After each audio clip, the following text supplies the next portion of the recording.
Japan.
Money.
Japan.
money.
Japan.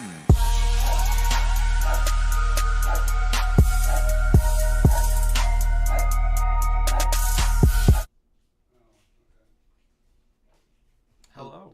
You first.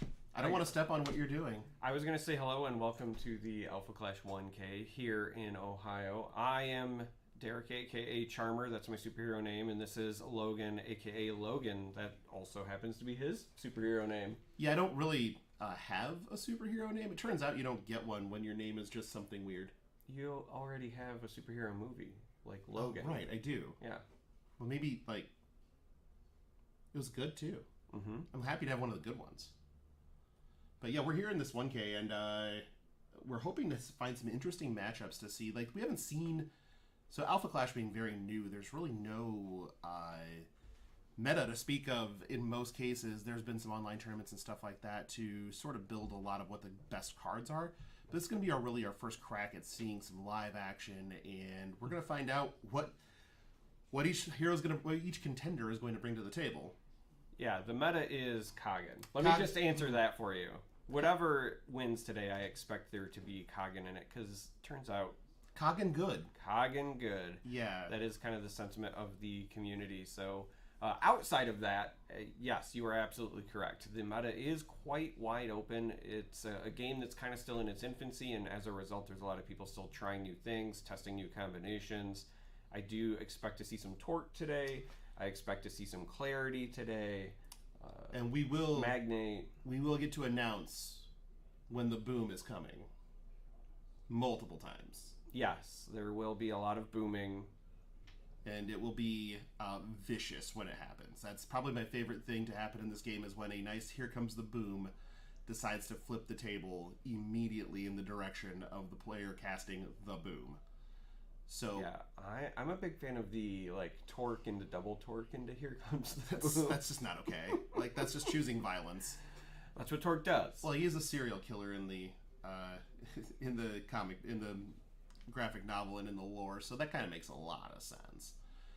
But I also expect to see plenty of clarity. Just basically the card selection that the contender offers allows you to dig to where you want to go, and allows you to play a deck with some silver bullets, so you have options. And options in any card game, as we all know, in card selection in any card game, is super important in order to basically get your game plan off the ground and be able to adapt to what your opponent's doing. So I expect clarity to have a high impact on this tournament. You know, speaking of options, one of the ones I would love to see is Mean Streak. Now, I do suspect we're going to potentially see some blue-green, but usually, at least when you look at the online tournaments and things like that, Magnate is still the contender of choice, because you do like to have the +1 toughness, and it just Yep. interacts really well with the alphas. But there is a part of me that just loves all of the counter manipulation that Mean Streak provides, and so I hope somebody spices it up.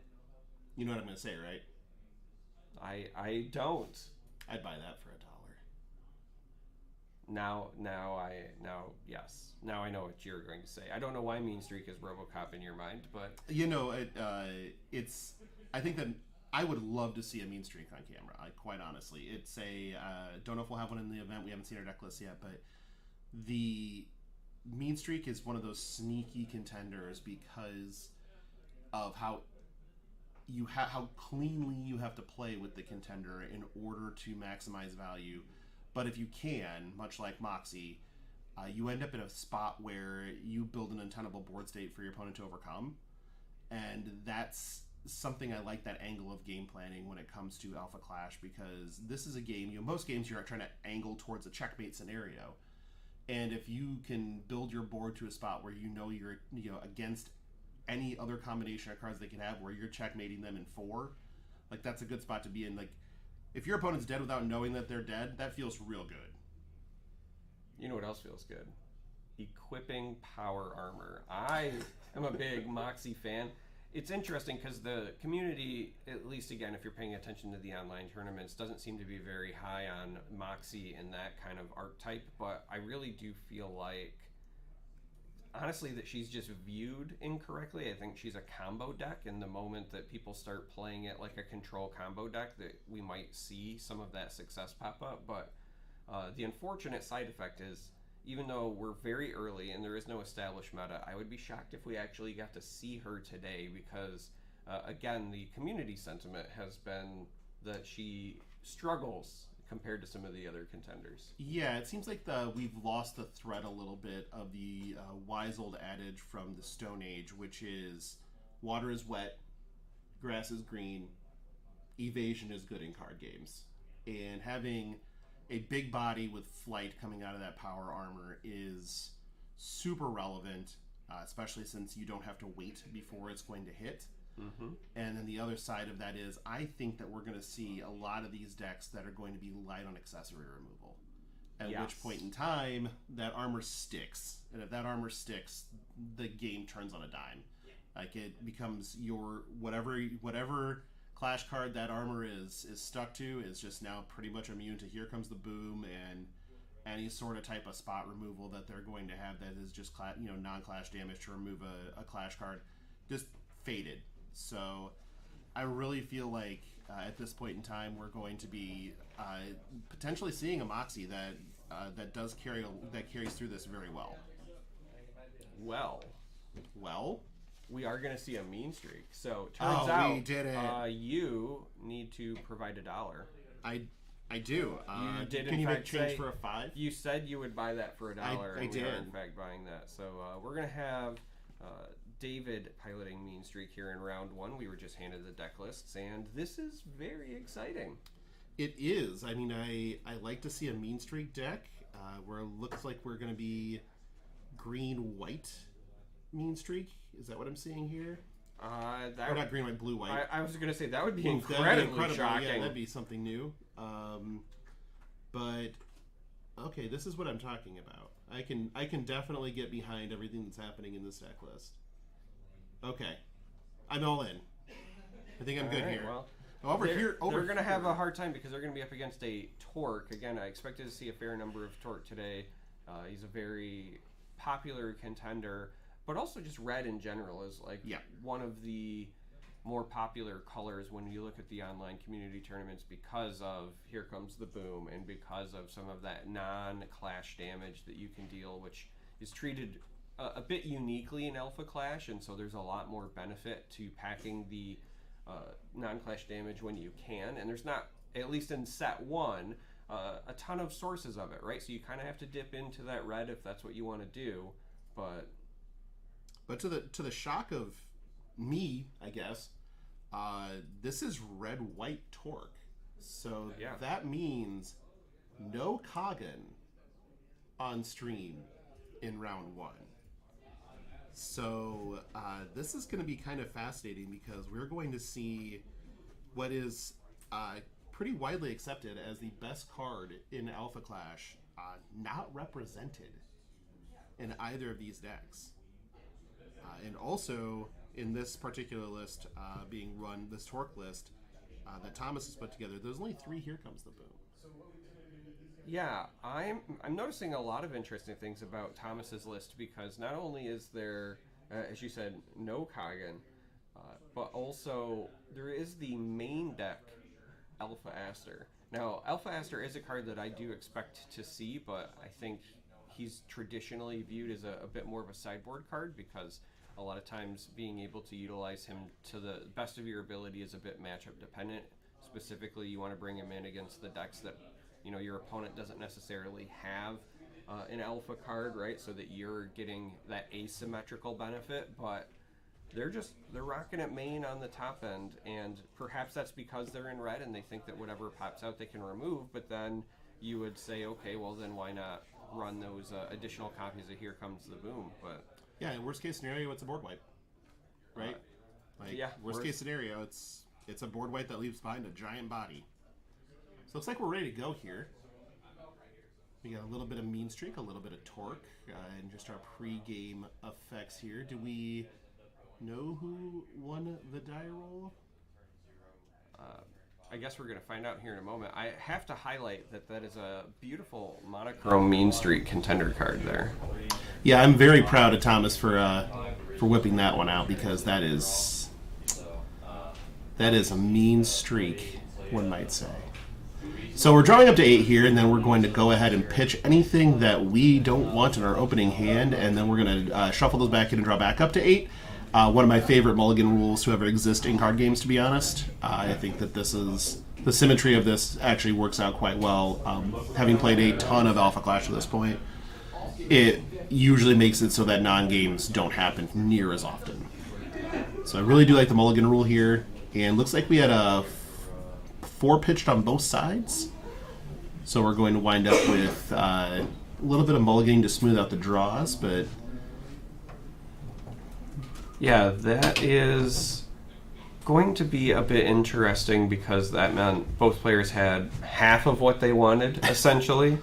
And one of the interesting things that I find with the mulligan with this game is that because your cards are also your resources, a lot of times when you're mulliganing, you just keep the stuff you want to play.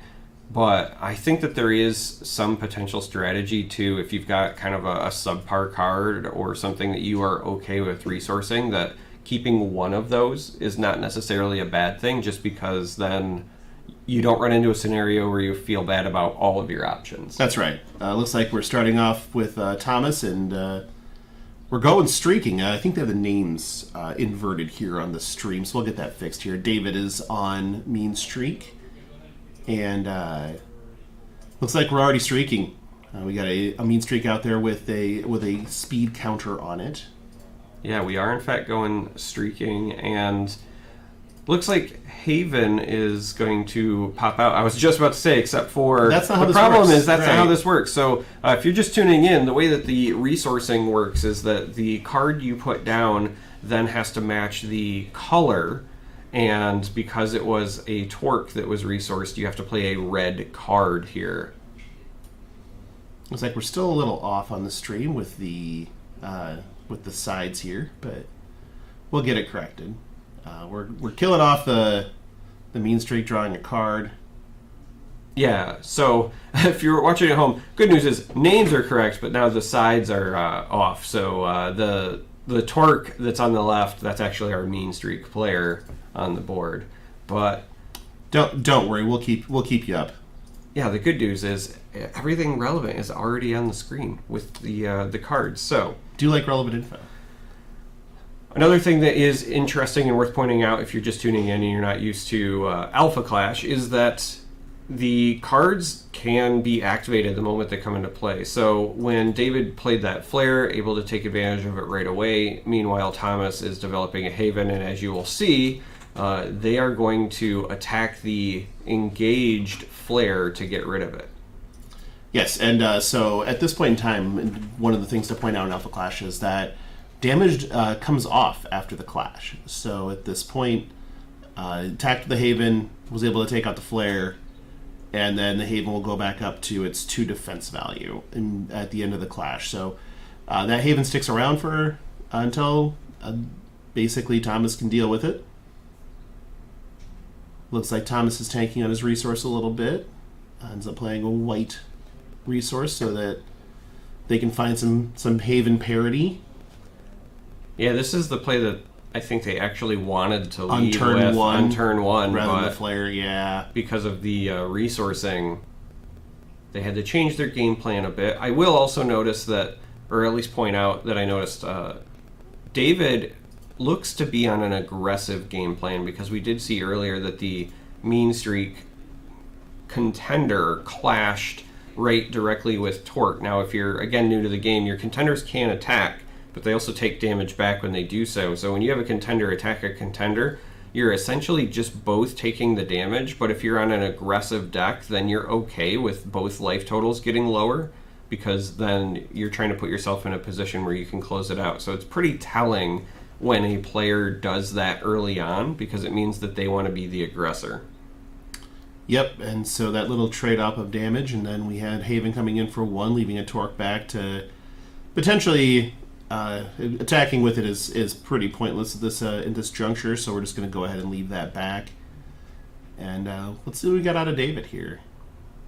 Yeah. We had the 1 streak counter that wound up doing nothing after it was killed in combat. So let's see what he has up his sleeve. Yeah, one of the benefits to leaving that Torque as well is that when you are choosing your attack targets in this game, you can always attack a contender, but you can only target the clash cards that are already engaged. So if you want to protect that Torque by simply just not attacking with it, it means that you can keep it out there. But Mean Streak is going to be mean here. We have another one come down on the board. They get the trade, and they now have, again, one of those speed counters. Yeah, these streak counters are going to get out of hand if they aren't addressed, and there's nothing right now that Thomas can really do about that Mean Streak. It's going to stick around for probably at least another turn. And if another one comes down behind it, it's going to start to spell trouble unless Thomas can find a way to remove all of them, which luckily he does have in his deck, but it's something that he's going to have to plan into. You can't just allow these things to continue to happen. So this is where developing a plan is hyper importantly, and for David it's super important to not overextend into this, because that's where Here Comes the Boom becomes a very messy thing for David to recover from. Although he will draw a bunch of cards potentially. So Thomas currently in the tank, again, trying to figure out how his hand lines up with this board state. Looks like we got a trap coming down. He did skip his resource, which is interesting. So he's staying on 3 resources. I saw him resource. I thought that David was ahead because of one of the Haven triggers, and that's why they were off. It's either that or Thomas missed a resource earlier, but I saw him place down that second red at the beginning of this. Regardless of how we got here, we have a Lynn that's coming down and now coming with an attack, but I think we're considering using this trap. Yeah, we're coming in with some flight, and that's going to be problematic. There's not a whole lot of flight in the game in general.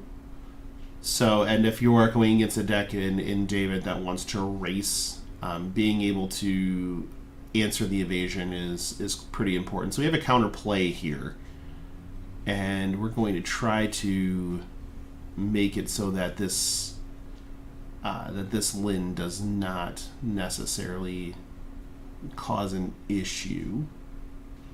Yeah, I think this was backed up. So the way the traps work is they have a trigger that is kind of contingent on what the opposing player does. So some of them will trigger on when a card is played, some of them will trigger when there is an attack, and so I think what happened here was there was a quick backup before the attack. Now the Lynn is coming in, but they were saying, wait a minute, I wanted to respond to your play with the trap card, and so here Lynn is coming in, and Lynn is going away. Lynn is going away.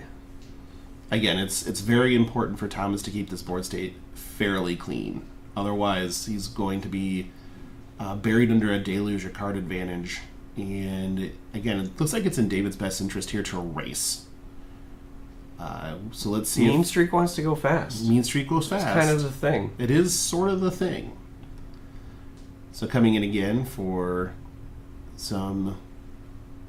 Well, let's see if he has any blocks here.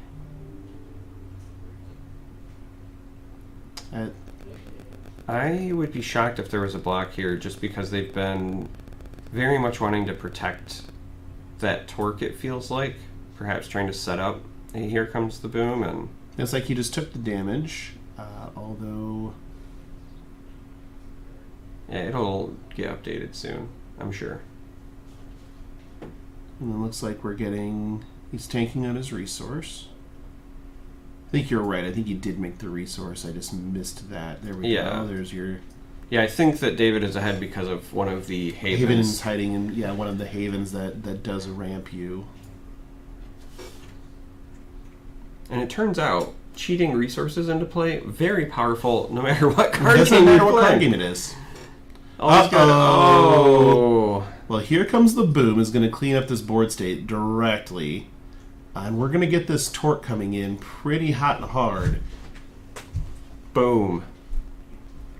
So when this happens, it deals 5 to all the clash cards that are on the field. Now, but this torque, whenever it takes non-clash damage, gets that as power until end of turn.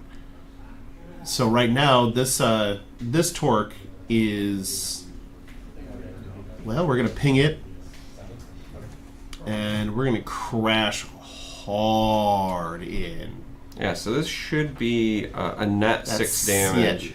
Yeah, net, well, it's 7, but it is a swingy turn to play some Torque Boom. But this is a good opportunity for David to go, okay, you 2-for-1 me, which is totally fine. Now I'm going to probably just want to make something and trade with your Torque, would be my guess. Yeah, that's got to be part of the game plan. You don't want to leave that torque out there for a second. Here Comes the Boom. Correct. Yep. You kind of need to clean those up right after it happens. I also feel like David was trying to bait that out. Like, the 2-for-1 feels bad, but it's not a 3-for-1, a 4-for-1. You want to put just enough pressure where they're forced to, feel like they're using that Here Comes the Boom. We are on the aggressive game plan as we are clash buffing preemptively a little bit here, probably just to fade the clash buff on the other side as well. So coming in and cleaning up that torque, it makes you wonder about playing the removal on the Lin earlier, where the Boom would have taken care of it, but...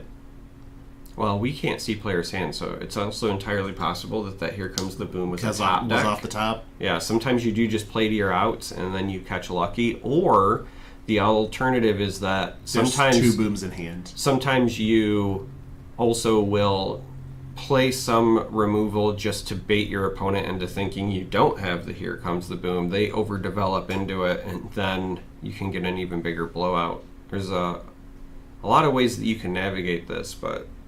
On the other side of that big power play by Thomas, it does look like David is still potentially in the driver's seat right now, because that was, it feels like just a pass on the side of Thomas.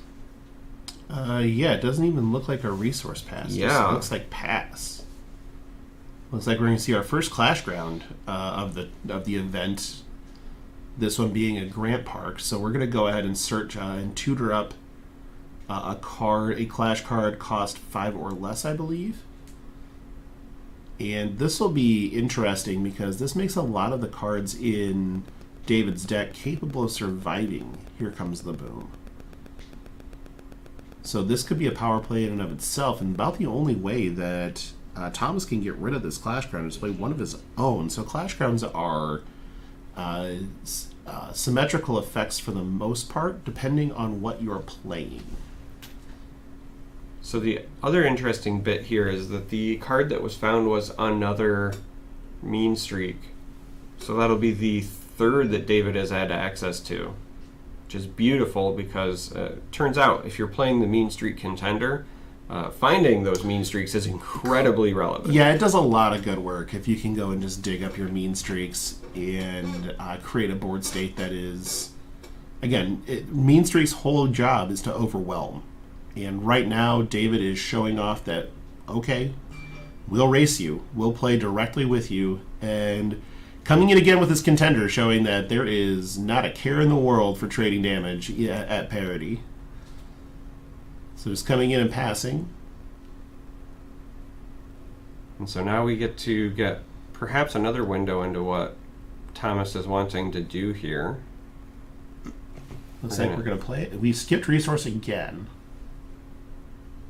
Yeah, I was going to say, we still haven't seen the resource. They must have cards that they really covet and don't want a resource. This also makes me think of when I was talking about the mulligans earlier, where sometimes you end up in this weird scenario where you just don't want to resource anything.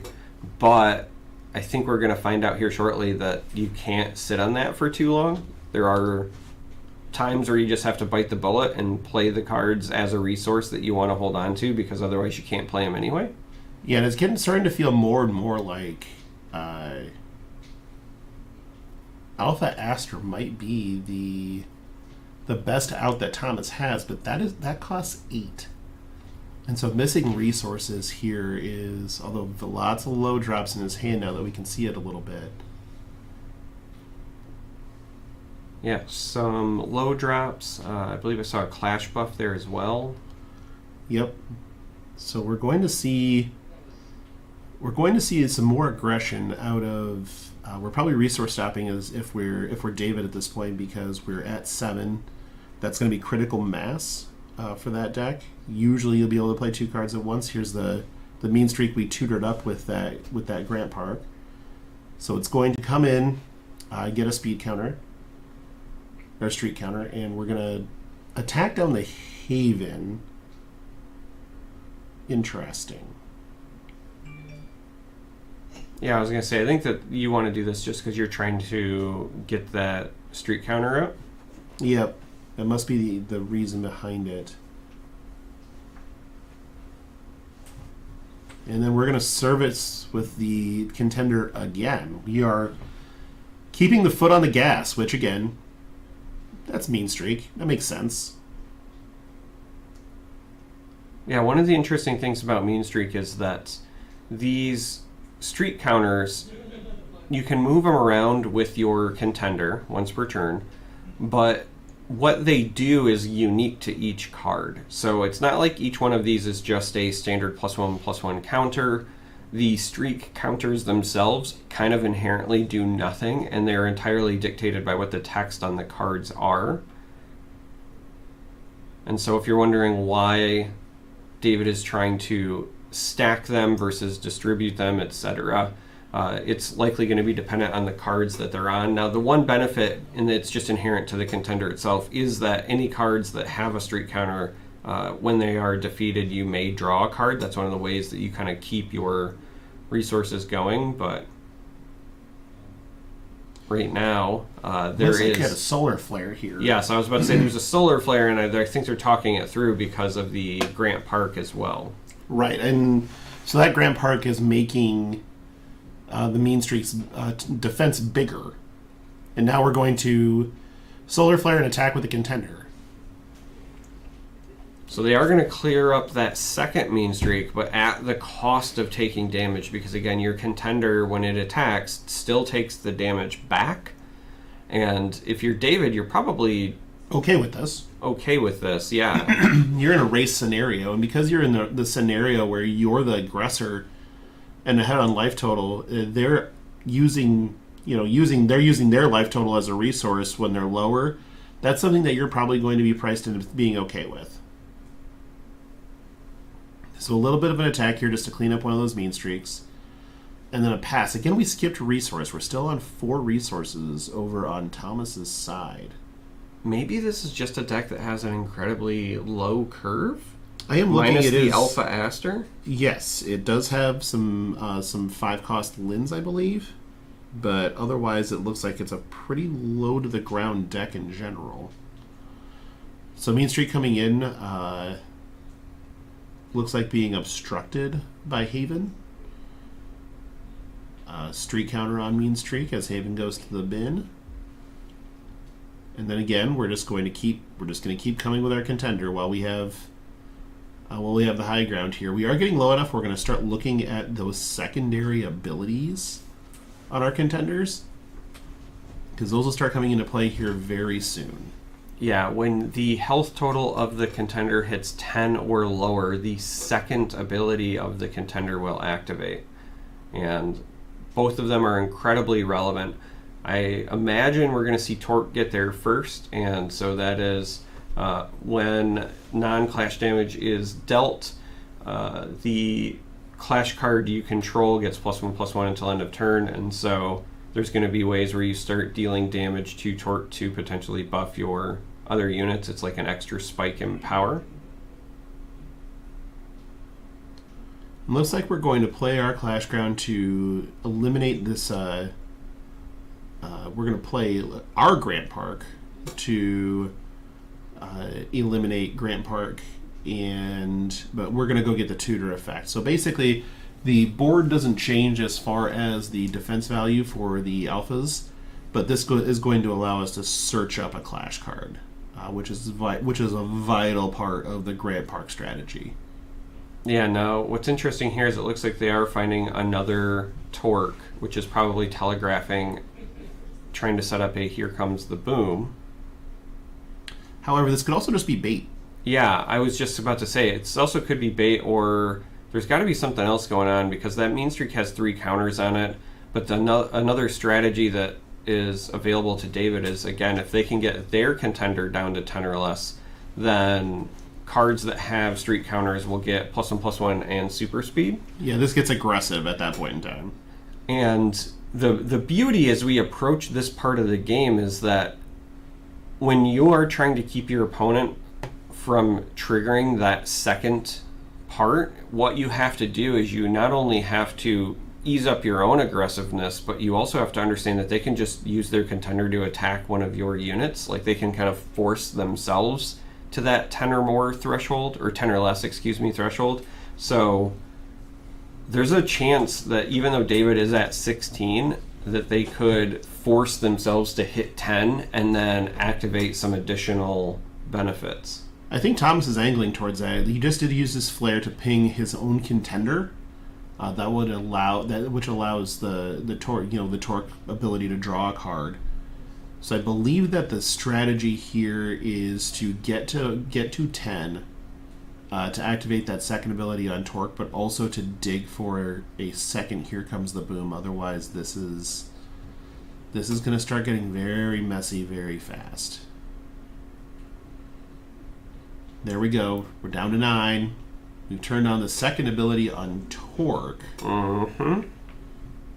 So now we're going to see some interesting play from both sides of this. Now, does David believe that there's a boom coming or no?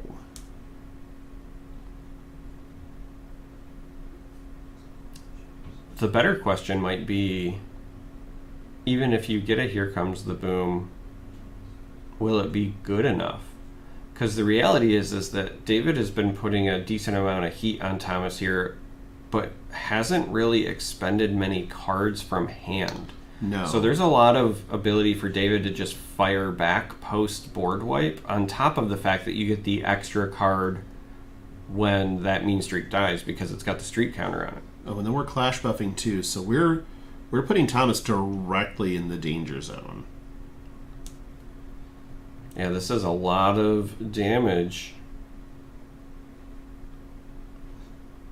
Clash buffs are very outsized in their importance in this game, just because of the fact that they have they're free to play. They can pump a contender or a clash card, and also they draw a card when played. So they replace themselves, and then they have an effect that is usually quite good.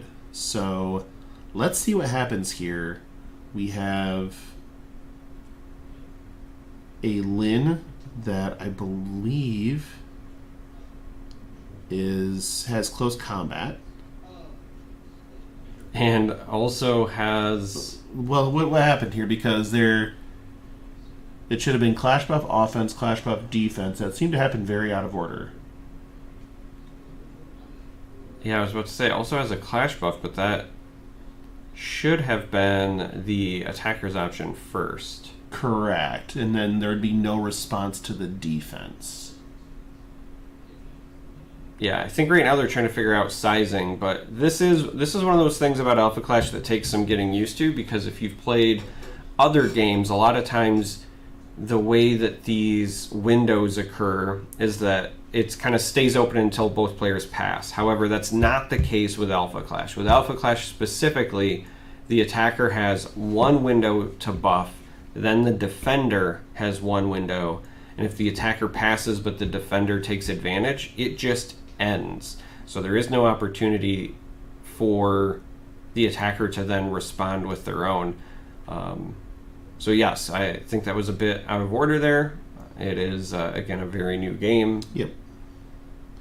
So we got Thomas down to 6 with a flare and a torque.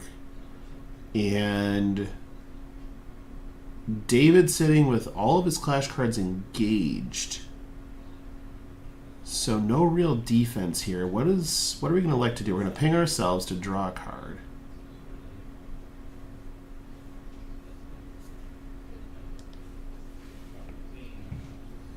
And that mean streak could be problematic very soon. Yeah, I think the most problematic part is that it gains breakthrough when it has 3 or more counters on it, and so it had 3 earlier. They moved 1 over to the Lin. I think that's largely because they wanted to take advantage of the contender, maybe suspecting that Lin might die, and if that happened, they wanted to draw a card. But if you're trying to go for kind of like the finishing or killing blow on the following turn, we could see David move that counter back to the mean streak, just because then the breakthrough is incredibly relevant, especially if it's against a smaller unit like that 1-drop flare. Yes, so I think that David's strategy here should be just pushing damage with his opponent in the danger zone here at 5, but he's got to be careful to not just leave yourself open to a big play. Right here, we're going to buff the torque, but then pass with... Well, the Clash buff, it looked like, was played on that torque as well, and so damage went through on David. But what's interesting to me is that Clash buff, unless you've got another one in hand, could have been a really big benefit if used defensively by Thomas, because if you use it on your contender, then you take significantly less damage throughout the course of a round. Yes, because it does increase the contender's defense, so no damage is taken until the damage is greater than the defense value of the contender. So here a little bit of quick action to handle the Lin. A little bit of a tank from David here. Looks like he's on 5 cards in hand still. So yeah, has not committed a ton of resources from hand to this game state. So the Lin will be answered. David will get to draw a card, though, because of the contender ability. I think that's why they led off with the attack on Lin, because if it was successful, then you could move the counter over to the mean streak, turn on the breakthrough. But in this case, even with it not, you're okay with getting that card as well. So, absolutely. So we're standing here. It looks like we have a Clash buffed contender on the defensive side. So there was another Clash buff in hand, and might be just kind of parking David's turn a little bit, as there's not a lot for him to do to try to get damage through now, and could be staring at a little bit of an issue. Yeah, the mean streak, I was just about to say, is still capable of getting rid of some of the fodder. You want to get those counters up anyway. I like getting rid of the torque there. The torque is the most threatening card on board, so that does make sense. And that extra streak counter is important. We're playing another trap, so we got 2 traps down on David's side. Yeah, those face down cards are traps to be activated in the future, depending on the trigger, which again, considering the number of cards still in David's hand, and also now the traps down as well, David is not just ahead in life, but very ahead on board state. It's going to take quite a bit from Thomas to try to equalize this out.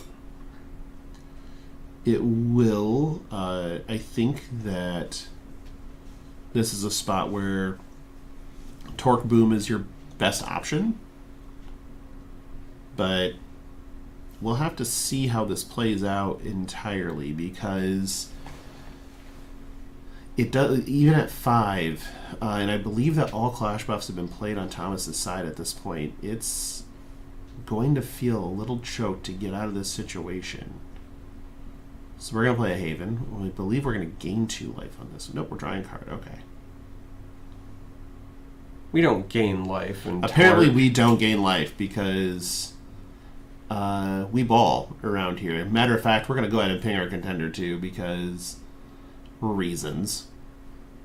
Well, I think right now you're just digging for an answer. You're absolutely in the diggings portion of the show. And you also have these 2 traps to consider. I would guess that they're both defensive traps to negate your Clash cards. So yeah, they got to be something defensive because, as you said, one of the best plays you could set up here would have been Torque Boom.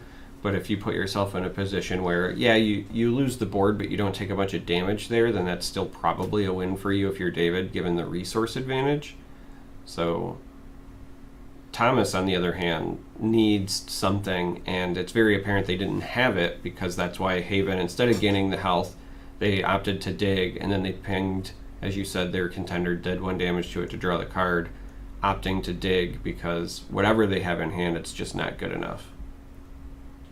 And right now, the clock is also not Thomas's friend, as we've sunk down to 19 minutes left in the round, and we still have another game to pull out. If Thomas wants to win this, he needs to win 2 in a row in very short order.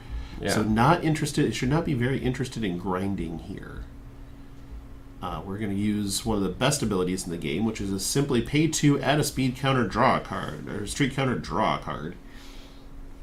Which, to be fair, pretty obnoxious when it gets going. So by getting that up to 5 now, the mean streak gains additional size. I believe that's an extra plus 2 when you're at 5 or more. Yes. So it is.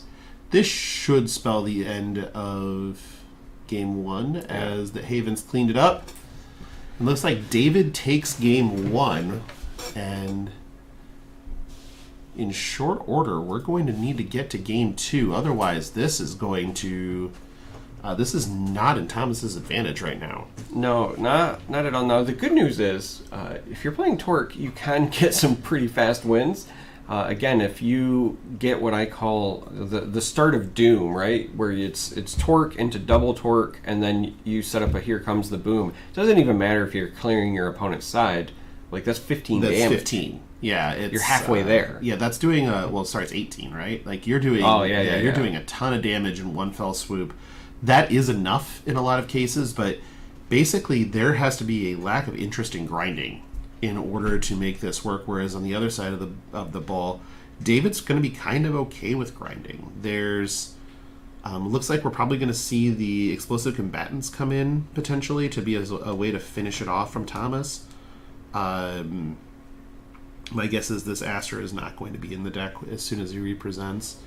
That would just be just a thought, but it really looks like we're going to be in a spot where David might want to just slow this down because it's going to be pretty difficult for Thomas to pull out 2 games, and if David can make it so he can't pull out 1, then he will win. Then he will win the match. Or counterpoint, you could just win 2-0. Or you could win 2-0. That is an option. Why risk it? You're playing mean streak. No, I mean, you're already here. Yeah, you're going to go fast, and I want the biscuit. Do you want the biscuit?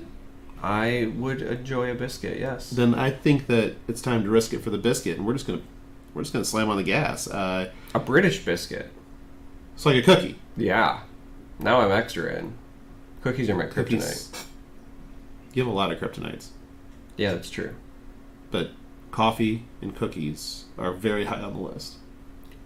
Cookies in coffee? Yeah, little dunk action. Biscotti?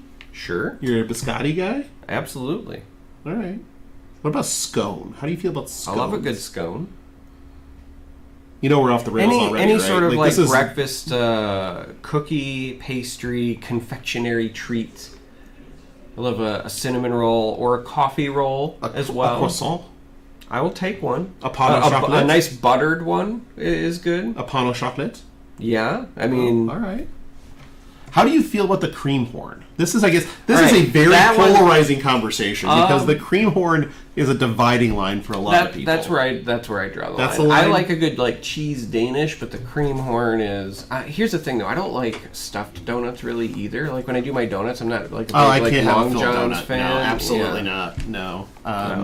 The closest thing to a filled that I'll enjoy is like an apple fritter, but then that's like it's the apple. We all know my aversion to creamy substances though.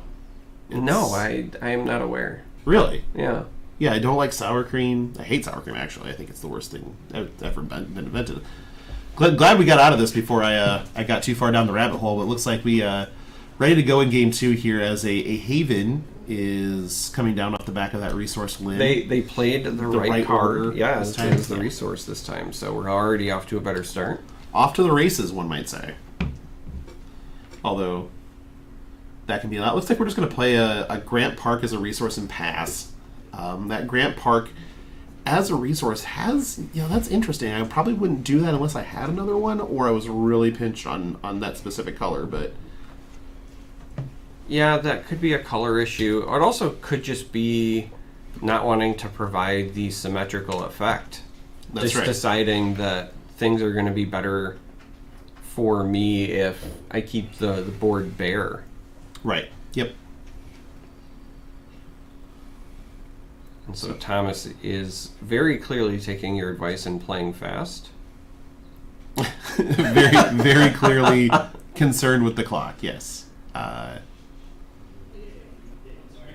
Looks like it was David that was in the tank there and has now passed over to Thomas. Yeah, I think it might have just been a miscommunication because we saw David with the wave, but perhaps Thomas didn't hear that they had passed. I've done that before. Just head down. You miss the nonverbal communication, or the verbal communication was as loud as you would normally want it to be, or whatever. People laugh, but having like a very apparent way to declare that you've ended a turn is actually really beneficial. So if you ever played like the Star Wars Decipher game, technically to hand over your turn, you were supposed to say, "May the Force be with you." May the Force be with you. And while it seems entirely cheesy and way too cumbersome and verbose, the reality is you're not missing that. No, the sadness here is that I actually need that. But looks like that it was interesting on turn 1 that Thomas did not decide to come in with that Haven. That Haven is firmly in defense mode still. So, I guess on turn 1 it couldn't have because he was the player on the play, but could come in now with her and elects not to. Again, leaving that Haven in defense mode to... I feel like you need to be more aggressive than that. Yeah, potentially. I wonder if the real reason that you want to hold at least one thing back is because, again, this is a game where units can take actions the moment they come down, and you don't want to leave yourself open for a big counterattack, or knowing that you're playing against Mean Streak and seeing those counters start to stack up, maybe you don't want to give them an easy target. So those might be the considerations. I could see either of those being easily true. Looks like we're going to set a trap here. Of note, those are 2 pretty great cards that are sitting in David's resource row right now in Grant Park and Lefty's Last Stand. Yeah, either David's hand is stacked, or he's playing mind games by putting some of the best cards down as resources to say to his opponent, A, my hand is stacked, or B, I don't care. Come at me, bro. Yeah, exactly. It's just, this is what we would call in the industry a flex by putting these, I don't actually care what happens at this point cards down in your resource row. Looks like we got another Haven coming down. No responses on the trap. We're going to go ahead and draw a card here. And then let's see what happens with Delivering the goods. Let's see if we're gonna. We're gonna keep developing our board a little bit here. I might have served with a Haven before playing that, but we're gonna keep developing our board just to. You need to get a board state out there because you have to in 11 minutes reduce David's life total from 57 to 0 effectively in a very short amount of time. So this is basically the all-in play here from Thomas immediately. It's resource, thing, bash. All right, so the Havens are going in now, which means this newly developed, I was going to say unit will stay back because it does appear Thomas wants to keep at least one back for defensive purposes. Yeah, and this Torque is going to be able to. I mean, it's David sitting on this trap is something of a problem. We have a Lynn coming down here, so a little bit of flight, but we're going to, or a little bit of close combat, so we're going to be able to attack these readied units directly, which is probably. Lynn is likely going to be a staple this weekend, largely because of exactly that. It's one of the best ways to get rid of those torques that people are trying to use as a setup. Yep, which is why a lot of the times you'll see the Torque Boom players sandbagging their Torques for a 6 resource turn where they're able to go Torque Boom in the same turn. So here we're going to resource up to 4. We have our 2 Havens still. We could just serve them both first to see if we can bait that trap out, but there is no resource up for David at this point in time. So unless it's a 0 active trap, things are going to be just fine. And odds are that trap would cost something. So we're gonna go ahead and serve. That trap could just be bees. Are bees a trap? Bees in the trap. Bees in the trap. I'm probably glad that I don't understand the reference. I will enlighten you. When we take our first break, I will play the auditory genius that is Bees in the Trap for you. I don't feel like I want that in my life. Just gonna go ahead and put that out there. So here we're still at this Lin up. We're gonna resource, and we have resourced. We have resourced a Mean Streak, a Lefty's Last Stand, a Grant Park, and a Haven. So the flex continues on David's part as he resources cards that I just look and go, I would want to be playing that in most cases. But here we're going to go ahead and just Haven off the Haven because Haven. And draw a card. We're going to clean up the board a little bit here because, again, the clock is definitely on David's side. And I would be very shocked if you didn't understand that. Oh no, this is very bad for Thomas, as this is the Mean Streak that adds streak counters and draws cards. So This gets out of hand unless it can be dealt with immediately, which would mean that Thomas has to commit resources to removing a unit rather than removing life.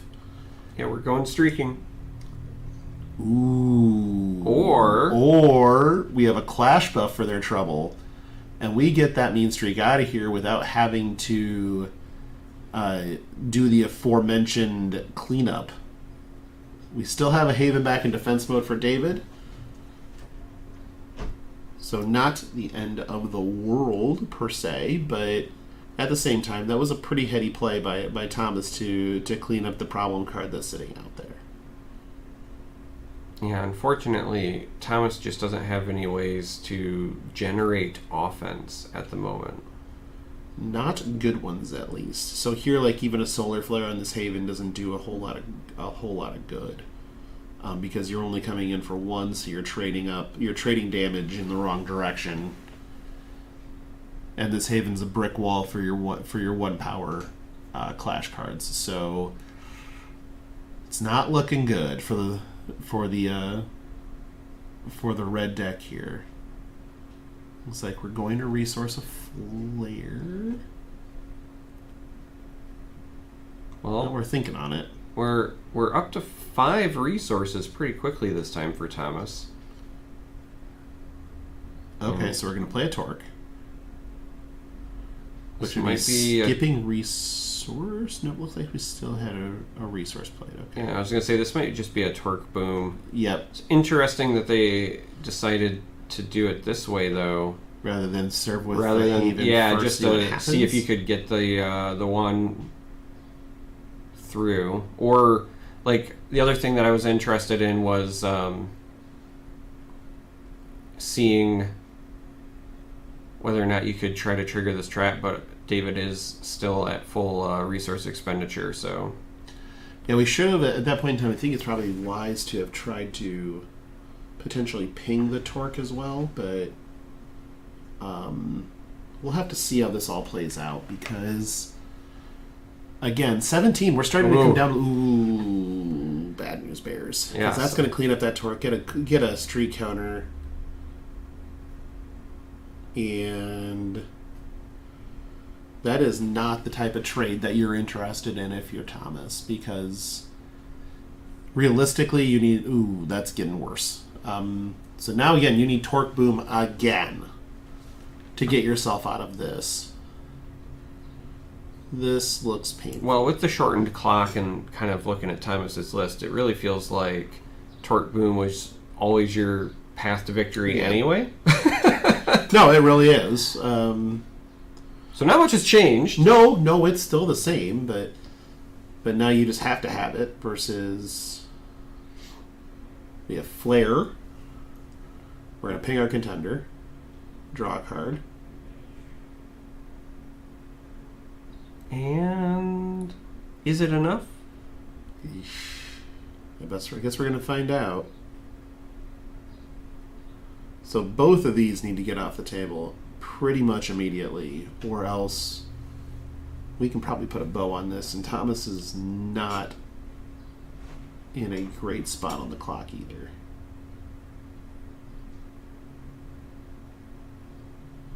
Looks like we're being very patient, which is probably not advisable with the time frame. We're going to play a torque. We can't boom this turn, so we're fading the close combat off of the Lin. A Solar Smasher would be helpful. Okay. All right. I do like what we got going on here, so we're going to make this torque bigger. We're going to give him Torqueroids. Torqueroids. That's either a disease or a performance enhancer. It is actually both. It's a performance enhancer that causes itchiness when you sit. Okay. There's probably a cream for that, right? Yeah. It's called Kagen.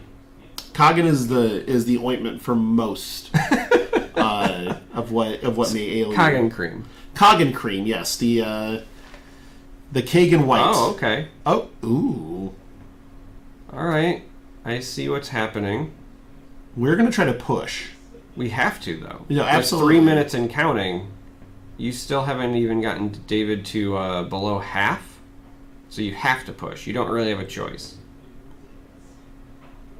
So right now, it does feel like you're basically playing to a time limit draw, which, if that's the best you've got, that's the best you've got. But here we're going to buff. We're going to draw. Yeah, I think Thomas is trying to become an Old West gunslinger where he stares down his opponent and says, draw. Yeah, it's high noon and he's out of bullets, though. So this is starting to look like it is definitely David's world, and Thomas is unfortunate to be living in it. Well, I think even though Thomas showed up to this gunfight, he left his belt at home because David has him caught with his pants down. Hey-yo! No, all jokes aside, though, David has actually navigated this very well because we've seen so much value out of these mean streaks just by getting them into combat, and we're going to see that again here as well. And it's kind of a bit of a masterclass on how you want to pilot the mean streak deck, which is take advantage of trading into smaller units, and then yes, your mean streaks are a bit understated for their cost because they're intended to scale, but by even just making sure you always get that one counter, yeah, you lose your units, but then you also draw a card. And so we've seen David kind of almost play this game of attrition throughout as well, and it's been very effective against these one-cost Torques, one-cost Havens, and we do expect to see a lot of those today. So there might be something to this. Yeah, and it feels like David's turns, especially late game, have been do a thing, and everything that they're doing is value oriented. And this is a game of 2-for-1s. This is a game where you 100% want to be trading at advantage the entire time. 1-for-1s are not good enough. So, and anybody that wants to point out, well, Coggan's a 1-for-1, no, it's not. It very much so isn't. No, Coggan is a 2-for-1. Coggan's usually a 4-for-1. So, let's be fair here. That card is good. To be fair. Coggan good. So it looks like with a dwindling clock here that the Torques are going to turn into pumpkins as Grant Park blows up Grant Park. He's going to go ahead and tutor up what I imagine would be a Torque. Because we're sitting on 5 resources. I guess we could have a flare here if they wouldn't put flares in the deck. I hope you can tutor a time extension because the clock has run out. And with David still at 17 health, and this board state, I'm not seeing a way where Thomas is going to pull this to draw territory. Yeah, I think that is very unlikely here, but things will slow down a bit as we are in turns. We're going to go ahead and go get that aforementioned Torque. And are they in a resource spot where they feel like they have to play it this round, or no? Yeah, I feel like you are probably playing this and then trying to get that damage in because, again, you know you're in turns. Like, this is not optimal, but you kind of have to say if they have it, they have it. And you are also fading a Lin in close combat here, which doesn't feel good at all. And again, if you look at the resource row for David, it is a murderer's row of cards you want to see. So that in and of itself has to be kind of disconcerting as we play a Haven and Sharkaboo down there. It has to be fairly... Yep, here we go.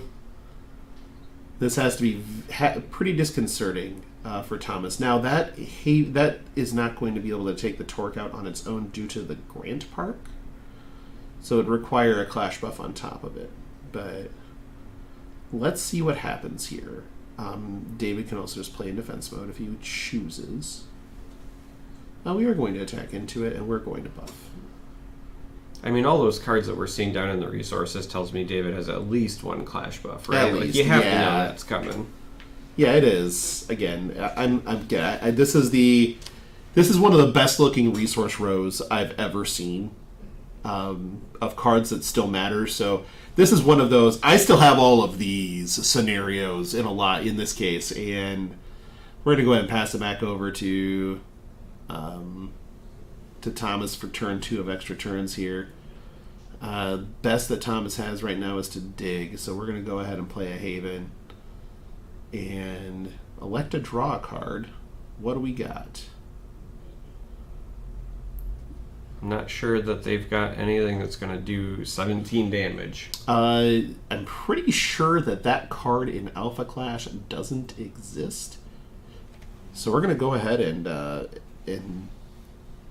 put one at the contender. Now we're getting to it. Yeah, I wished I would have seen this from the get-go. Every turn this should have been Crash Torque into Mean Streak because you were fighting the clock.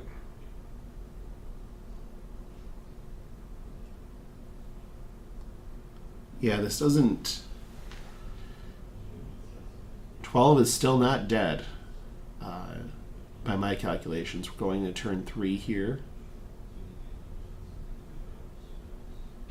And I think we can just close combat this Haven down, clean up the board again, and sit back if we're... Again, we still have all these. We still have all these. Turns out that if you just can draw cards the entire time, losing is not an option. And might as well, right? Yeah. So, would you like to draw some cards? Or would you like to leave this trap up and just close combat down this haven and then pass with a board state? I think you just pass, personally. Yeah. And that's what happens. Because just by passing here, you're saying that there's almost nothing I lose to. Like, even a torque boom scenario, it's not enough to push through, and you're sitting on the trap. Torque boom. Yeah. That does kill you. But I don't believe there's enough left. I think we've seen 3 torques this game. I believe you're right. And we've seen 1 boom.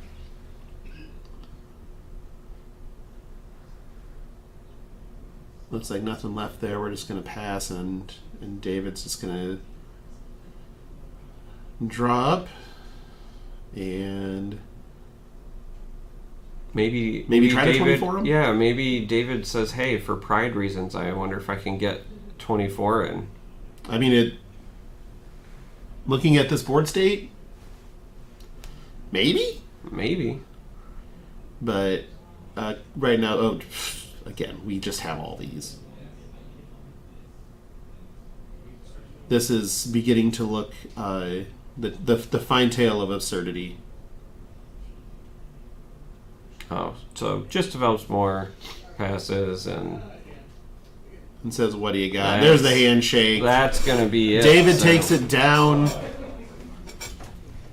We got to see Mean Streak. We did get to see Mean Streak. We got to see the value train do the value thing, which is what we expect Mean Streak to do, quite honestly.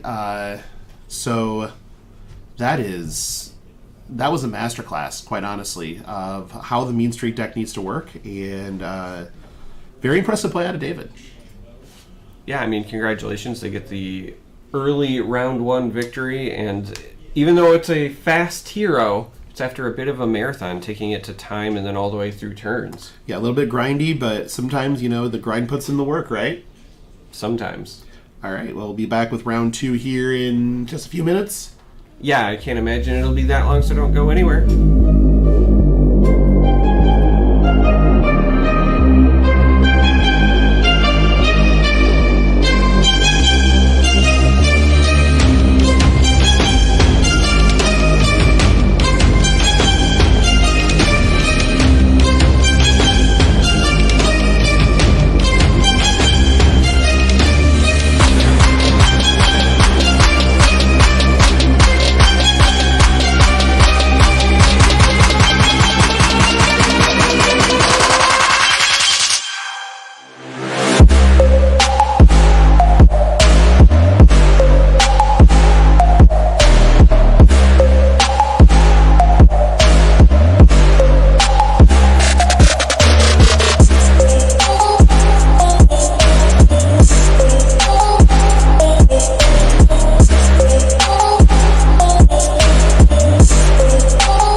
welcome back here to the Alpha Clash 1K here at the Realm Games in Ohio. I am still Charmer.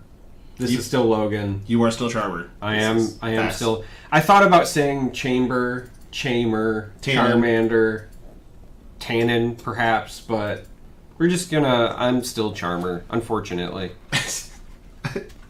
I mean, we are in a murder house Airbnb, so you very much could have wound up not being Charmer. I tried. You did your best. I did my both best. teams played hard. Which can be said for last round, too, as we went to time. So with the 1-0 victory, David ended up taking it home with the blue-white mean streak, which is going to be interesting to see again, potentially, when we get to our top cut here. Now we get the treat of all treats, which is seeing Alpha Clash World #1. And yes, that is a thing. Dagon White coming at us from Flesh and Blood fame. Infamy, or, well, MetaZoo infamy and Flesh and Blood fame. And yeah, that's one way to put it. Playing green-white Clarity. So this is our first look at the Clarity contender on stream today. And Clarity is my favorite contender just because her abilities allow for card selection, and card selection is incredible. We're going to see that going against green-red Magnate. So I would not expect this to go to time. Let's put it that way.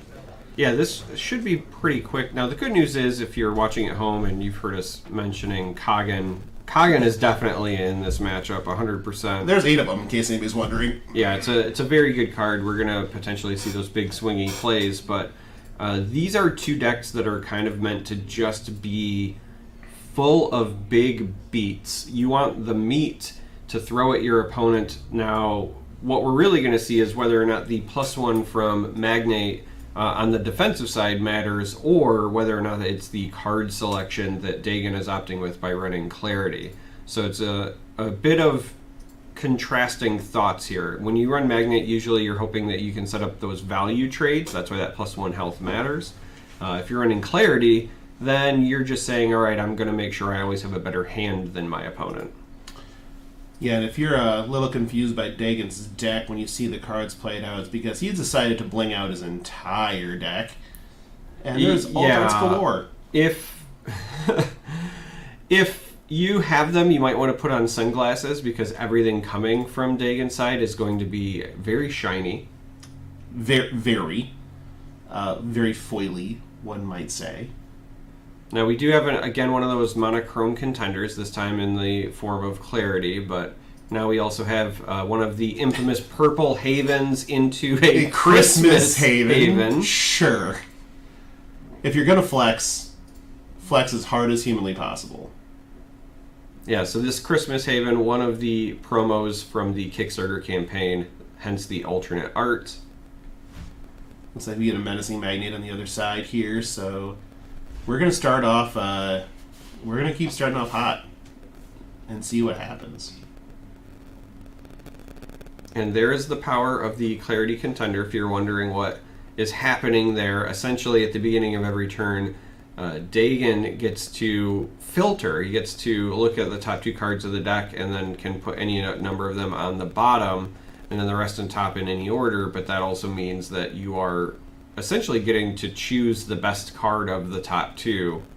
Dagon sees Menacing Magnate, raises a Menacing Magnate, and then wishes his opponent happy holidays as another Christmas Haven hits the board.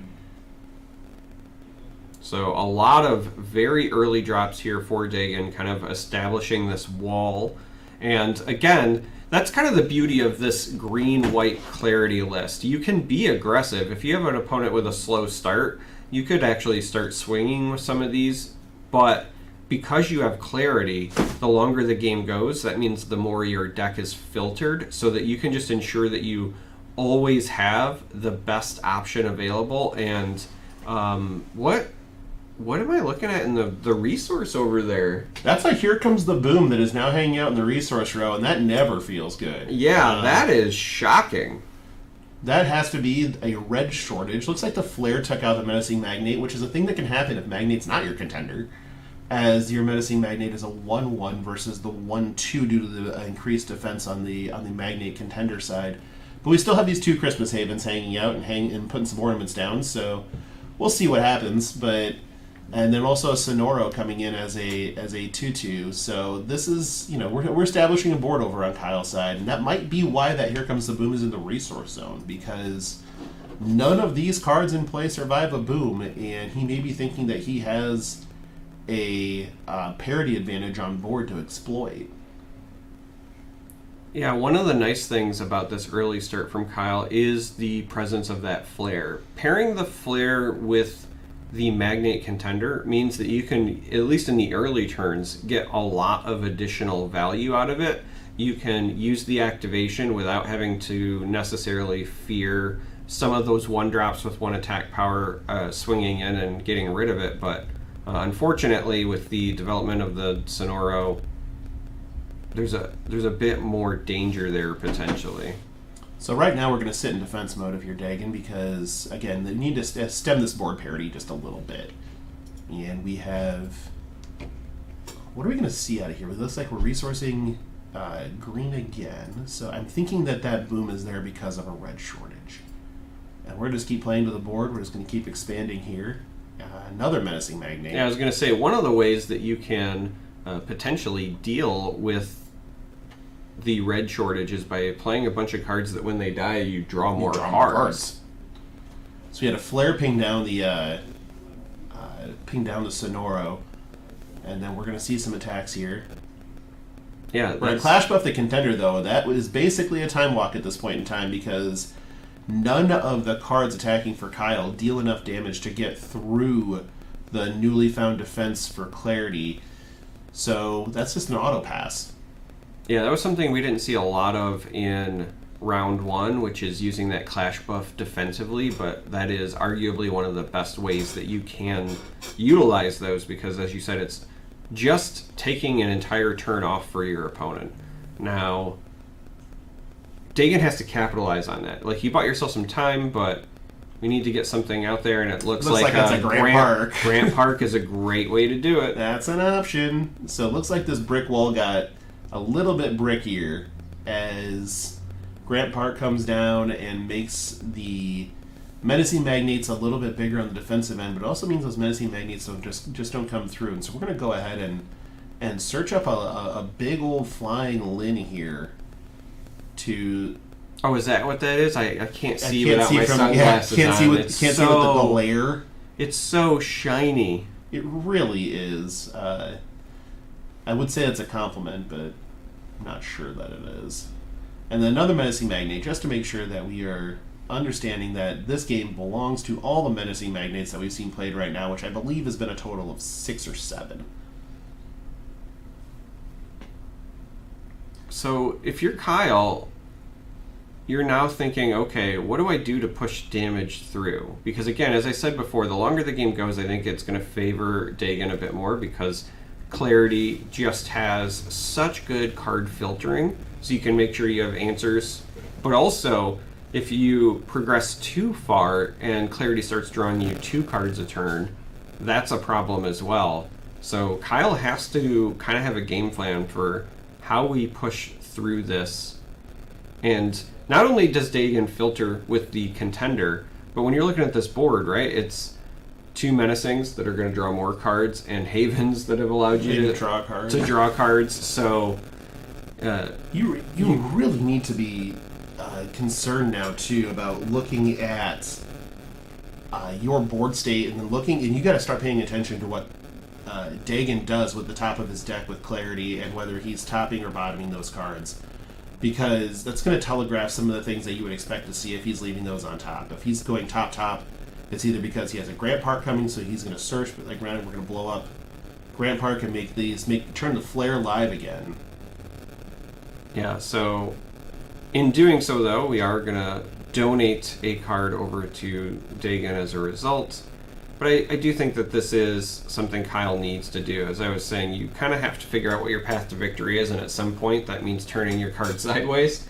Yeah. I will say, one of the interesting things specifically about Dagon on this Contender, more so than maybe any other player currently playing Alpha Clash, is that, you're talking about how if the cards are left on top, it's a telegraph.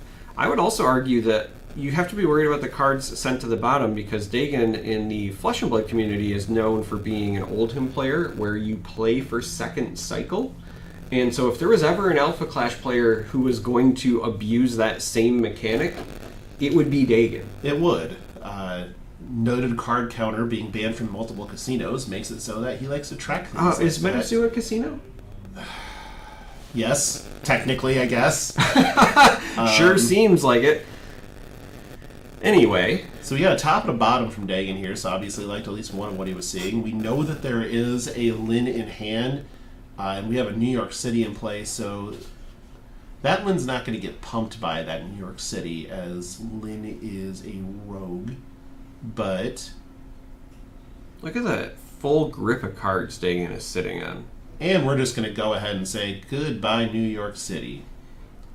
We're going to go to the Amazon Rainforest here with a little bit of extra card selection and actually just more card draw. Oh, look, another Haven. This one of the purple variety.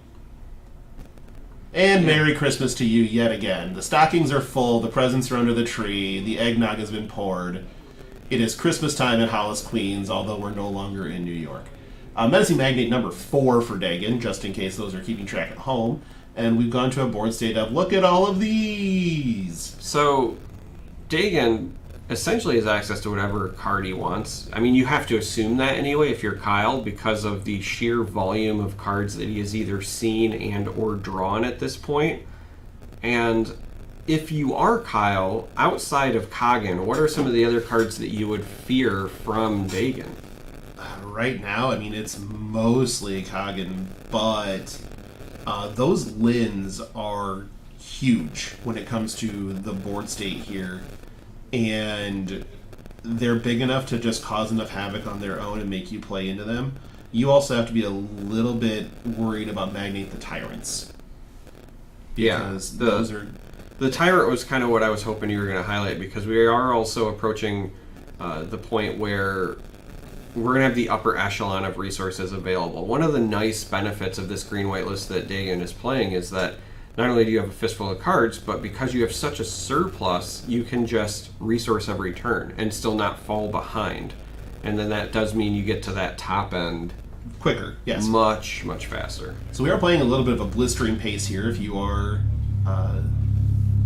if you're thinking about what you saw in round 1, this is moving much faster, but the life totals are not. So, but we are both progressing to the end games over here. Looks like we got a flare just doing a little bit of pinging. Yeah, sometimes you just need a good tickle from flare. Oh, you know, there's a joke in there that I probably shouldn't tell on stream, so we're just going to go ahead and leave that one alone, sir. Did you feel your normal commentary start to flare up? Okay, we need to stop now. Looks like we're going to see a little more card selection out of Dagon here as he... we're still in the Rainforest, so we got to draw 2, discard 1, and resource down. So we're at... Uh-oh. Ladies and gentlemen. It's our first of the broadcast. Hey, did you know... You know what's true? What? Cockin' good. Yeah, except for this is Dagon, so... I know that the accepted pronunciation is Kagan. However, when it's him, I like to say this is Dagon's Kagan because how adorable of you. It is deserving. And so it comes down, removes a threat, and then also gets to come in with a very large attack. This is why this card is so good. It is essentially removal on a body, and it is a big menacing body. So we're now hitting the point where these kind of big swing turns should be expected really from both players. Again, both running the full complement of the Kagans, and so a little bit of back and forth as they jockey for position. The early game is very much about establishing kind of that wall, right? That early presence to slow it down. Then we hit this mid game where you trade blows. It kind of becomes a bit of a heavyweight fight. And then there's going to be like a third phase to this matchup where you transition to, you know, who can land their late game bombs. There's a big thumper right there, and then... But Kagan basically is a 5/5 flying Chupacabra, and if you know anything about Chupacabras, you know they come in pairs. So I would expect to see another one coming to a theater near you very soon. We do see a Torque on the board now, so that's another interesting portion of the show. We have a big old Magnate coming in here, probably attacking straight at that Kagen. Are we going to the life total? Are we going to the face? Looks like we're attacking face. Yeah, that's actually very interesting, and perhaps telegraphing that with this torque coming down, Kyle might be trying to say, hey, respect a here comes the boom.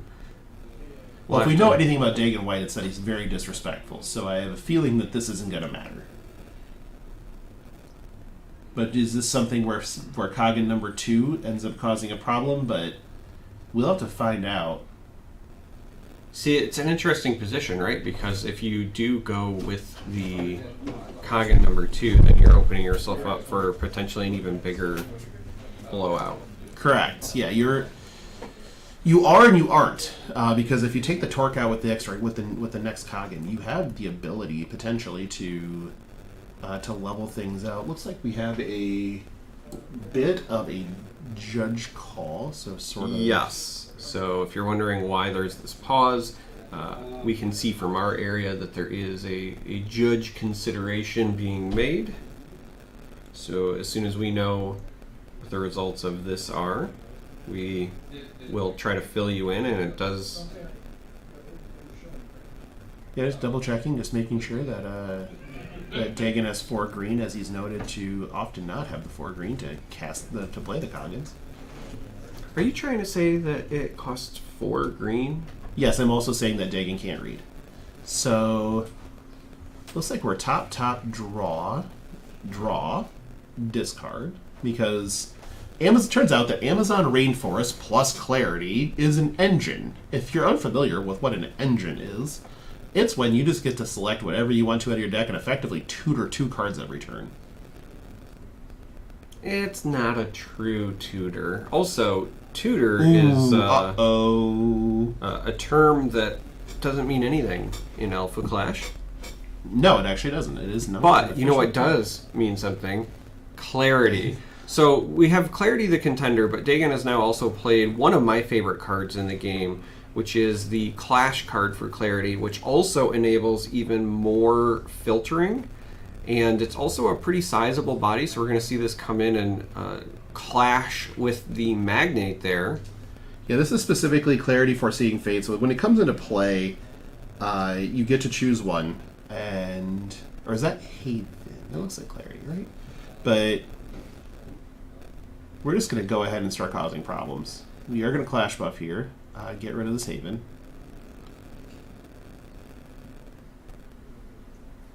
And now we have some decisions being made. Looks like we're going to still send Kagen. Yeah, I think you want to try to be the aggressor here. Because the thing that we don't know is what mode was chosen, but I have to assume it was alphas. I would assume it's rogues, actually. Oh, actually, you know what? You're right, and that's probably why they were trying to trade with the Magnate. Yes. So if you're not familiar, this particular Clarity, when it comes down, you get to provide +2/+0 to either alpha Clash cards you control or rogue Clash cards you control. But because Clarity is normally a 4/5 body, it is likely that it was rogues selected as they were trying to remove that Magnate. They also had the Menacing Magnate that jumped in front of it, because when you block in Alpha Clash, you don't just have to block for your contender. If you have an engaged unit and your opponent tries to attack it directly, you can use one of your unengaged units to block for that as well. So a lot of very interesting nuanced exchanges, but you know what's not nuanced? Kagen. Yeah, it's a flying Chupacabra has come back to haunt our dreams. Yeah, unlike the Chupacabra though, Kagen doesn't suck. Unlike the Okay, that's enough out of you. So we got 5 and 5. That's a boatload of damage coming in. But Dagon's probably staring down this damage and going, well, you know, as soon as I get to 10, ...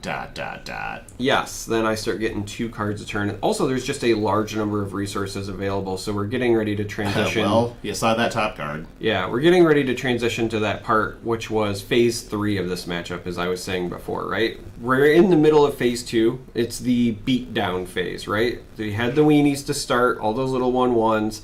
Then we're now in the era of the 5/5s where there's back and forth swing turns, heavyweight fight. Again, Kagan answers a Kagan, going to potentially clean this up as well.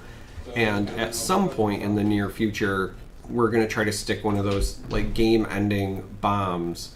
But that is, again, kind of how these matchups go when you're a Kagan-oriented deck. You stall till you can get them online, and then you use them for these really big swing turns.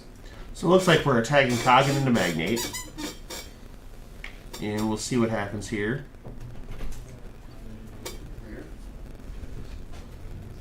Yeah, you can see the pointing going on. Lots of pointing. We're going to Clash Buff and try to get through here. We did successfully. Now, that is one of the promo Clash Buffs as well. That's why that's correct. So might as well. Oh, we have gone back to Christmas Land, ladies and gentlemen, as Christmas Haven number 4 comes down and draws Dagon a card. The thing that excites me most about the Christmas Haven is just the fact that that means we might get other holiday representation, because I am dying for some Halloween-themed Alpha Clash promos. You know, with Set 2 releasing pretty close to Halloween, maybe that's a thing. All I'm saying is I want to go trick-or-treating and then have the ability to have my kid get given Alpha Clash promos, like in the bucket, right? Like he says trick-or-treat, and they're like, oh. Looks like New York City has come into play, so this Torque and this Flare now have additional power and some flying. A little bit of flight to get past these havens, which are rogues and not alphas, so they do not get the New York City buff. Yeah, so New York City, besides being filled with city slickers, is also something that provides +2/+0 and flying to your Alpha Clash cards. So one of the things you just noticed there is that Kyle decided to not serve into that. Now, part of that probably is respecting Clarity's hero power in that second cycle, which is effectively just draw extra cards after doing your card selection that you already have going for you. So this is a point in time where Kyle respecting that ability and trying to get to a spot where he can just crash for that last 13 without giving Dagon the benefit of the secondary ability. And looks like this is going to be a huge swing turn again. So because of the way he swept his finger, I'm going to assume the mode chosen was Rogues again. So all of these Christmas these havens are big. They're 3/2s with then the other side of this is Clarity Foreseeing Fate has a once per turn of you may look at the top 2 cards of your deck, put one in your hand and the other on the bottom. So again, just more card draw. So here's 3. Yeah, they are 6, bringing gifts. 9, and then a 5 behind it. So we're looking at a lot of damage coming in here. So just haymaker after haymaker after haymaker is what you're going to see in this game. I would expect probably a backup Kagan on the way through here, but you never know. This also could be a really good spot for a Here Comes the Boom. Yeah, the interesting bit for me is what Dagon decides to do with this Kagan, because if you don't leave it up for some sort of defense or you don't develop, and we do see one more development. That is actually quite a big Magnate right now. Yes. New York City in play, as well as that Kagan is 7. That Magnate is, I believe, 4 or 5 right now. So we could just be putting Kyle straight into the danger zone too.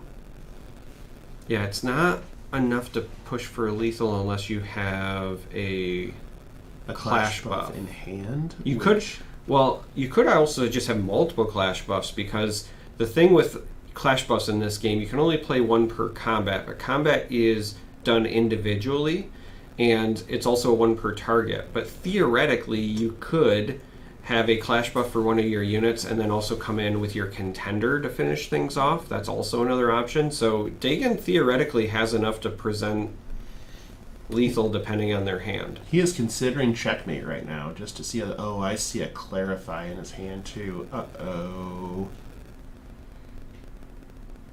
This is getting messy real fast. Well, we're at a situation where I think Kyle is forced to block with this Torque, or he just loses on the spot. Yeah, he has to consider that this could be the end if he doesn't. And the most damage presented right now is by this Kagan.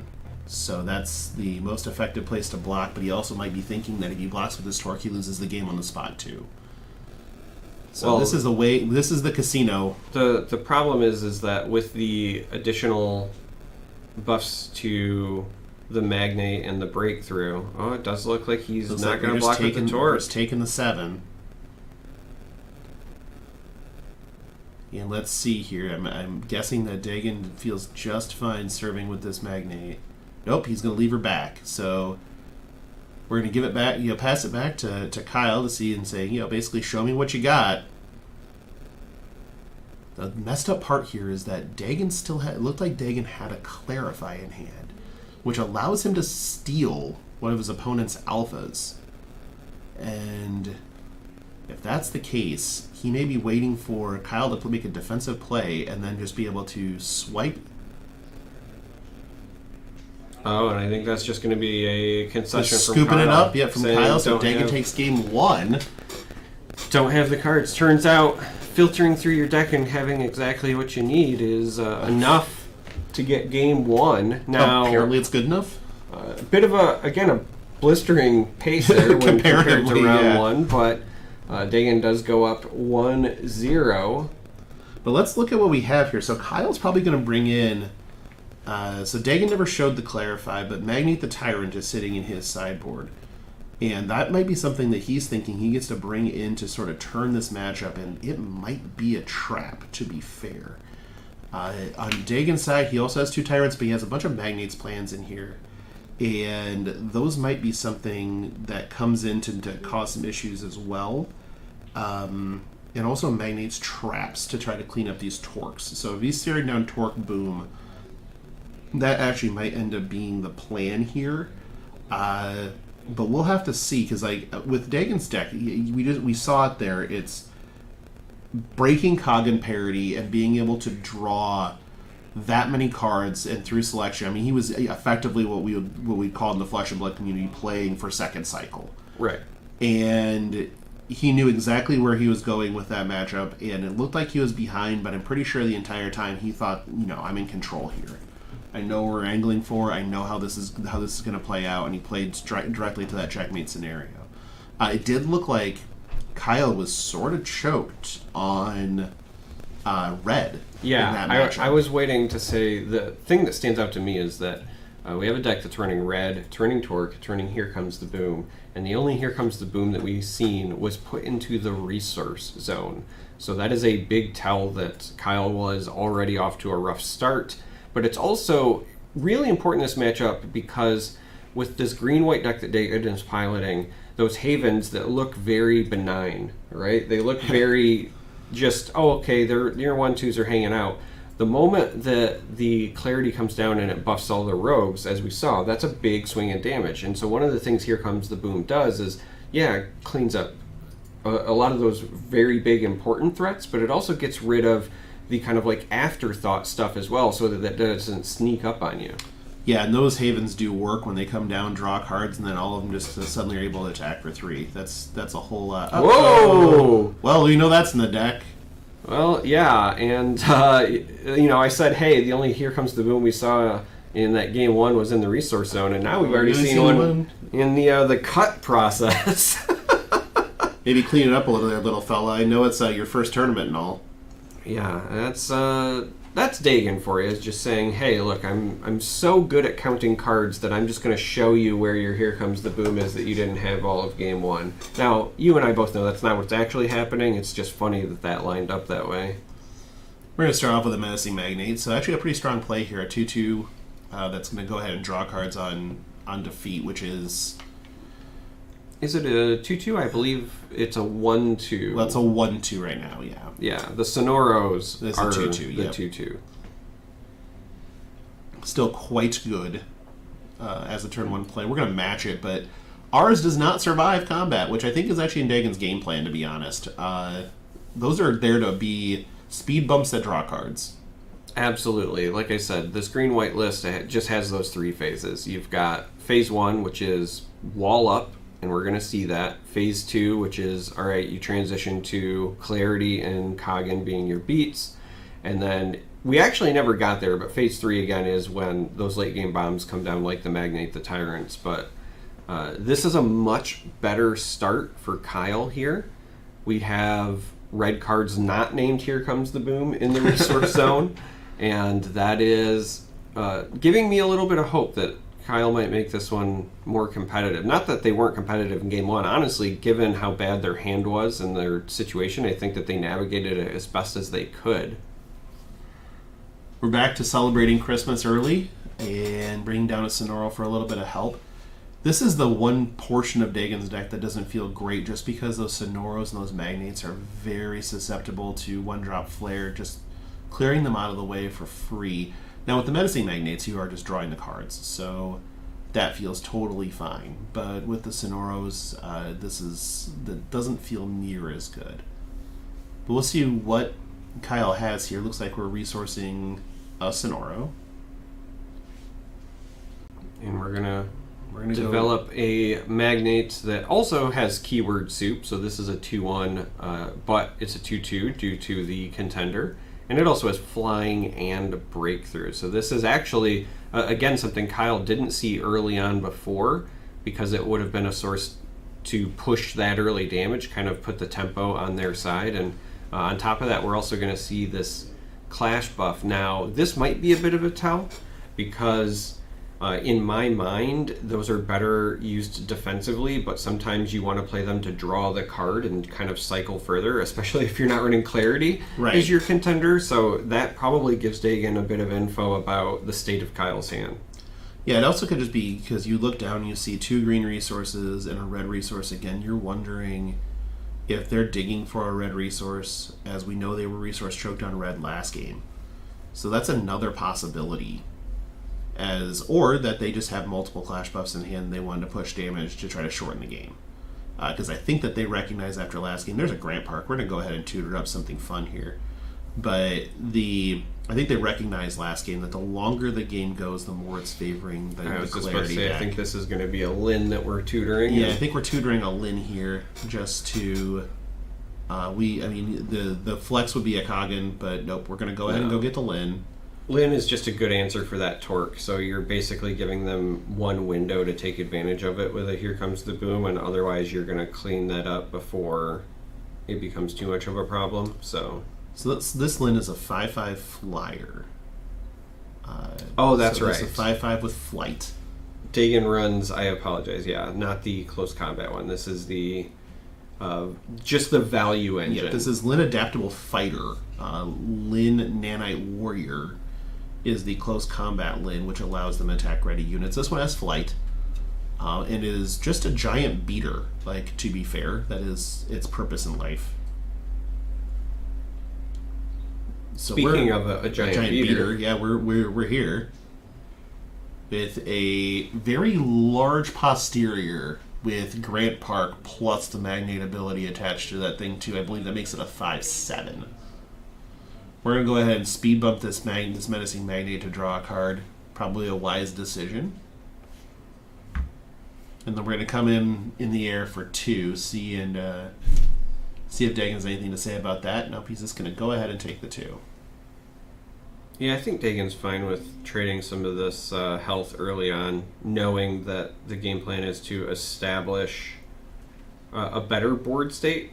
Unlike game 1, Dagon is a bit behind on the board this time around, and obviously Dagon is not running Here Comes the Boom, so really you're going to have to trade your health to reestablish some sort of presence so you can start fighting back. Now, again, the plus side is you're running Kagan, so if Dagon plays Kagan, he can get some of those 2-for-1s, 3-for-1s, etc., but you do have to find something here to kind of start to even it out. Yeah, his issue right now is that he's getting pretty close to just being dead to a New York City if he isn't careful. And so we're going to go ahead and play something that allows, switch to parity on New York City so that you have some ability. And we're going to go ahead and play a trap. So that's going to give Kyle something to think about in what's going on here. Mind you, we're in game 2. With Dagon up 1-0. as we stare down Kyle's decision making here. Notice that Dagon has about 1.7 billion cards in hand still. Kyle's starting to feel a little choked on cards. Looks like he has about 3 in hand. The difference there being that almost every single card that Dagon plays draws a card. So that ends up making a big difference. Just a little bit, as we have seen several times already. We know how important having access to things are. In round 1, we saw, one of the players that was essentially down to just playing off of the top deck. And then in round 2, in game 1, we saw Dagon keep pace by just having the choice of all the better cards, while Kyle was a bit gummed up. But that is not the case this time around. Here's Kyle the aforementioned New York power. City. And so we're taking Dagon to Browntown here. A little bit. We are going to magically trap that first attack and send it to Oblivion. But we still have. This also should force a discard as well, right? This is one of my favorite traps in the game. Again, when we talk about Alpha Clash, 2-for-1s are the soup du jour, as it were, and this is one of the better 2-for-1s and probably one of the best traps, if not the best trap in the game. As it takes care of a... Oh my! Got rid of a clash buff. That's a thing. So we're going to keep this train rolling because that Haven's not going to be able to block any of this. So that Sonoro is the only other block. So Dagon's going to have to take these other 3 attacks. Oh, nope. We're just going to clash buff here. And stem the bleeding from this New York City a bit. Like I said, we're still going to crash with this giant magnet over here. This should bring the Sonoro buff, or should bring the Sonoro block, but it's not 100%. Dagon might just elect to say, that's totally fine. I'll take the, well, I guess in this case, take the 5.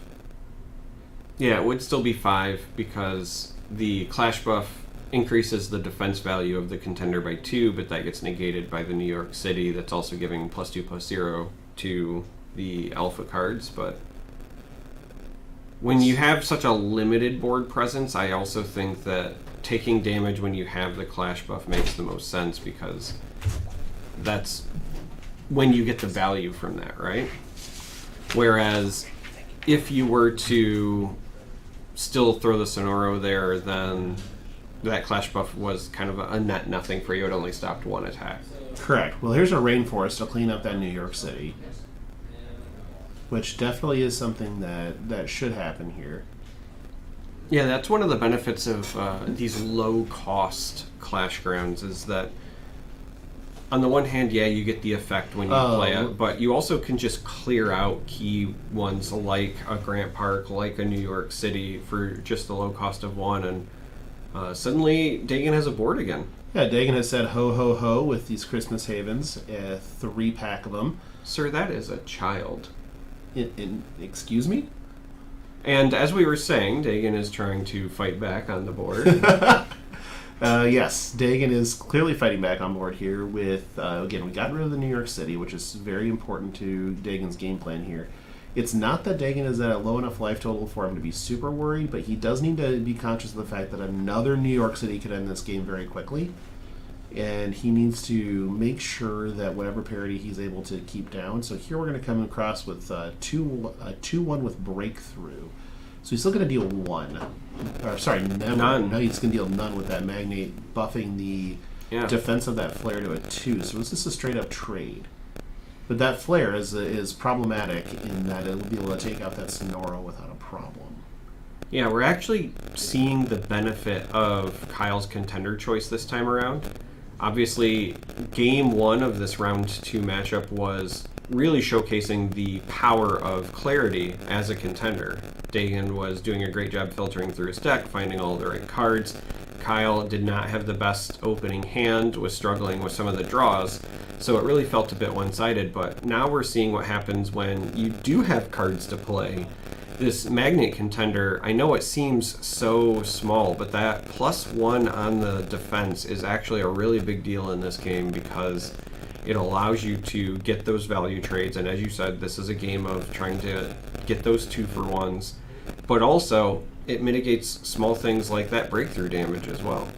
Yeah, absolutely. And so right now, it also just allows so that if they want to attack your contender for parity, it doesn't actually do that. You get to, as it basically gives you the ability with your cards to just stand pat against their contender. Looking at the board state now, it looks like we have a little bit of a pause as they try to think through some things here. We're still sitting on, I believe, the discard from Amazon Rainforest.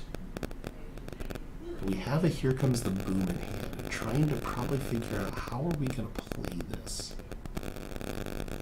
Yeah, I think the consideration right now is because there is no Grant Park, you have the Here Comes the Boom. It would clean some stuff up. You do have the Torque. You would get to draw a card for the Menacing, but you're going to lose your other big beater as a result. Now you do get to serve in first. Yeah, I was going to say you do get to get some value out of it potentially, but I only see I see 2 red resources in the resource row here.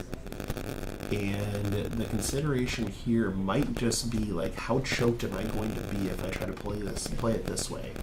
And where do I lose if I angle straight for here? Well, the way that you lose is the same way you lost game 1, because as I can see a little bit of Dagon's hand here, I see the clarity, and we know how impactful that is when it comes down and you choose rogues and you've got all of these Christmas havens on the board. There's the serve, and Dagon, that doesn't give Dagon any information really, but he's going to go ahead and speed bump one of these Christmas havens, but we're going to buff the magnet. No, I love this, because now if you're setting up the Here Comes the Boom, it does survive, but you needed to get it into the combat to do it. So this was actually very heads up. Brilliant play by Kyle, as Here Comes the Boom comes through. Draw a card off the Magnate. Now this Torque is a biggin. They should have also gotten a card off of the Clash buff as well. I believe they did, yes. Yeah. So yeah, that's why they have the 2 in hand. But this is a very big turn for Kyle, not just because of cleaning up the board and doing all of that, but also because this is generating additional pressure on Dagon. Yeah, we're crashing in for 6 here. And we're wondering, is this good enough? Here's where we're talking about that contender parity. And we're going to put Dagon to 11 to not quite turn on that second ability. Well, yeah, not quite. Now, the problem with this is that a very smart Dagon, while, you prevented it at the start of this turn, I suspect Dagon will just use Clarity to crash into that Torque to deal 1 damage to himself and turn it on. It's very possible.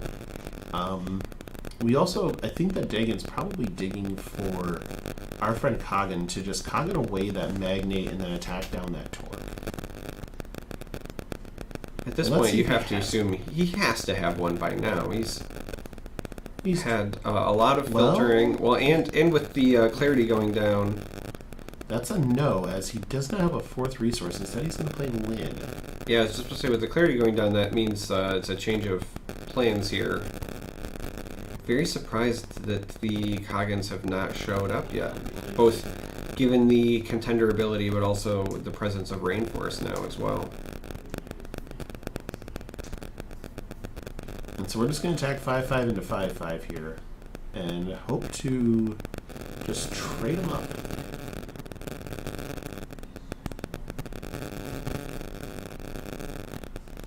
Looks like that Lin survived that combat. I'm trying to figure out how, but maybe I'm... Yeah, that's interesting. I'm trying to remember now if the Rainforest provides... any benefit. Yeah, any buff outside of the draw portion. But... right now we're staring down, okay, we've got make another resource, so we definitely feel like we can be in the driver's seat of this. I do see another, I believe I see another Here Comes the Boom in Kyle's hand.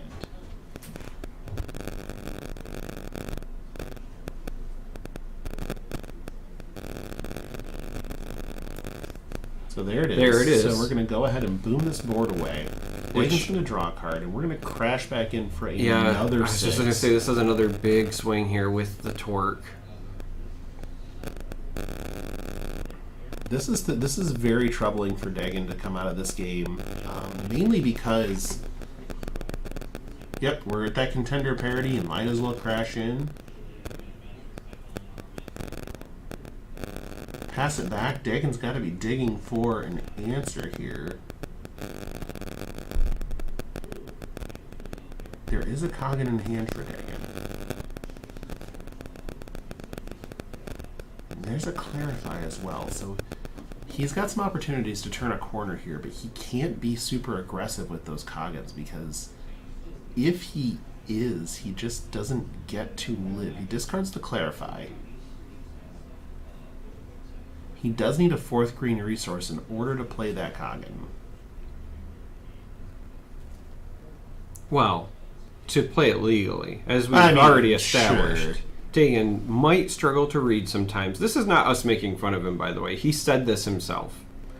So, we do know, and there is a green resource.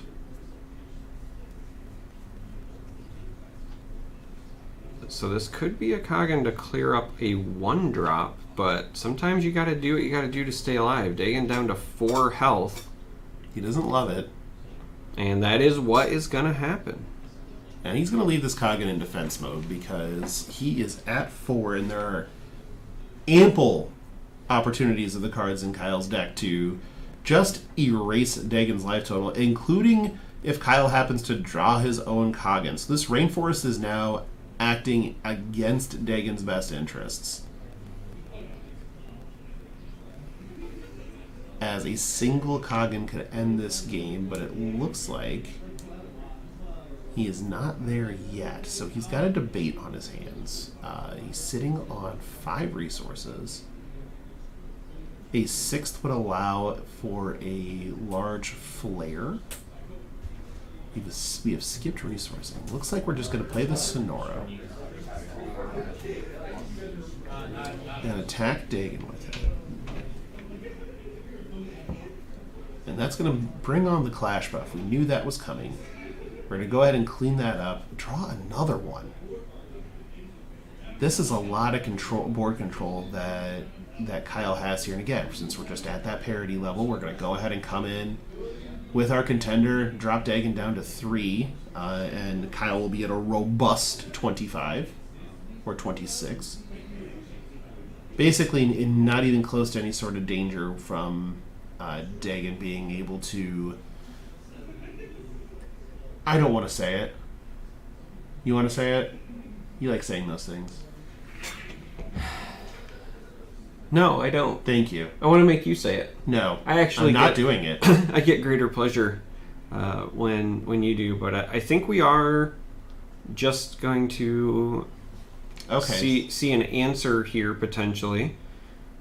You do get to like swing and clean it up, but you're going to leave yourself wide open. But this also enables digging for some sort of survivability. Instead, not going to take the attack. You can't. That's the problem. I mean, here we're just going to go ahead and slam a Coggin, and we're going to clean this game up. Yep, pick them up, scoop them up. Let's go. Let's go find a game 3, it looks like. So this is going to be our first game 3 of the broadcast, and Kyle showing that this deck can compete when it's not choked on resources. not just resources, but also really like playable cards. We saw, it wasn't even just that red was an issue in game 1, but when he laid down his hand and we did the handshake, there was the hey, I've got 3 of the exact same card and they're all useless situation as well. So when you actually find things that are good, and specifically also when you find Here Comes the Boom, turns out your deck functions a whole lot better. I think we also saw that Dagon's deck very much so wants to be on the play, with all those early drops that draw cards that you really want to be in a defensive posture in the early game anyway. That Kyle being on the play there had a lot to do with being able to keep the corner and not let Dagon have any sort of leeway whatsoever. And really just having that one turn difference to wipe the board up before there was a big clarity into choosing rogues, attacking for a bunch of damage. So I believe that had a lot to do with the matchup as well. Oh, the timing of the boom couldn't have been better, but the thing that I just keep going back to is taking that pause, taking that moment to figure out how can I do this but also keep that big magnet, because then that resulted in more things that Dagon had to do to kind of reestablish or stabilize the board state, and that was, I think, ultimately the problem.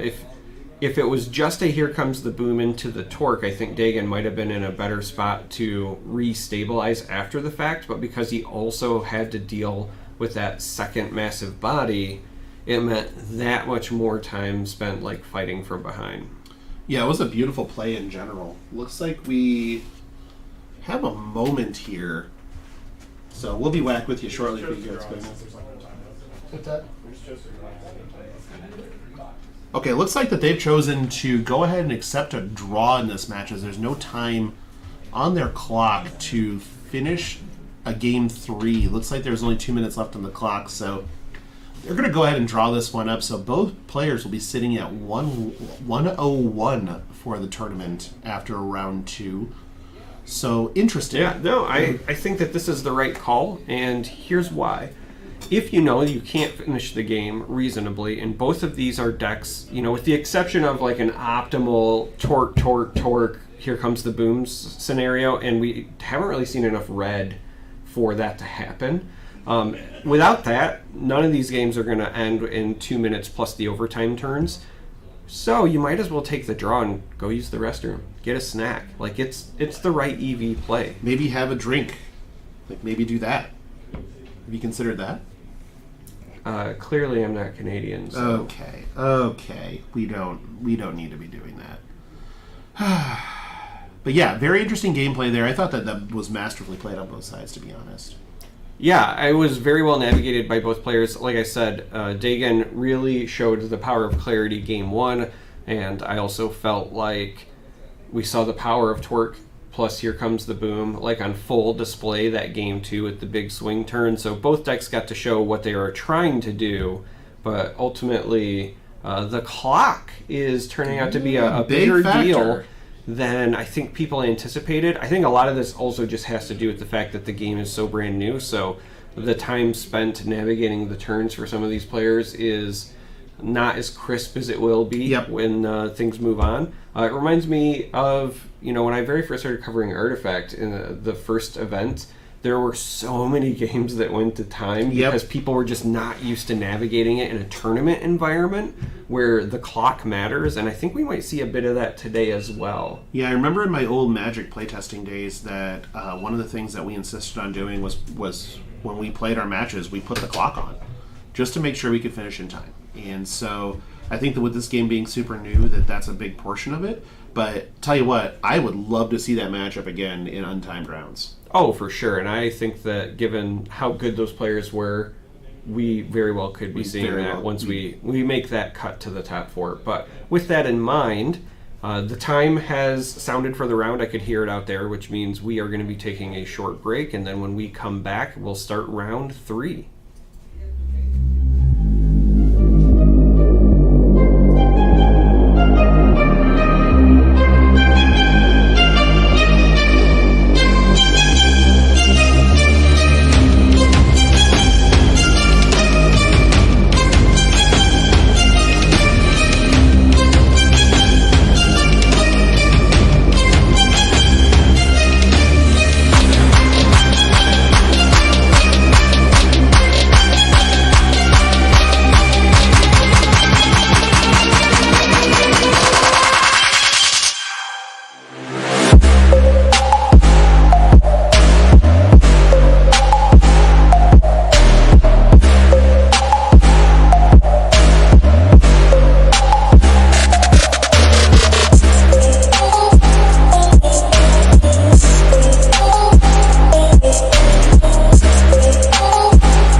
Well, we're back here at the 1K for the Alpha Clash event here at the Realm Games in Ohio. I am still Charmer, this is still Logan, and we came back specifically so that we could watch Logan struggle to open a playmat.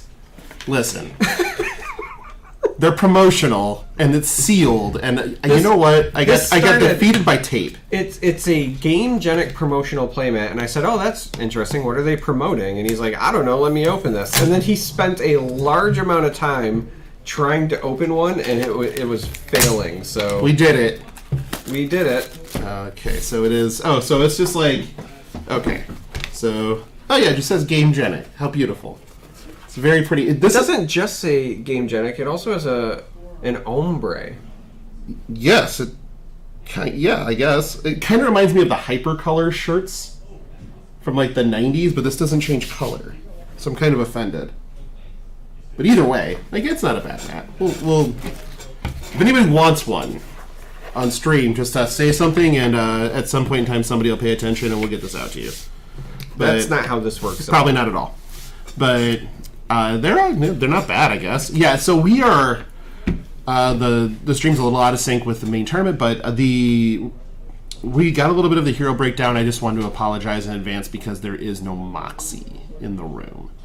Yeah, and we kind of anticipated that. I said so. I still feel like there is potentially some merit to piloting that contender, but general consensus among the community as far as the online events goes and things like that is that she's just not really popular right now. Yeah. I think that is something that needs to be addressed. And I don't mean in terms of the contender, I mean in terms of the community. How dare you? You need to play Iron Man. Sure. Iron Woman. Yeah, I mean, War Machine, really. But... Machine? Women can be a war machine, don't be... Yeah, it's just War Machine. Okay. But I do believe that a lot of that reasoning is that I think that Moxie, just as generally speaking, is very difficult to pilot. And so if you're looking at an event and you're like, hey,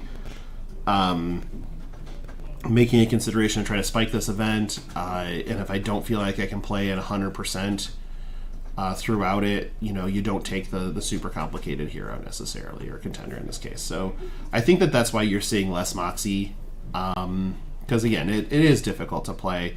I am happy to see that there's a mean streak, though, at least. We saw that on camera in round 1 and was very impressive. Yeah. We'll see plenty of torque and plenty of clarity and plenty of magnate. So don't worry about that. Those will be abundant. But I do look forward to seeing some of these decks perform in the untimed rounds, because we are seeing the clock having an outsized importance already in the infancy of Alpha Clash. And so people are going to have to kind of learn to build their decks to either play to that or to play through that. And right now we're not seeing that, but again, once we hit the untimed rounds, we're going to really see some intricate lines and some more interesting play patterns, I think, emerge when the clock isn't a factor. I think that it's actually really important to highlight what you were saying before, which is that the complexity of some of the contenders also just might be why they aren't as represented. So when you're playing Magnate, for example, it's very easy to take advantage of the +1 health on your units, like not that big of a deal. Similarly, if you're playing Clarity, it's very easy to take advantage of seeing more cards, like that's very straightforward.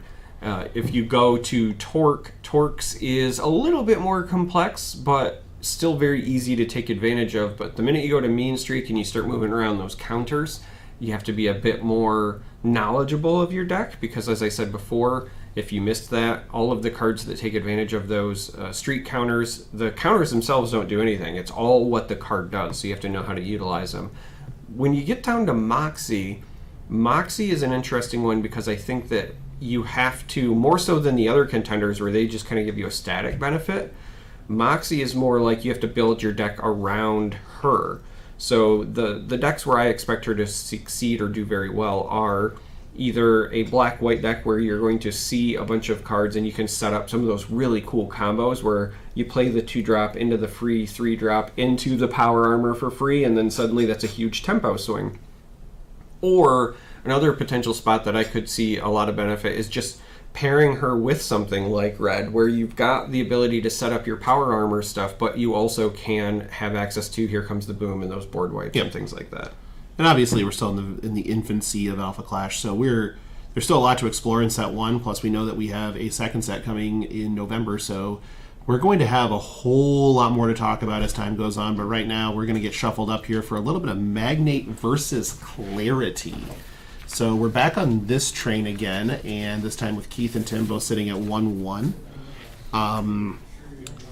Looks like that we're just all about the business again with both of these decks. We've got your typical... I was just actually, we should have Torque, not Magnate. I was just about to say, the Clarity icon on the broadcast is incorrect. So this is a Torque list. We can see the contender on the playing field. And again, one of those beautiful monochrome ones. You're welcome. Those are from the pre-release events. Yes. If you're wondering how people have these awesome-looking monochrome versions of the contenders. But yeah, this is a Torque versus Magnate matchup. So yes, so Keith is going to be on the Magnate side,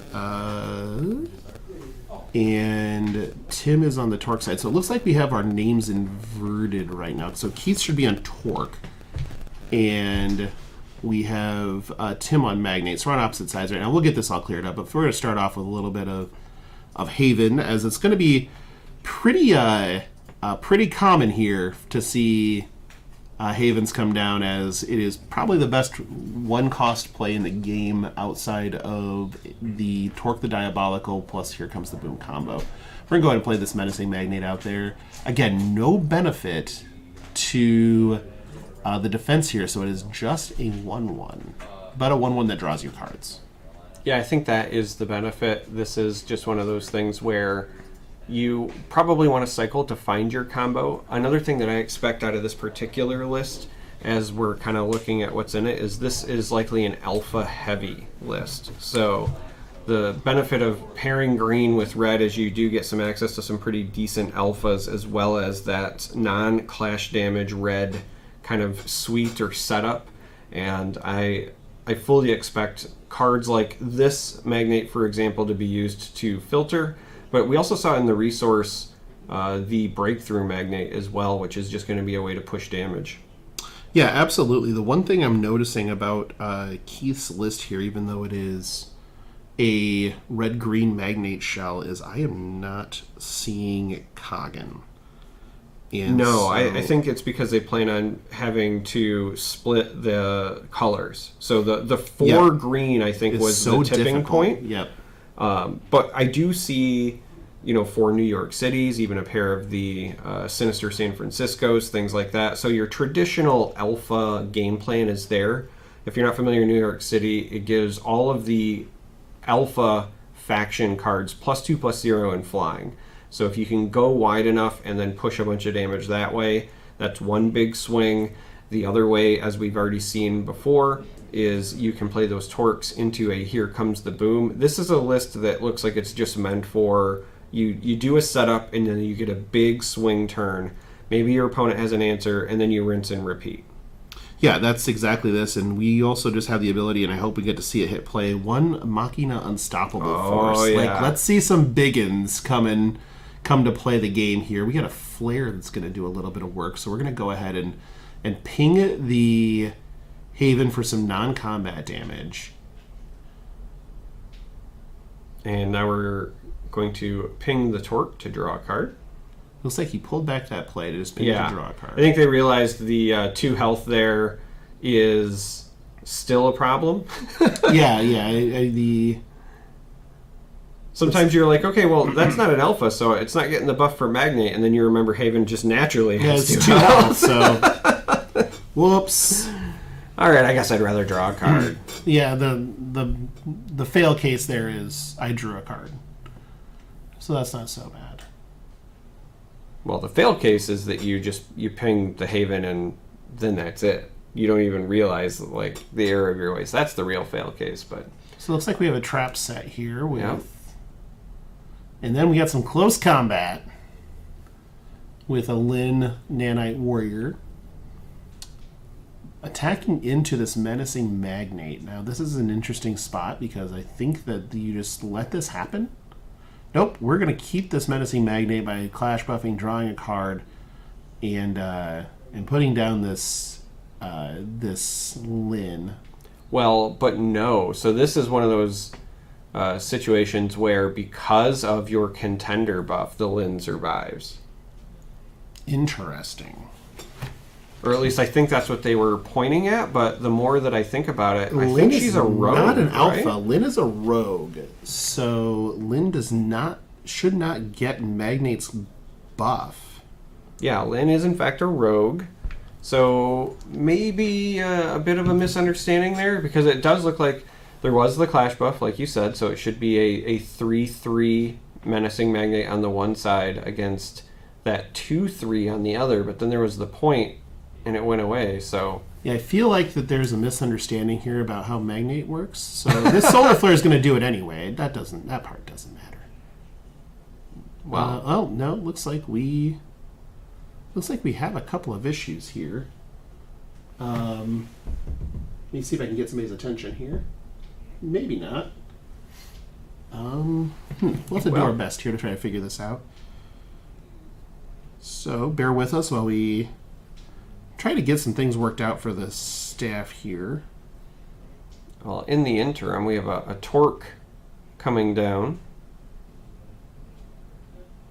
And the unfortunate side effect is that it's probably going to be so far that none of this can be rewound. So but we'll have to see how the judges want to handle that. But yeah, that was a lot of chaos. A very young game, very new game. So I'm expecting quite a bit of this. Not everybody has the kind of game time in that some of us do.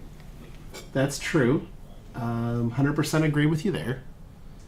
Don't think there's anything malicious in this. I just feel like we just have a couple misses here. And now there's a pause for folks to read cards. Do we have an Amazon rainforest out? Is that what's happening over here? I believe so. It's on the center line there. The icon is covering it. I think they put it there just so that they know that it's affecting both players, and that's what they were reading. It's just slightly covered by the logo for Alpha Clash. Yes. So let me look here just to make sure. Yep, there is one. Okay, so that's how we're getting cards in the bin there.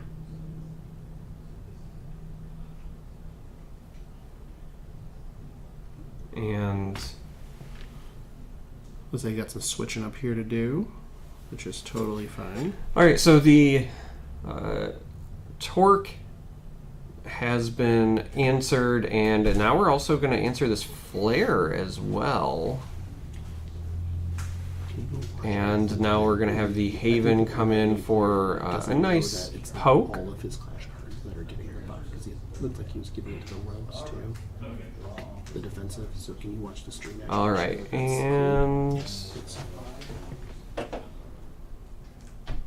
after that damage was successful on the contender from the Haven, I believe Keith ultimately should end up at 28 here.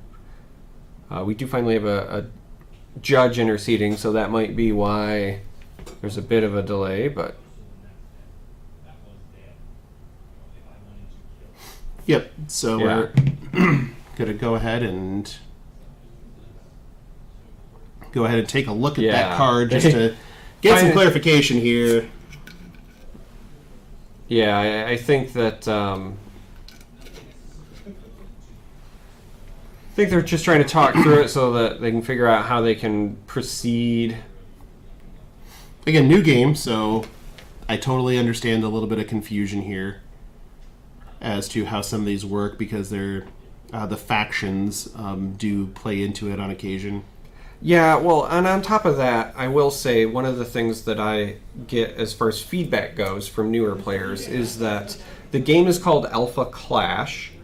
The units are called Clash cards, and then Alpha is a faction. So when you see something, and if somebody verbally says, this buffs all my Alpha Clash cards, that could mean just the clash cards of the alpha faction, and then other people will hear that and say, oh, it's all of their alpha clash cards. Right. And so there is a distinction that needs to be made. So alpha is a faction, and clash cards are what we call the units.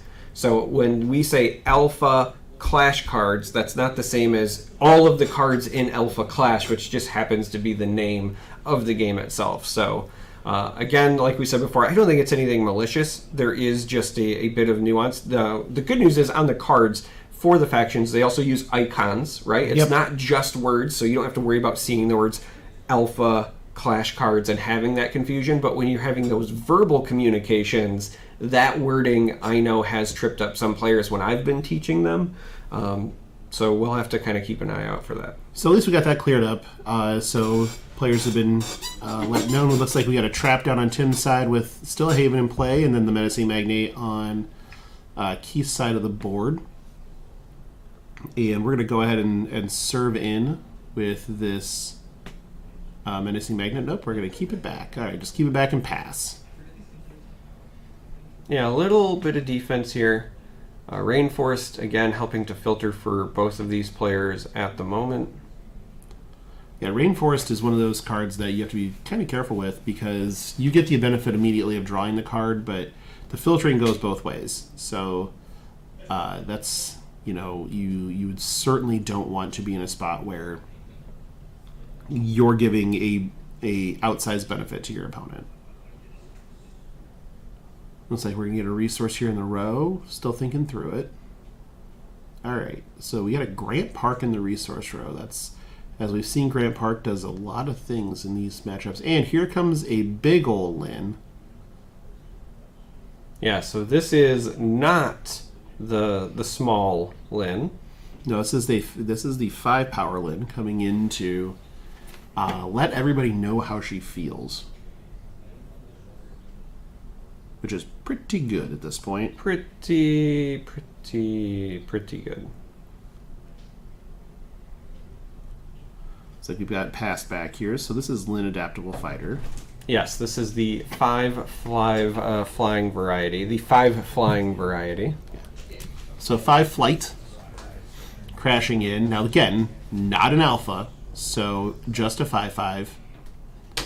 Just using some air quotes here, but that's something that's very important for the Torque player, as here comes the boom, really cares about that 5. However, looking at the resource row for our Torque player, it is a little choked right now. Looks like they do have the requisite 2 red, though. And a little bit of a flare coming in, followed by another flare. So getting that up to the required 5 damage. Because again, non-clash damage, meaning damage done outside of combat, does stay on the unit until the end of the round, so you can combo them together like that. Whereas clash damage that is unit to unit during combat, that only lasts for the duration of the combat. Of the individual clash, mind you. Yes.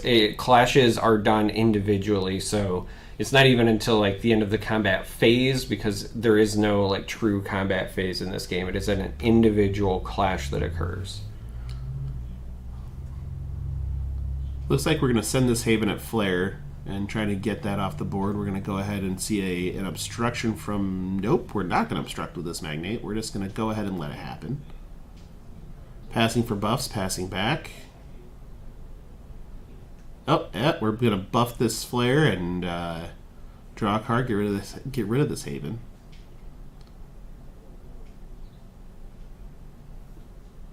Well, we are kind of back to what feels like the beginning phase of the game, where we've just got the weenies, but I have to point out that we do still have that trap looming on the one side.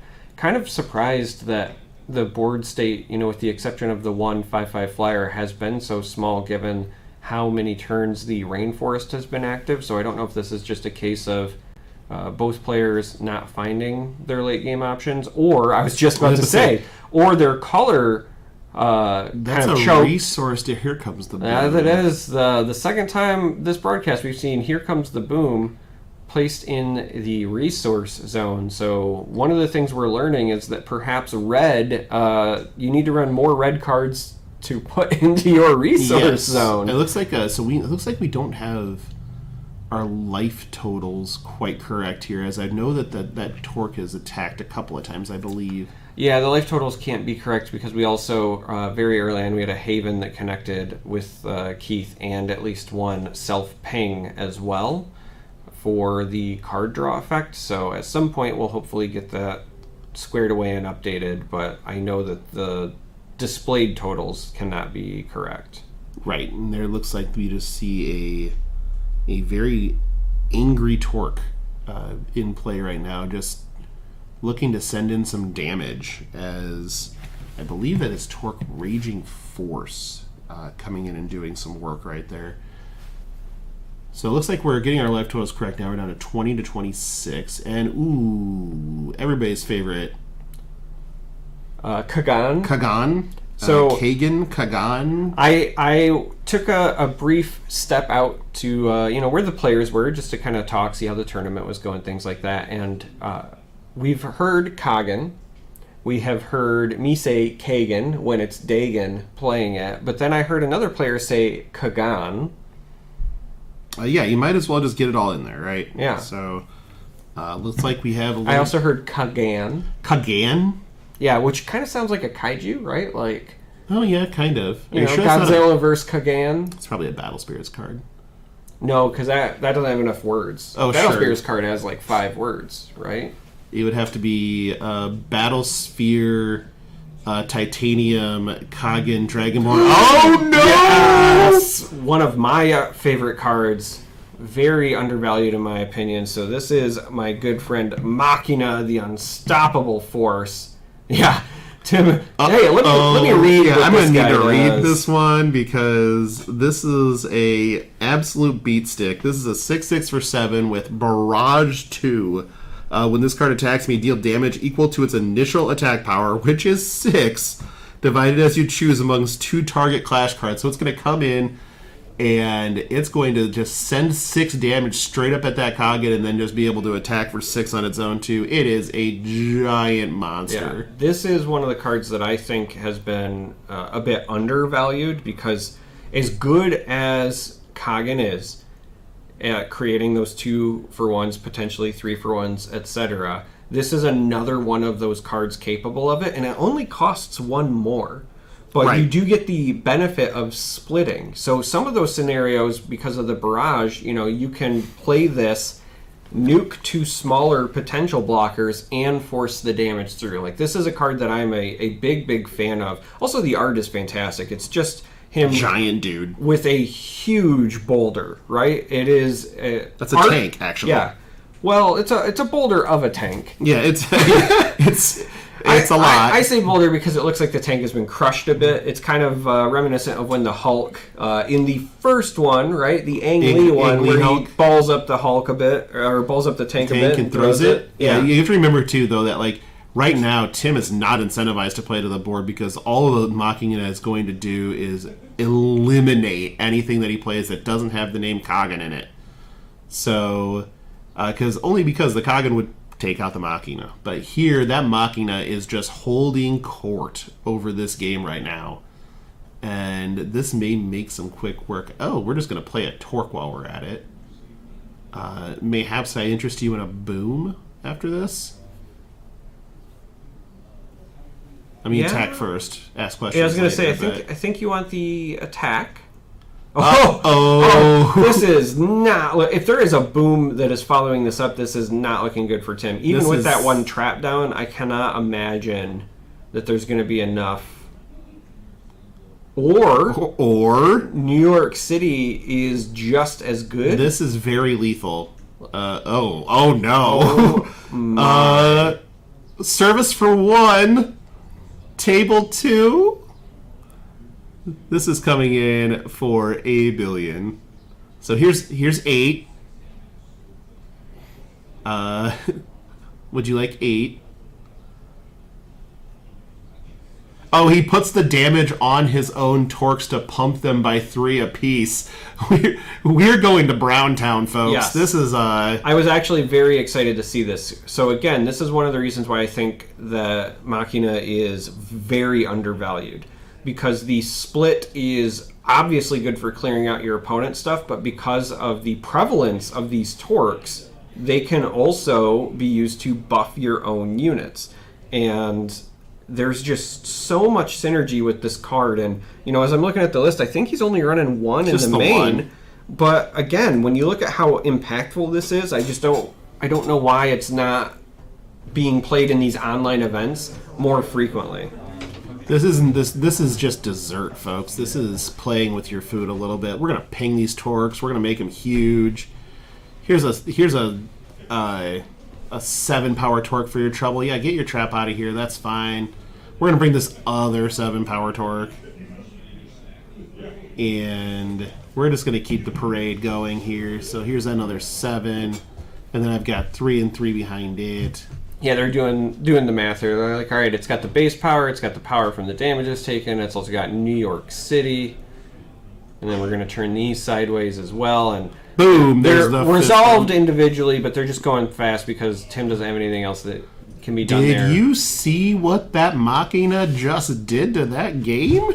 Yes, I did, which is, again, why I like advocating for this. Now, I will say that Machina faces the same problem that Kagan does, which is that you require a lot of the color-specific resource, right? You do. It is 4 red. Yeah. So much like Kagan needing those 4 green, Machina needs the 4 red. And so during deck building, I think you have to decide which one you kind of want to put the emphasis on. And that might be why we're not seeing as much of him in these online events. But the reality is, I think he's every bit as powerful as a Kagan.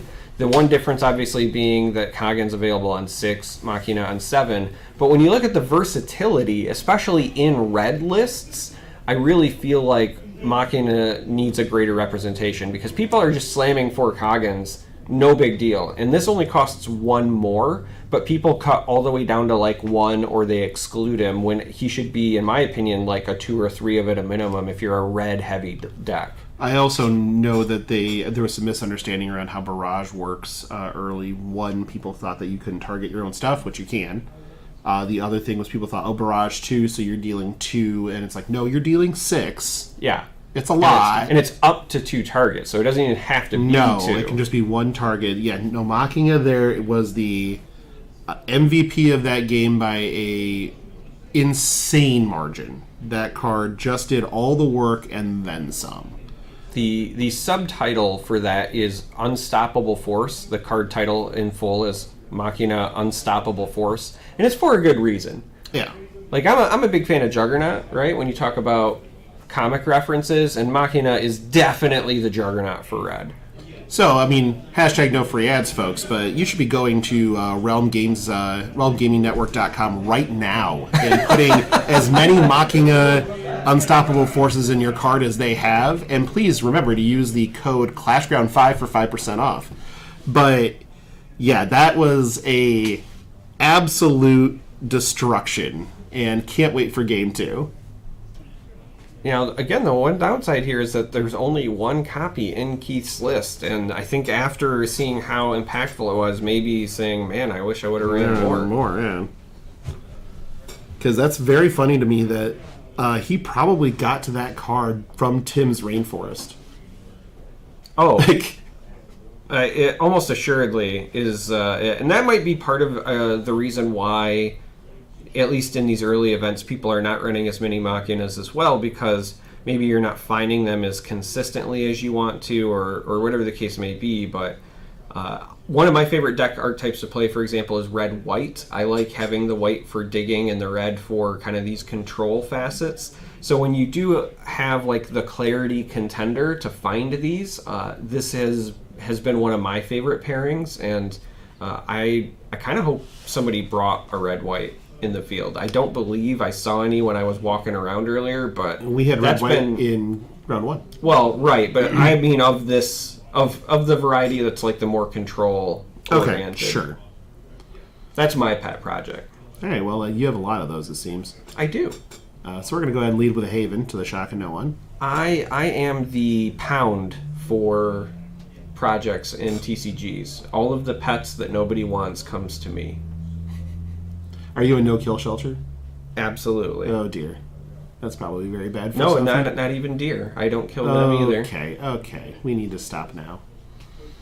We get a torque uncontrollable force down here. Yeah, I was going to say, you know who doesn't need to stop? Keith. Isn't when it comes to playing these torques, because it turns out they're very, very good. We have a shift to torque good? Is that what we're doing here? I mean, you already know a Kagan good, but Machina might be better. Torque scares me quite a bit because that's how I tore my bicep right off the bone. I torqued it playing a bit aggressively with bowling and just aggressive bowling, ladies and gentlemen. That's how we do. Is we aggressively bowl, and that causes problems. We're going to go ahead and play another Haven here, because drawing cards is what we do in Alpha Clash as much as humanly possible. Yeah, and I suspect neither of these are going to attack because you want to keep them safe. A little safe haven. A little safe haven, yeah, that's fine. I'm not going to let that one go. I do see that the Amazon rainforest is safely in the resource zone right now. I'm wondering if there was some thought behind that one. Yeah, going okay. I'm playing green-white. I'll have enough ways to filter my own cards. Let's not give them away. Let's not get 27 again. Let's try not to. I mean, that was just a brutal turn. Oof. Yeah, I'm glad that one was on stream. That showed exactly how things could happen. Let's throw down a little bit of a more magnate here. Yeah, a little magnate. So this says flying and breakthrough. Because Torque is the contender, though, this is just a 2-for-1. So opting not to attack with it yet because perhaps there's not a way to protect it in hand. Sometimes you'll see a bit of a tell when folks play that and then they swing right away because they might have the clash buff to protect it if you try to attack back into it. Or sometimes it's just bait. Yeah, that is also a possibility.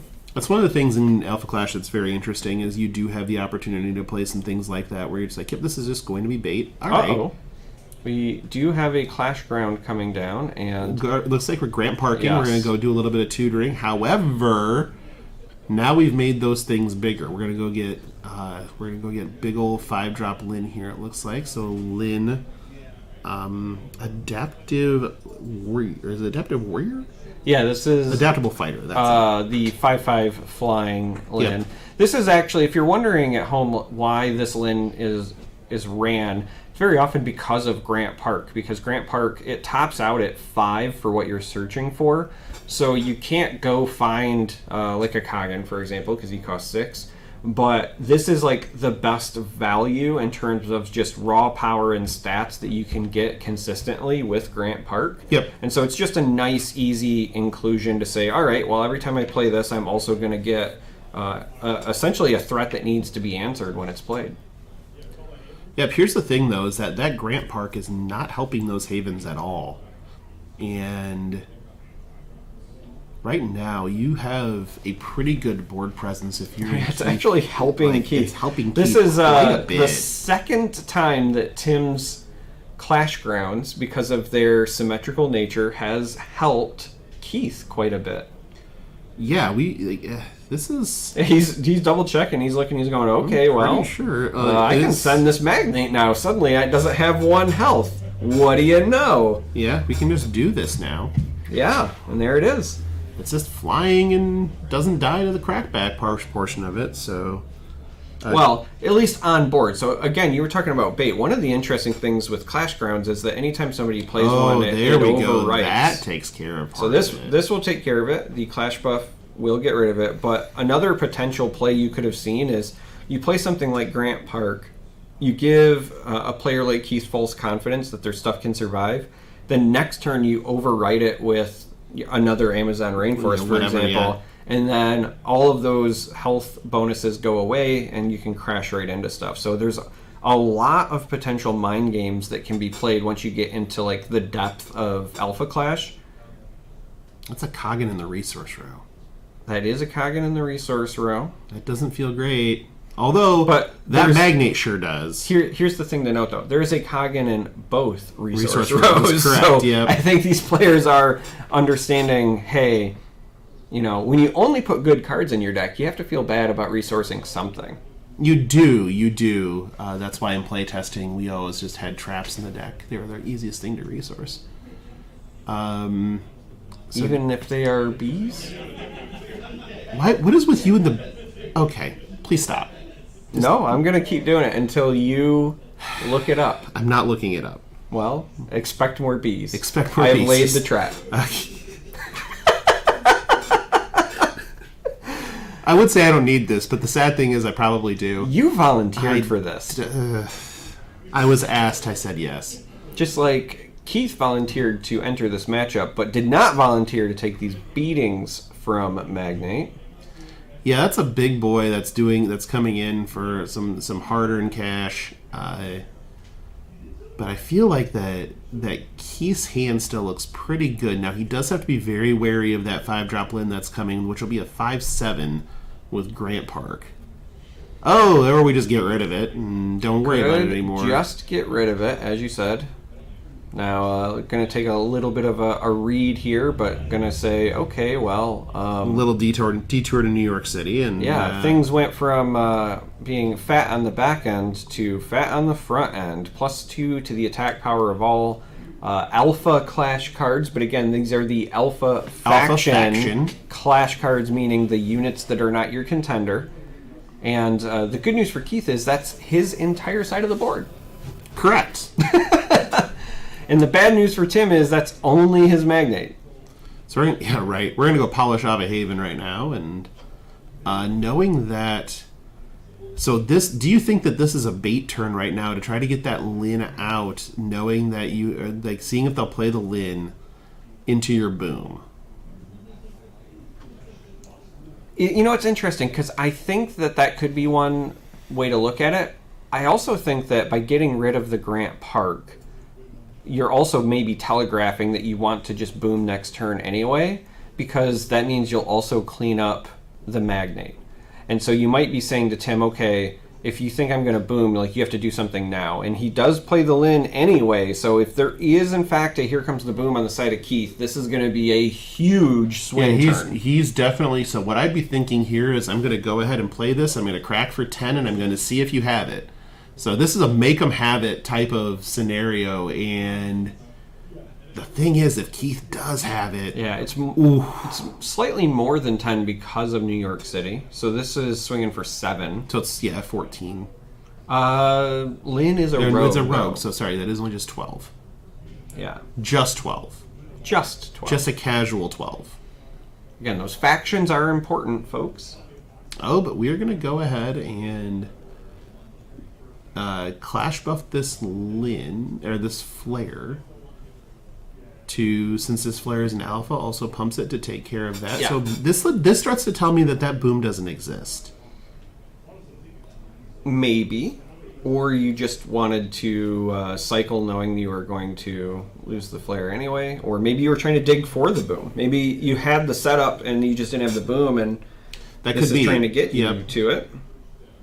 I'm seeing an awful lot of Kagans on the board. It's just in the resource row, which is row for both not players. Ideal. 3 Kagans between their resource pools, and here's another Torque. So, strap in. Here comes the boom. So one-sided board wipe followed by a massive influx of damage. 30, right? 6 is 8, so it's 24. I was gonna say it should be 18, but then you also have the New York City, right? So it's 24. Should be 24. How does 24 taste? And if you want to be spicy, just throw your contender and make it a nice solid round 25. Yeah, a little quarter century. Yeah, just a Washington. We do see the Torque turn sideways as well, so... Yeah, we're just going to go ahead and take 25. Let's, just watching the life total just drift down as they're trying to play their game. Well, that happened. Yeah. And so here's the rough part, right? The bad thing when you're in Tim's position is this is a easy board to potentially clean up because everything shrinks back down. But the problem is if you do that, you're still at 5. So That's Keith still can Coggin range. Yeah, Keith can just develop like literally anything and swing for a lethal. It could be Coggin, could be the Machina that we've already seen once before. Don't have the resources yet, but you're within striking distance. And a robust 25 life. Yeah. Now, the one thing that Tim might have going for themselves, assuming they can clean up this board and try to stabilize, and it does look like they're going to grant Park here to get rid of the New York, that's going to help. Also, some being below 10 turns on Magnate's Contender ability, which is to force your opponent to discard. Engage and we to are going to discard see a card. that. So this is where, especially against somebody like Torque, you can kind of play the attrition game and force them out of cards to a position where you can stabilize. Now the downside is it looks like Keith still has like 4 cards in hand, I believe, roughly. So plenty of resources available to stay ahead of that, but that is a path to stabilization. Nighty-night. Unless you find a boom again. Unless it's boom again, because when 25 isn't good enough, we just bring another set of them, and we're just going to extend the hand there. That's, woo boy. Here Comes the Boom is already just a really strong play, but it is absolutely exacerbated and magnified in every way stretch of the imagination when you have 3 Torques. That was 3 Torques into Here Comes the Boom. That's 43 damage off of Here Comes the Booms and Torque. That's why you play that combo, folks. That is why that combo is... you hear Torque Boom as its own thing, and that you just saw why. So... that might also explain why there's just the one Machina, for those who are wondering, because sometimes you don't need to get to 7 in order to just eliminate your opponent from the face of the earth. So I will say that this is, again, one of those reasons why my pet project, I know I'm a no-kill shelter, the reason that I like the red-white versions is because you do have access to the filter to find your combo, but another thing that I think goes... overlooked is also just the other card draw, right? Those cheap havens and things like that that get you there. Potentially, if you want to get really spicy, you could swap colors again and run like the Ramp Haven to also get you up there faster. There's all sorts of stuff you can do, and I'm excited. I know that this is an early event, but I'm excited to see what things look like after we get a few more events and people get time to experiment. Yeah, I think that right now we're looking at knowing that we're going to be in a spot for a while where these are the cards, right? And the Torque Boom combo is not going anywhere. No. The one card combo that is Coggin is not going anywhere. So we know what the build-arounds are, or a lot of the build-arounds are, but what we're still seeing develop is the decks that are in a consistent spot to be doing their thing on a regular basis. So think about that Mean Streak deck we saw round 1. That deck is not playing anything that is what you would consider to be one of those staple over cards, but is just doing a super consistent game plan throughout. And so we're going to go ahead, that's just one of those instances where we're going to see these other consistent decks that aren't making these splashy plays have an impact early. And once we get more cards into the game too, you're going to see that sort of drift back to up and down and level out. So I'm very interested right now in how this is all going to play out in general. Well, I'm interested in taking a short break because that wraps up that round, but we still have more Alpha Clash action. So when we come back, we are going to see round 4. So I think we're actually going to have a quick conversation with somebody when we come back. Are we? I think so. That's what it feels like. I think that we're going to have a quick conversation with somebody when we come back. So we're going to take a very short break, and then we'll be back with maybe a little bit of a spicy interview. So please stick with us.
Hello and welcome back to the Alpha Clash 1K here in Ohio at the Realm Games, and I'm still Charmer, but I'm now joined by Keith Spohr that we just saw with a big win on the back of some beautiful Here Comes the Boom combos. So first, let me just ask, how are you feeling after pulling off that insane combo multiple times? I still got the butterflies, honestly.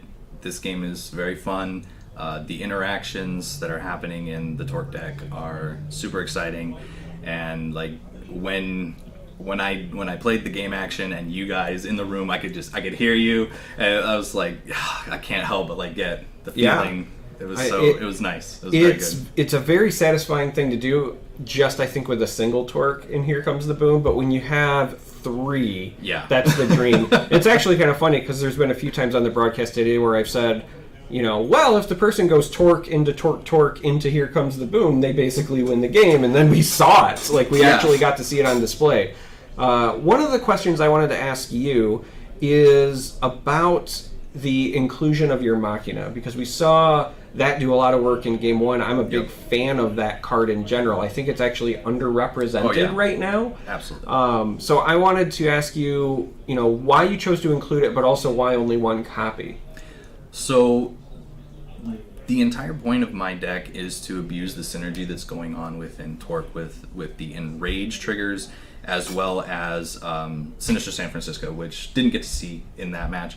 But the intention is to play a low to mid-range game and build a board, and then play Sinister San Francisco, followed by a flare, a 6-drop flare, and then you're going to use your little flare and your contender to beef up the toughness with the San Francisco triggers to get your guys to 3 toughness, have flare swing, and then now you have these 5/4, 5/4, these little guys that came out early and just kind of protected your more important pieces, like the flare, like the Torque uncontrollable. So having those early blockers that both protect and draw a card keeps you moving through your deck to find the big combo payoffs.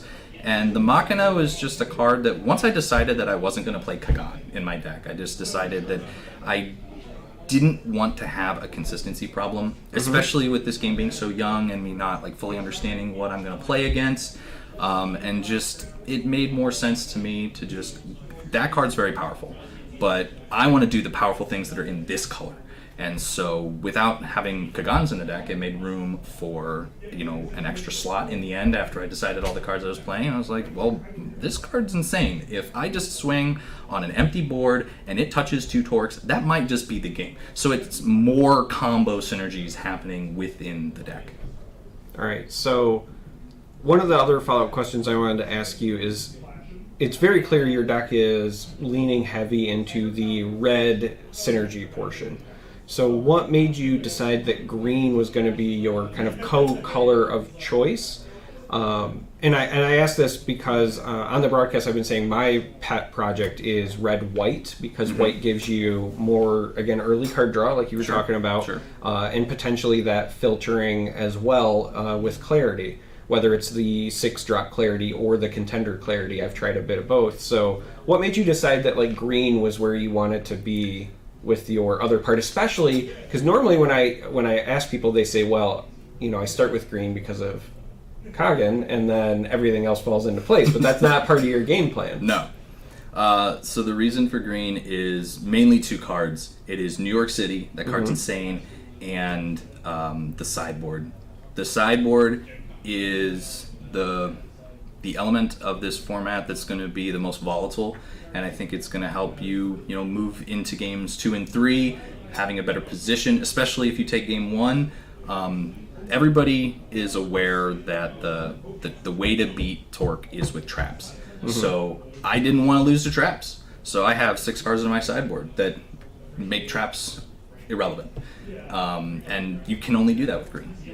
And then I get the added benefit of New York City, which is just a 3-mana redraw that makes my guys fly over them. So if I get into a board stall where I don't have Sinister San Francisco and I don't have a boom, well, okay, I can come over for 9, I can come over for 12, or something like that on a turn where maybe the opponent's not expecting. I mean, that's a very solid answer. I do think that the sideboard is a big thing that needs to be considered. I did notice you're also running a Magnate's Trap. That is my favorite trap in the game right now. We've been kind of on the broadcast talking about the importance of the 2-for-1s in this game. Yes. Especially because there's so much involved with trying to establish your board presence. And so we think that at least right now for this first set, that's why people are putting such an emphasis on cards like Kagan and, in my case, cards like Machina as well, because they come down and then they usually answer another unit, and then they also require some sort of follow-up, right? And so Magnate's Trap is one of the few traps, because of the discard portion, that also does that. And it does target some really powerful stuff, like Torque. So it's very interesting that one of the best cards in the game just also happens to be a 1-drop right now, but that is very much the case. Oh yeah, absolutely. I included Magnate's Trap in the main board because I didn't get a lot of time to play test actual games, so I'd spend a lot of time thinking, reading deck lists on the website, in the Discord, reading people's deck lists, and I noticed there was this theme of a lot of early plays that really don't have a huge impact on the game, but they draw you a card or something like that. Well, this card doesn't trigger defeat triggers, so if the opponent is playing a card like I'm playing, like the Menacing Magnate. Menacing Magnate, that's a great example. You just take that advantage. You take that value away from them, and you get an extra card out of their hand that they have to discard. I'm also concerned about the Torque Uncontrollable Wall Wars, and so I wanted in the main board to be able to manage a potential situation of going up against a Torque-to-Torque wall. I think it's pretty telegraphed if people are aware. But sometimes you can push them into a situation where they can't avoid doing what you would like them to do and fall into the trap. So, it is just a high-value card, as you said, and it's very powerful. And it's also green, so it's my second green resource for those New York cities that I'm trying to play. The New York cities, absolutely. Well, with that in mind, I know you said you haven't had a lot of time to play test. Are there any decks that have given you trouble, or that you're you don't want to run into, or maybe you just are afraid of maybe not understanding how they function, or something that would catch you off guard? No, not really. Looking at the format, I feel like Torque's creatures in combat match up better than other creatures do in the format. Decks I would be afraid of are decks that are playing Alpha Aster and understand how to blow me out with it, or decks that are playing my similar strategy but going maybe a little bit bigger than me. Zach Powers was doing that today. So having the inability to get through the opponent's Torque wall with your own Torque wall, Here Comes the Boom doesn't mean anything in those matchups. Right. So the person who goes bigger wins. And it was clear to me when we played that game that is the situation right now with Torque into Torque. If the other Torque player is bigger, they're probably going to win. Well, you know what's big? Machina. He is. But he doesn't deal with those darn Torques. No, he doesn't deal with the Torques. The Torque is going to be an interesting beast, I think, for a while, until we hit sets 2 or 3 and we just get more cards, more options to potentially deal with it. But I also, it's so funny, but I feel like part of the reason that Kagan also is so well represented in the format is because it's one of the most effective ways to deal with Torque. Yes. And it's also kind of amazing that you're essentially paying 6. I mean, granted, you get the body, but you're paying 6 to deal with the 1-drop, and that's the most efficient way to do it, which just speaks to how important and how powerful that Torque is. Yeah, I really appreciated how in our match Tim was playing that 1-cost green action that just sent a 1-cost dude to oblivion. He clearly respected that card's presence in the format by putting that in his main deck. I thought that was an excellent choice. Yeah, I mean, it's one of the few answers that doesn't feel so cost ineffective, right? That yes. is good. Now the problem is that when you're not playing against Torque, now suddenly a lot of the times that card ends up being a resource. But I also think that that's fine. No, it is. there's been a few times on broadcast where you're looking at the resource pool and you're like, man, those are all cards like you would have wanted to play. So, I made the joke, when every card in your deck is good, none of them feel good to resource. Yes. It sometimes it is hard to come to terms with what card you're putting down there. I spent probably more time than I needed to at several moments deciding which card goes here.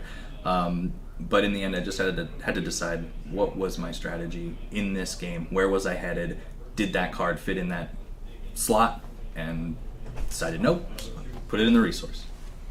All right. Well, final, I guess, bit or question for you is. I know you said you didn't get a lot of time to play test, but is there anybody that you want to give a shout out to for helping you to prepare?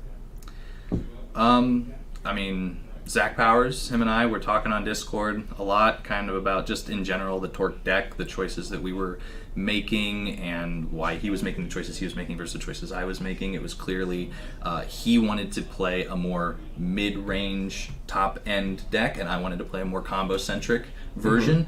But through talking with each other, we each learned some interesting things, had some interesting thoughts about it. He changed. I think he told me he changed 4 or 5 cards in his deck after we finished speaking. So it was really nice to help him and to get the feedback that what I was doing felt right. And my wife, she pulled all these cards for me. So I mean, that helps. So I appreciate you. Thank you. All right. Well, I appreciate you coming in and giving us a quick run through some of the decisions, because that was certainly one of the most impressive victories we've seen on the broadcast so far. It was very apparent, it happened, you hit the combo, and then suddenly you have a victory. So thank you, and I wish you the best of luck for the rest of the event. And we're, with that, I think, going to take a short break, and when we come back, we will have round 4 ready to go, so don't go anywhere. No.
to yeah. stream.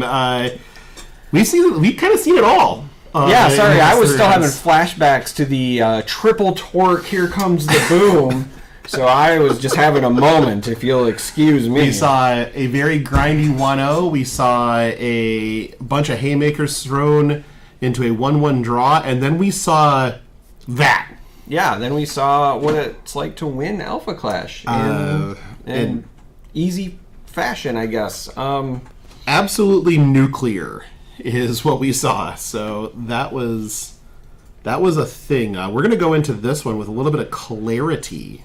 Yes. See what I did there? I did, and I'm very proud. I I know really that don't you're like dying myself. inside, Yeah, I but just really- every time you spend more time with me, you get more and more punny. I hate it. Yeah, that's I what I really do. hate it. So we're going to have Clarity taking on Torque. So we're going to have a green-white Clarity, so a more value-oriented, very similar to what Dagan was playing earlier.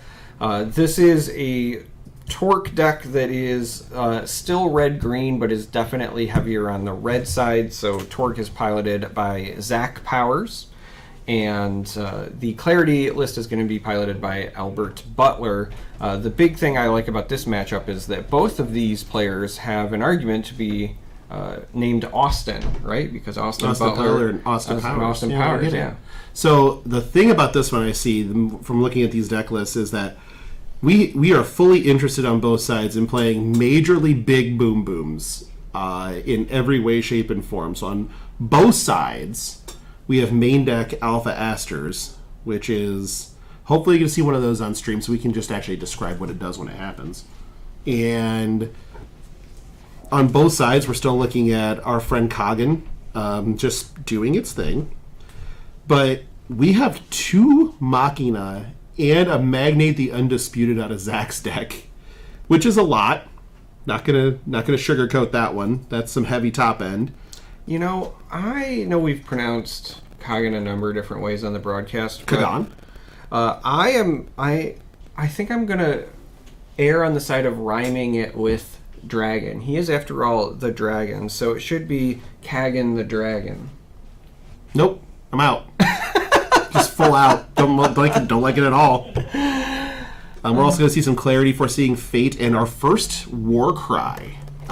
Potentially. Potentially. But let's not get too far ahead of ourselves. But we are going to see let's at least a little bit of variation coming out of the Albert clarity list here. So let's let them get shuffled up and draw their hands and get ready to go here.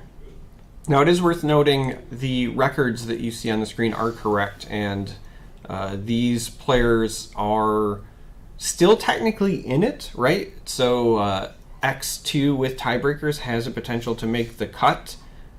This is kind of why we wanted to highlight this one on the broadcast, because there's a lot to play for if you're trying to keep your tournament life alive. And speaking of things to play, just leading off with a Torque. Yeah, it has to feel a little bit free into a clarity deck. You do have to be mindful of your Lins with close combat, just because they can take out a Torque still, but in most cases, just playing that Torque down there is not that big of a deal.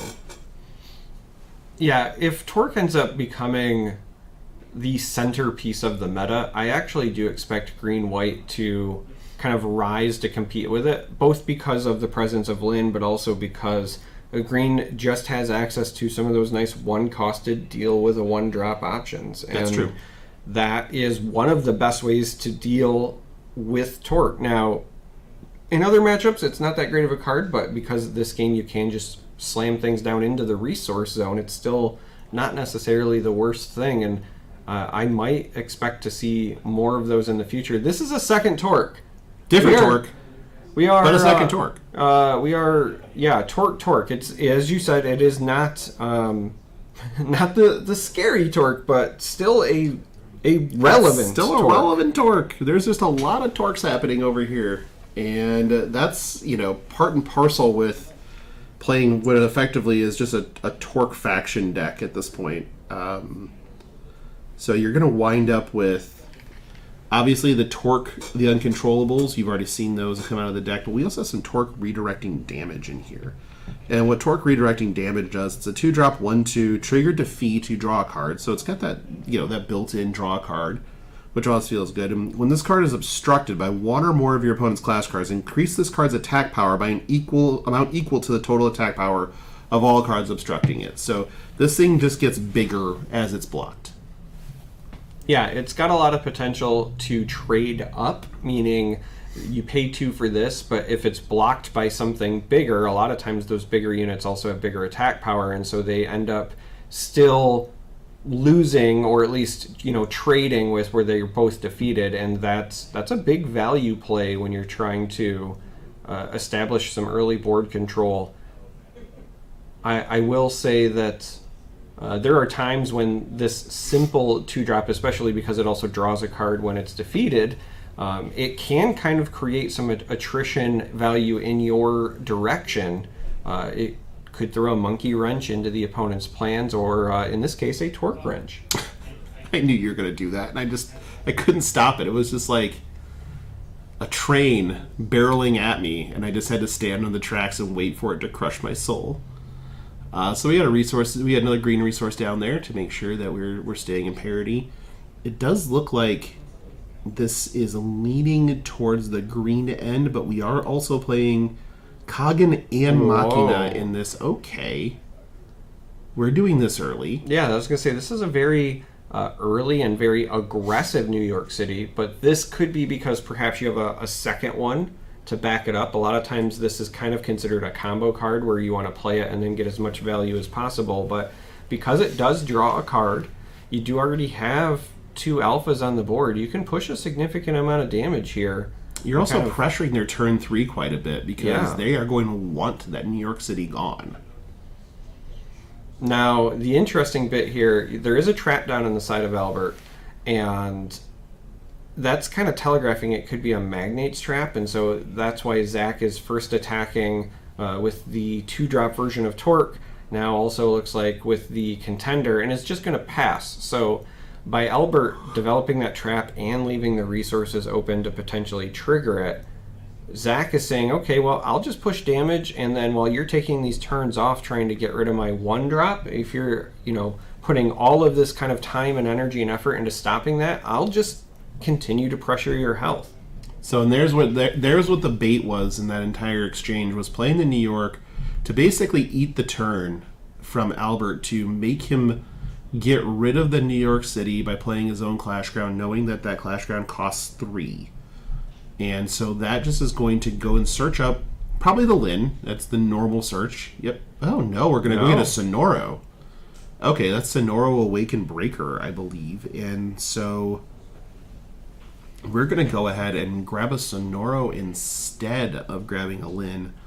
But again, we've gone ahead and said, okay, we have, that trap is no longer online if it's a Magnate's trap. And I can now just attack however I want to, and no big deal.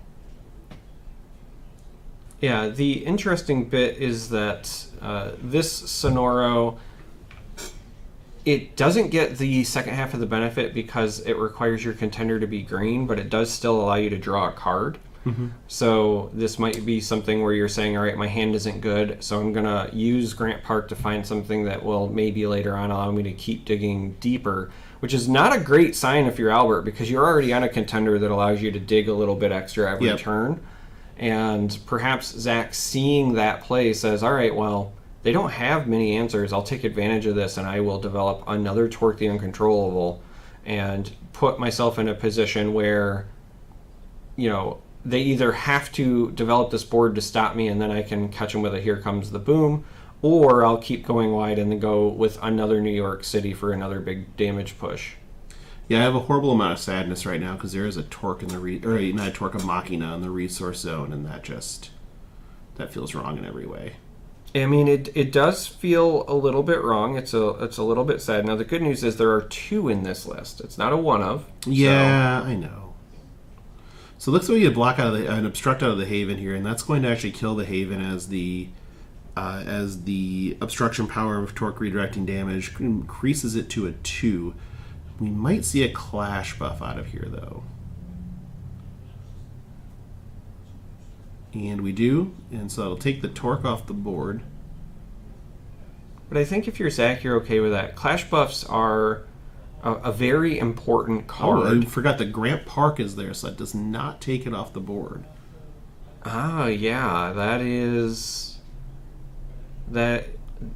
interesting. The Clash buff does take it up to a 3 attack though, and unless I'm the torque redirecting damage is a 1/2. Yeah, and so with the Grant Park, it does go up to 4. So there's got to be something else. Yeah, that's extra brutal. Even with the trade, I was about to say, Clash buffs are such an important card in this game, and they kind of come at a premium. You're only allowed to run 4 in your entire deck. So even just getting rid of one with your 2-drop is a big deal. But now if you're not getting the trade either, it's going to be extra brutal for Albert in this exchange. I do see a Here Comes the Boom in Zach's hand. So the setup is there. Kind of makes you wonder why he just didn't take the opportunity and to instead just play this other torque. Well, I think the train of thought here is that you want to continue to show a situation where you might not have it to bait it, right? Because right now you're not in any danger of losing those torques, or at least you don't suspect you are. You have to worry about Lynn. They didn't tutor for one with Grant Park, though. Well, you really don't, because the Grant Park is actually making it so the Lynn with close combat does not take your torque out. Yeah, well, the only reason I was saying you have to worry about Lynn is now that you're at 4 resources, theoretically it could be Rainforest into Lynn, and then you lose 1. And then you lose 1, yep. But again, that you didn't see them, like we can see because of the camera angle that there is one there, but on the side of Zach, you didn't see them tutor for a Lynn with the Grant Park. So that would be a very specific call for you to say, okay, they already had one in hand with a Rainforest. Instead, we're just going to see another Haven come down. And this is where you have to stop and wonder if they do believe that there is no boom. And that's kind of what it's going to start feeling like here, because they're playing their board out pretty wide. Well, actually, I kind of like this play from Albert, because if you do put them on a boom, playing these little units will make it more enticing, but you also kind of don't lose anything because they're all drawing you cards. And you are leaving up that Magnate's Trap, so you do have the capability to just fade that 6 damage from one of those torque attacks. Yeah, for the position that this board is in, unless Zach plays a resource and plays a 3rd torque, because that would suck. That would be horrifying. Outside of something like that, though, what you're kind of looking at is a scenario where the Here Comes the Boom comes down, you lose your units, but you drew cards. The Magnate's Trap would answer one of them, so there'd be 1 left. And then if you have a way to get rid of the Grant Park, then you could do that, get the other one with your Lynn, and now you're back to where you have breathing room. I think that's the potential game plan. I mean, it is a plan. We'll go with that. You do know that they do have a Sonoro in hand. Looks like we're just going to clean up this board with a boom. Yep, so here comes the boom. Literally, here comes the boom. And we're going to make some 6-power torques here. You'll probably see 1 attack first before any sort of pings happen. Yeah, we're drawing the card off of the Menacing Magnate that was defeated. Also drawing the card off of the torque redirecting damage that was defeated. And so we're going to start with just contender on contender action. Just going to limp in. See if there's a clash buff involved. Albert's a little in the tank here, wondering, okay... Yeah, it's interesting because, even if there is a clash buff, there's no way that Zach's going to stop here anyway, right? You wouldn't think so. But he did. He just passed. That is a lot of respect for what could be a Magnate's Trap. That looks like way too much respect for what could be a Magnate's Trap, to be honest. Yeah, that... I'm literally speechless. That is such a big win for Albert here, just by having a face-down card. Yeah, they saved themselves from potentially 12 damage, 6 at a minimum. I have some... that's definitely something I'm going to have to ask Zach about later on, because I'm wondering what the logic is. Yeah, you could lose one to the trap, but that trap is still there. This is Schrodinger's trap at this point. So unless you're expecting... unless your expectation here is that as you have another boom, and you're hoping that they would tap out for their Sonoro... but even then it's the same numbers. Like, it doesn't change, and that trap is then gone. Well, and even further, as I'm kind of looking at the list on the side of Zach, this is... Oh, hi, my name's Coggin. Not a situation where you have Magnate's Plan really in the main deck, so trying to stall out to the point where you could maybe get rid of that trap isn't something that you can do. Sure. But we just see a Coggin come down, clean up the Sonoro, and then just crash in for 5 with a little bit of contender love behind it. So, sitting at a robust 20 to 18 right now. So we got some progress in the life totals. That is a very impressive Kagan the Dragon. Sure is. I think we're going to see it come back. So C1 play one here. Yep, C1 play one out of Albert Butler. I'm pretty sure that he's going to eliminate the dragon on dragon action. So all things being equal, being the second player to play a Kagan usually feels good, because if you keep going at that exchange, you'll always be the one left with one. However, health totals are a thing that you have to be concerned about as you're making these exchanges, which is exactly why... fourth red is this Machina? Albert was trying to decide on whether or not... No. to attack with it or leave it back as defense, but instead, we're just going to see a Torque into a Kagan. This one will again go on offense, chip away at the health. And now... I think if you find another Here Comes the Boom, it doesn't matter if that's a trap or not. You've got to push it in. But this does take me back, right? If they would have just attacked before... Be at 6. Albert would be at 6, and that trap would be irrelevant. Right, well, and you could be pushing for additional damage here. Interesting. We'll have to see whether or not it matters. Albert still needs a lot of help to stabilize this board.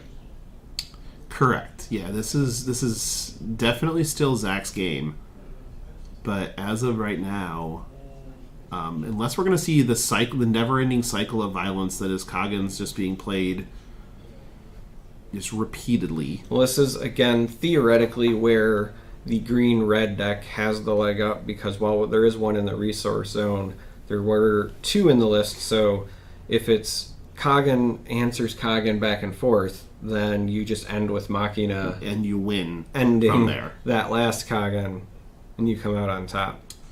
Yeah, because all that's going to happen with that Machina is going to ping 2 of your Torques and send them into the red zone over that Kagan, and that's going to end it.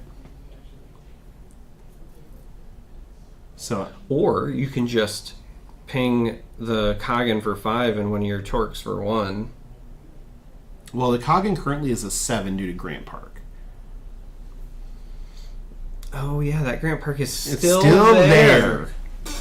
They have not left Chicago. Yep, it is. They've been fighting in Chicago for quite some time here. By now, the bean has been destroyed. So play 5. Let's get a Lin out there. So we have our 5/5 Lin. What else? Is there anything else? You still need to leave 1 up so that you can activate that Magnate's Trap, or we just make a Haven here. And we're gonna... Yeah, this is, I think, potentially problematic. Yeah, because, as you rightfully pointed out, the Grant Park... They're just going to bounce off each other here. No, the Lin should perish if he's trying to attack into the Grand Kaga. Park does give rogues and alphas the benefit. I think he just attacked the health total. Yeah, here comes the boom. That's going to clear up the Haven. That's going to pump 1 billion torques. And we're going to go ahead and just pick up our cards here because that's going to be a little bit much. Should see a reveal out of that Magnate's Trap. And that's... So Zach Interesting. does get a victory. Congratulations to Zach. I would have personally liked to have seen slightly more aggression, but perhaps they were just sitting on that second Here Comes the Boom anyway and knew that they were going to be able to take advantage of it. Yeah, that's... I don't know. Like, that...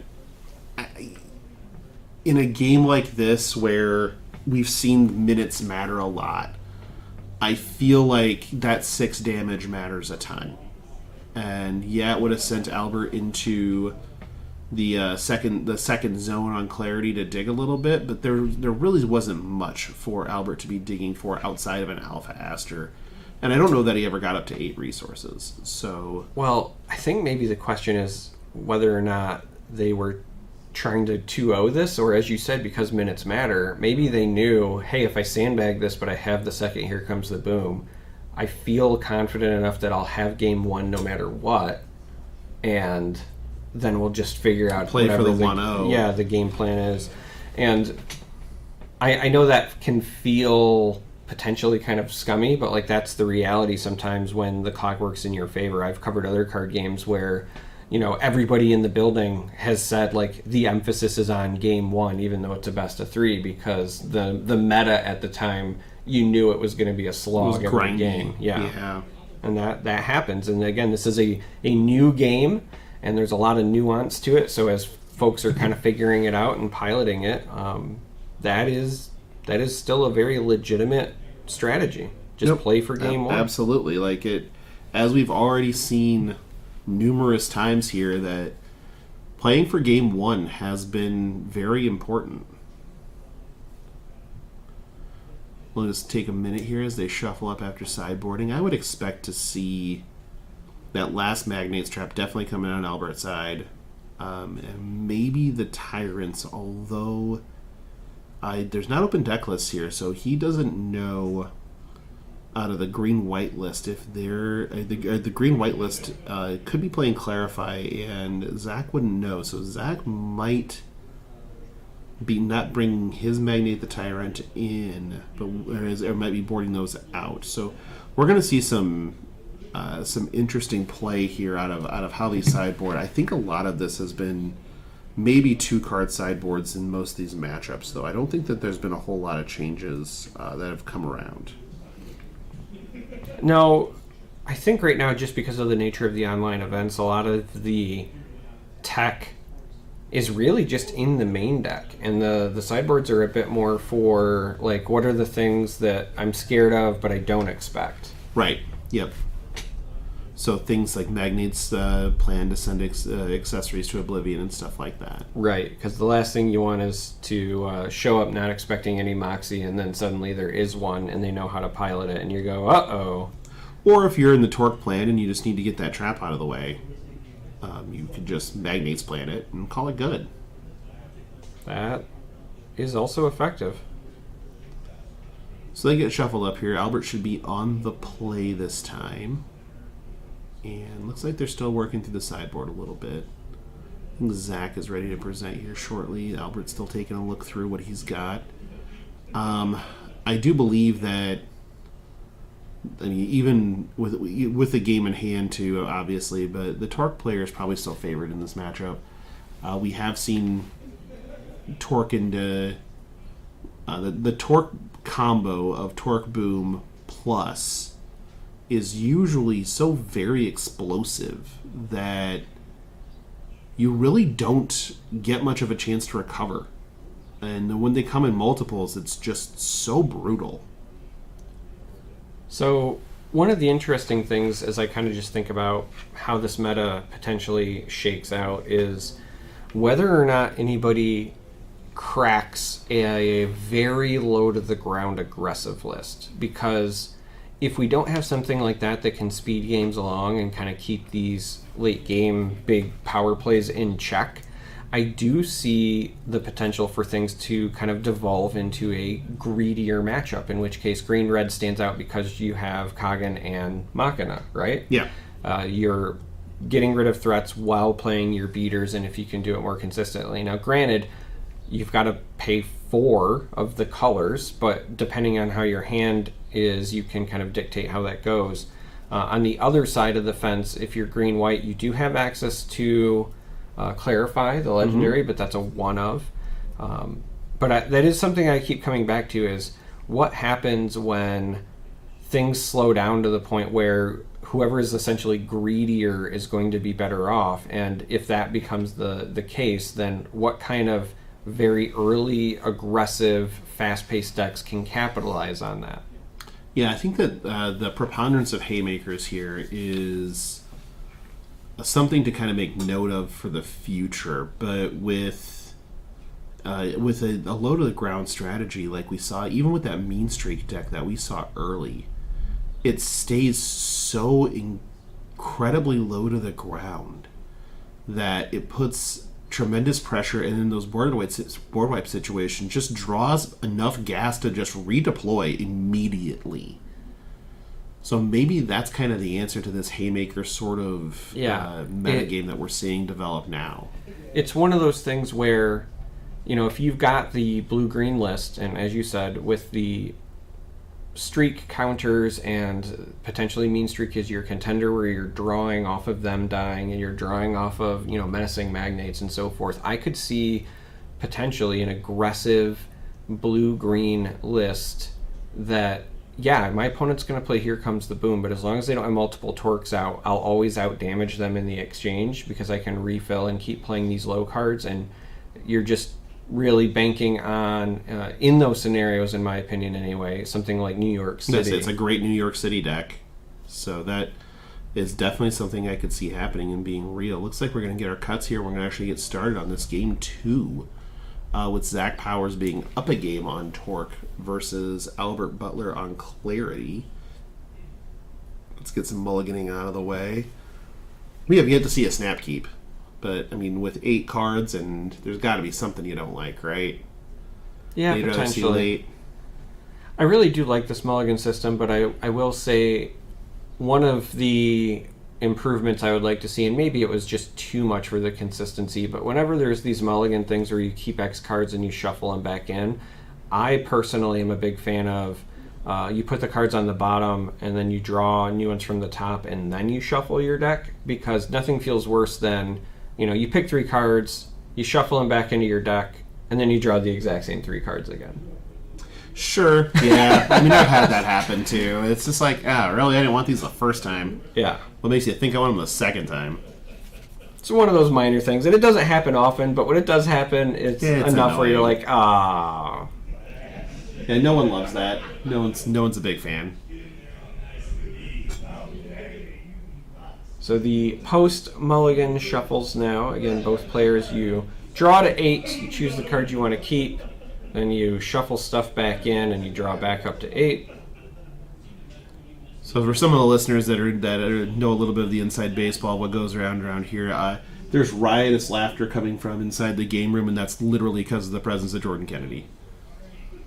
Oh, he has decided to grace us? Yeah, he has. And he woke up? Yeah, apparently he has found his way out of bed and to the Realm Games here in Mansfield, Ohio. We're going to leave with Sonoro here. Just try to get some early pressure going. Again, a 2-1, so it does die to the contender. Also dies to a flare. And we're just going to play a Torque here. We're just going to play a Torque. Casually, no big deal. We're going to take 1 from the Torque Center playability. We're going to draw a card. And that is fine. Just attack, block with Sonoro, call it good.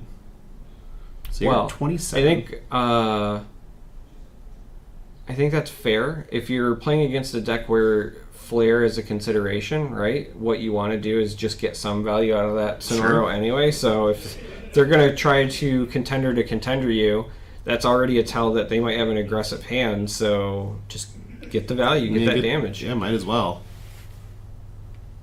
Sometimes you can't play all the way around everything. But speaking of play around, there's the go ahead and we're going to play some contender action against each other. And also, we have a trap sitting under here. Yeah, I think there was a point there saying, come on, attack with that. Ignore this face down card. Ignore the man behind the curtain. But instead we're going to develop a menacing magnate. Leave that on defense, though, just in case. I might have been encouraged to ship that one in just because of that trap, just to see if they're willing to blow it. I mean, obviously. Yeah, I would if I had a different contender, but knowing that it just dies to the clarity, why would anybody... Well, now you get to without even thinking about it, so... Yeah, now it's a bit different. Grant Park does mean that Albert gets to go search through the deck, find something potentially helpful. Curious to see whether they find the Sonoro again or maybe a Lin. Now, if you have it in your Zach, would you consider playing an aggressive New York City here to just come in for 6? Yeah, it worked out really well for them game 1. I believe they played it when they only had the 2, but those 2 pushed like an extra 6 damage, so why not do it again? No, absolutely. Pretty straightforward. It also gets rid of the Grant Park, which is a pretty big help as well when you consider that, again, that opens up your flares to potentially getting rid of or pinging some of these smaller things. But they do find the Sonoro with the Grant Park, emphasizing the potential card draw. Yeah, it seems like that's their pick to come out is with the Sonoros. I don't hate it. One of the reasons Lin is so popular is obviously the flight. That's a pretty big deal. But if you really just want to kind of ride this value train, then the Sonoro's not bad.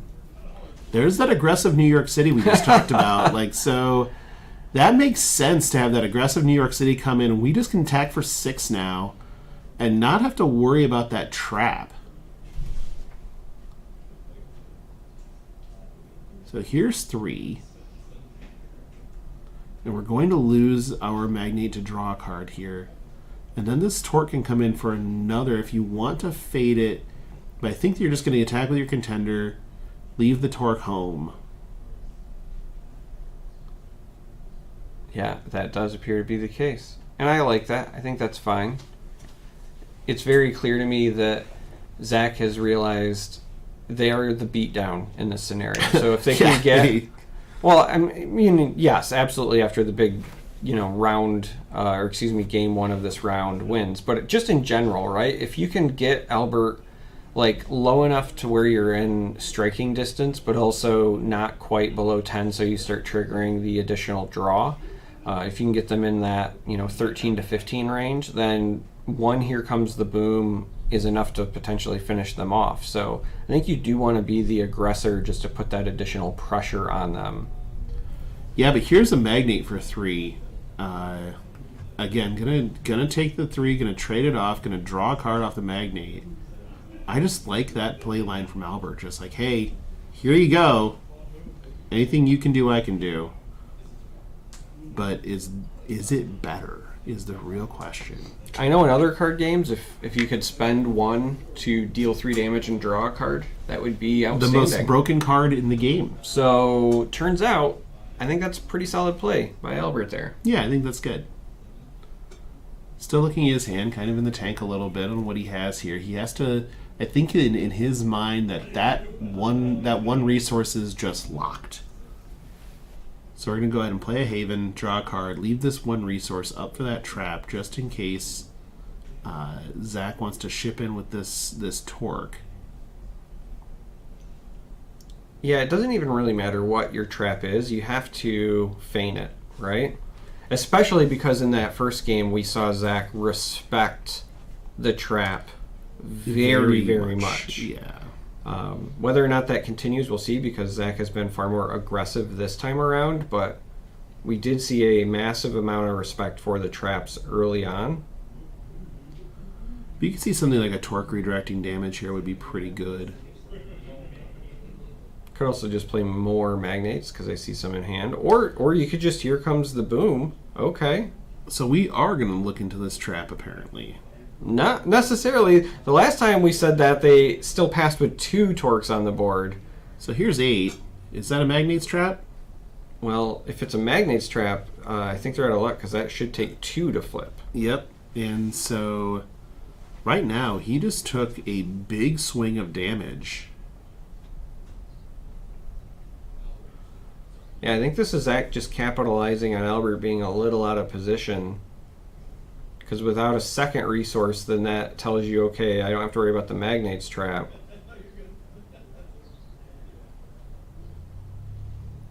And man, is that a lot of damage to just take in one shot like that. Now, granted, that Here Comes the Boom being only 4. So what that would tell me if I'm Albert is not only does Zach probably have another Here Comes the Boom, my guess is Zach also has a Clash buff. Because I would still be of the opinion that you need to protect this Torque. And there's probably no way that I would boom one card away. Oh, Coggan's in the resource row. Not ideal. Well, you can't play Coggan until you get to 4 green anyway. Sometimes the Coggan needs to be part of the 4 green. The only way to play a Coggan is with a Coggan. Scared money don't make money. You need Coggans to make Coggans? You need Coggans to make Coggans. Hey, there's a Lin.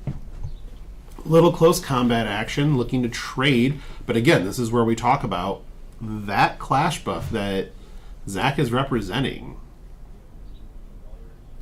Super important. We're going to come at it. We're just going to let it go. We're going to let it happen. Just going to let it go. It's just an even trade. So neither player with the pivotal Clash buff. Albert down to 17 health and only 4 cards in hand. Yes, there is the trap face down, so theoretically a 5-card hand, but not a lot of board presence, right? No, I mean, by not a lot, there is 0 on both sides. So right now, we're back into kind of a little bit of a staring contest. I see some burn happening over in Zach's hand. He might start sending some stuff to the face here real soon. Let's see what happens here. He's got resources to spare. We're going to spend 2. We're going to put ourselves out a little bit of a 2/2, which is now a 4/2 flying breakthrough. Is it? Well, it's a 4/1, isn't it? I was going to say, now there it's a is 4/1. no Magnate contender there. No This Magnate. is just a 4/1, so it's going to deal the damage and then die to the contender. But again, because of the health, I think this is something Zach is totally okay with. Just going to continue to play these little ones and just keep shipping them out. Shipping them. So again, here's one of those casual, I'll deal 3 and then draw a card. Seems good. Yeah, this is akin to a burn deck just going straight to the face and not even having a care in the world, and play a Torque all the way behind it. We're going to ping your contender, draw a card.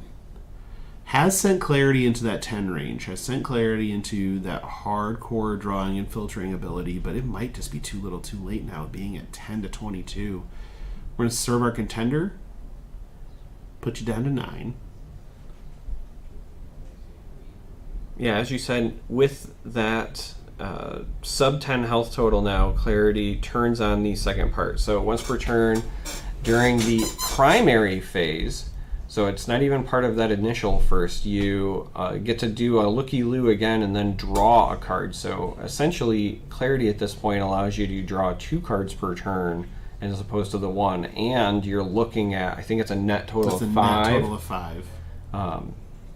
If there was ever a time where Albert could stabilize, now is it, because they should essentially have whatever options available they want or need.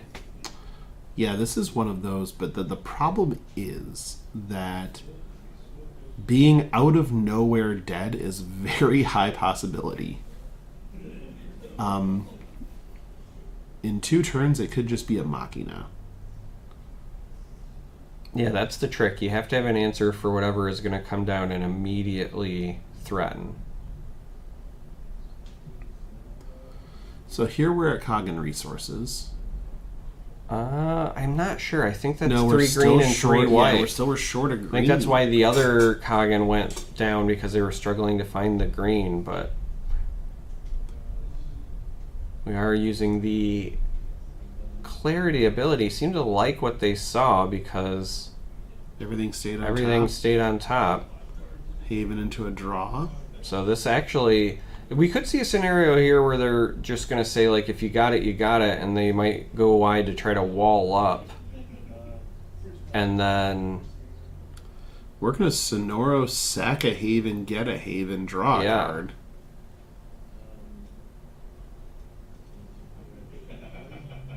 And then, yep, just develop another dig and another blocker. So this is, like, again, just one of those if you got it, you got it moments. And then if not, I have bought myself some time potentially. Yeah. If you boom me, though, well, you're going to put up a huge damage bill. If you play a Torque and a boom, well, that ends the game.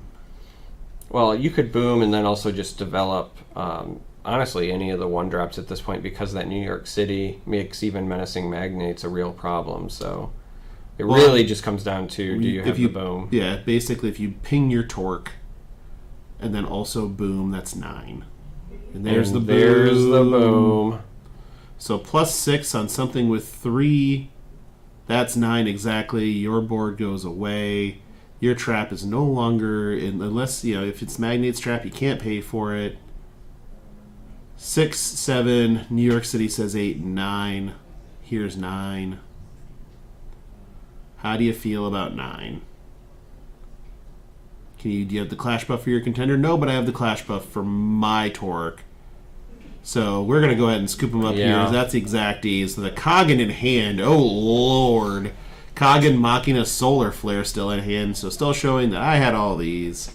Yeah. Nice little cleanup and a 2-0 for Zach Powers there. Again, we're seeing the power of Torque Boom and how all of that works within the game. It is just such a backbreaking play when it happens. Well played by Zach in that game with the... Clash buff to seal it at the end there for some exacties. New York City doing the work.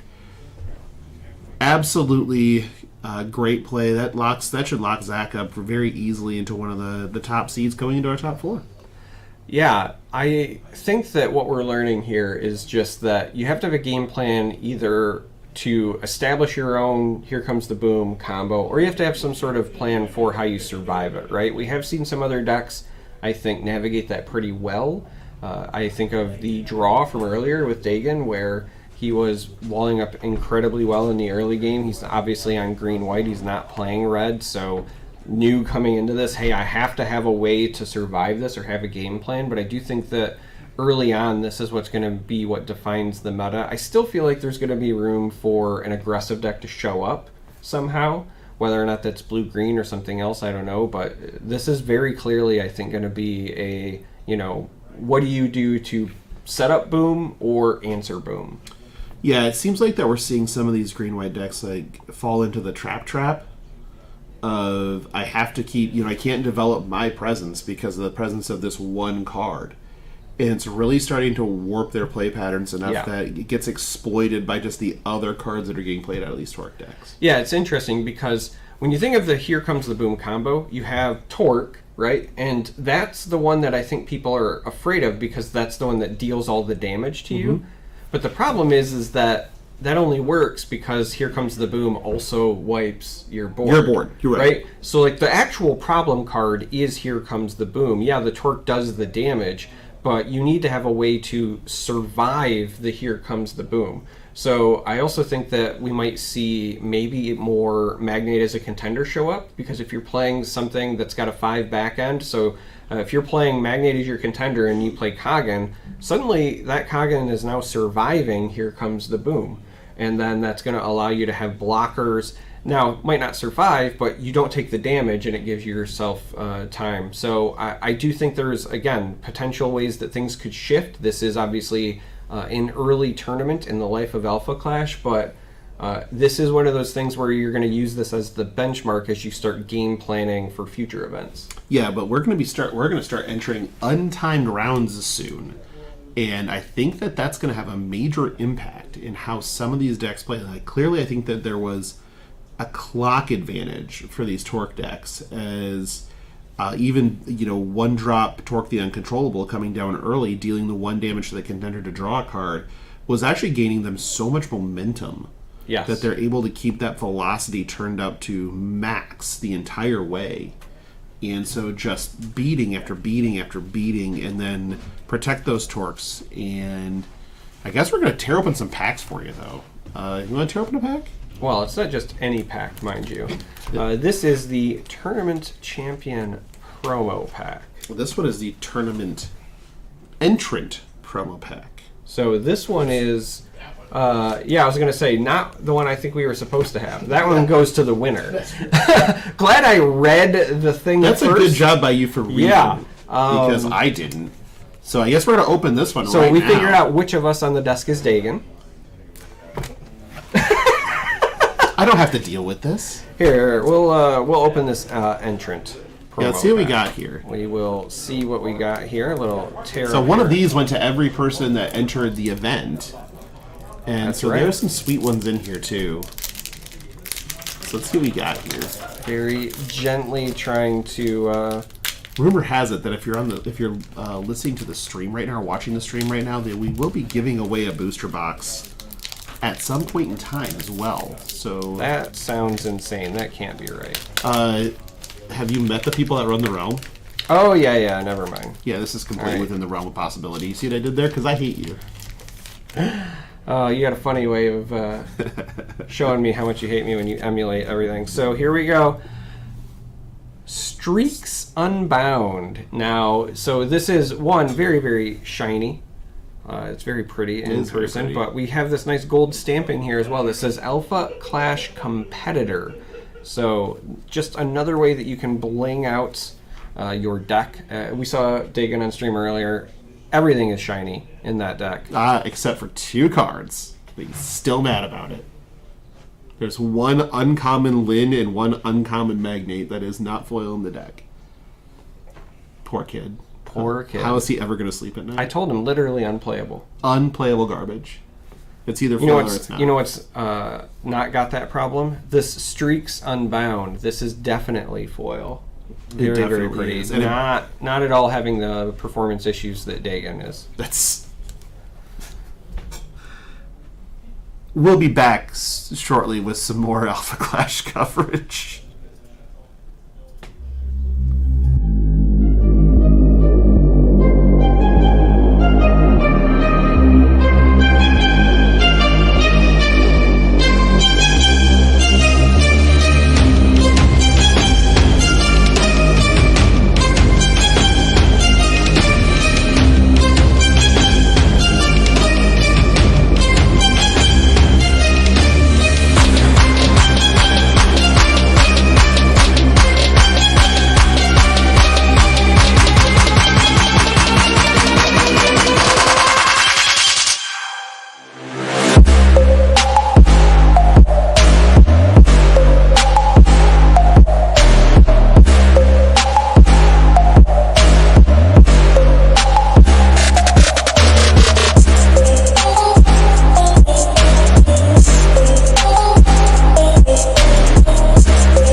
Hello and welcome back to the Alpha Clash 1K event here at the Realm Games in Ohio. I am still Charmer, much to Logan's dismay, and I am joined once again by Logan on the desk, and we have made it through the Swiss rounds. They are in the process of tallying things up so we can figure out who's going to be our top 4 today. Yeah, I don't really have a good... I know that we're going to see... I'm pretty sure Zach Powers is in with his torque list that we saw last round. We just saw what appeared to be another draw out there. So that's interesting as well. So this is going to be a little bit of a messy cut, it looks like. But they're announcing it right now. So we'll have that over to you here shortly. And then we'll be going into what I think is going to be the more interesting portion of this tournament, which is the untimed rounds. The clock has been a major storyline throughout this event. Yeah, absolutely. Again, part of it's, I think, just because the game is new. So learning the play patterns, coming up with answers to situations you may not have encountered in your testing, that's pretty normal. But I also think that the nature of the meta is a bit at fault as well, because when you're trying to play around a board wipe like Here Comes the Boom, that means that you also are not committing to the board yourself the way that you would want to in a more, standard non-Here Comes the Boom game. So the games just tend to go a bit longer, right? The last thing you want to do is play 4 or 5 cards and have them all die to Here Comes the Boom. Right. So you have to play a bit timid, but in doing so, you're not pressuring your opponent. Those life totals don't trickle down, and then the rounds go long. So as we enter these untimed rounds, that is going to change, and I think that we are going to see potentially some of these decks that I think have the chance to do well against Here Comes the Boom shine a bit more. I know these green-white lists, for example, in testing have done very well, but again, you're usually not testing with a clock in those scenarios. Yeah, I did, so if that Mean Streak deck did make the top 4, I think that it is the way that we saw that deck play out, it was never behind. No. Not at any point in any of the game plus that it played did it play from behind. So I'm very interested in how that ends up playing out as well. I think that seeing that in the untimed rounds is going to be great. Also, these green-white lists in the untimed rounds, these are grindy decks. And in untimed rounds where they can just kind of play to the board as much as they need to without having to overcommit into the boom and things like that, these decks are going to shine, especially when you get to sort of the clarity pitch stack builds, if you will. That's when we're going to see, setting up, Coggin to just end games. That's going to become more prevalent as well. So I think we're in for some very interesting and intriguing play coming soon to a stream near you. Yeah, I think that the clarity decks are kind of rewarded for patience. Yep. Right? Part of the whole reason that you want to look at cards and kind of select what your best option is because you want to be able to respond to whatever's popping up. But a lot of that takes kind of time to think through and absorb. And again, because the game is so new, a lot of the players might be taking a little bit of extra time to make those decisions, but then that adds up over the course of a round. So I don't think that the clock will have nearly as much impact, 2, 3, 4 weeks from now. But being that this is kind of like the first, in-person event of any real significance, people are also taking their time to make sure they get it right. Because again, this is a 1K, right? There is prize money on the line. This isn't just, your locals where you're trying to, get a victory for bragging rights or maybe earn a cool promo. There's actual prizes, and so including cool promos. Those are still part of the equation, absolutely. But there's also, the promo in the form of Benjamin Franklin. Yeah, a few times over. Yeah, you can. There's the promos of cardboard, and then there's the promos that you make it rain with, and. Hey, speaking of which, we're hearing thunder here. So, if the stream just dies, no, I loved you all. It's all his fault. Yeah. His internet luck is... Well, also just my being hit by tornadoes and lightning luck as well. Why am I sitting next to you again? I honestly don't know, but I have been in structures that survived tornadoes twice, and I've been in a house that was struck by lightning once, and I also had Lightning Strike a sprinkler system when I was in my youth, back when sprinklers were still made out of metal. That one was across the street from me, but it was close enough that like my windows broke. So all I'm saying is it's going to be electric here on the broadcast. Oh no. Okay. Well, your jokes are all wet, sir. Yes. But I think that what we have coming up is going to be long. I think that if the games go long, these green-white clarity builds are super favored. And the shorter the games go, the more these Torque Boom combo decks are just going to keep being able to blow things up very, very quickly.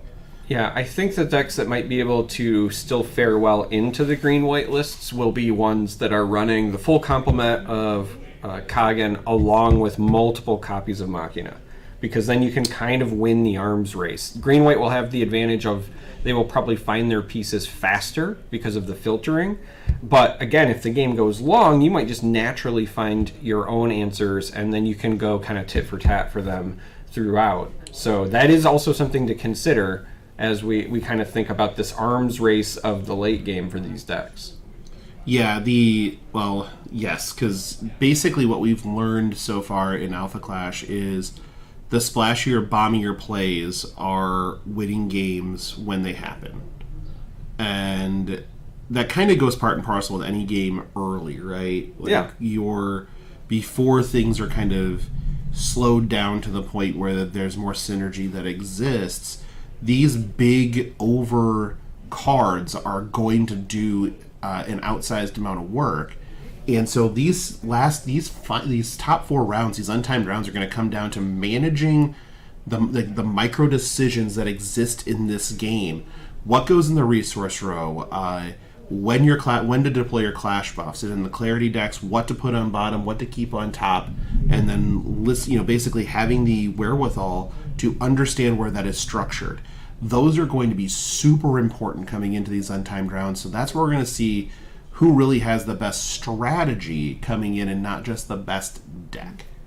Another thing to consider, again, this is very early in the game's life cycle. It is just set 1. So as you said, in these early sets, a lot of time it's the big plays, the splashy plays. The shit and dragons. But it's also, just quite simply, the cards that you can get the most value out of in a vacuum without much support, because that's the best way to be consistent. So when you look at a card like Kagan, part of the reason that we make the jokes and we say things like Kagan good is because in a single card, Kagan does a lot.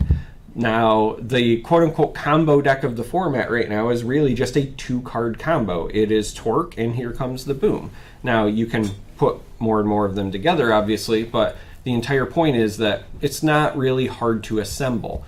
As the game progresses, though, as you were saying, when you get more cards that have synergy, where the whole makes up a better solution than the parts necessarily, then you're really going to see things fire off. And I really do feel like, at least in set 1, Mean Streak has the potential to be that already, just because of what the contender enables with those kind of card draw mechanics with the replacement. But again, right now, the emphasis is on cards like Kagan, combos like Here Comes the Boom, and then even to some extent Machina, just because they do so much by themselves. You don't need a lot of preparation to make them work.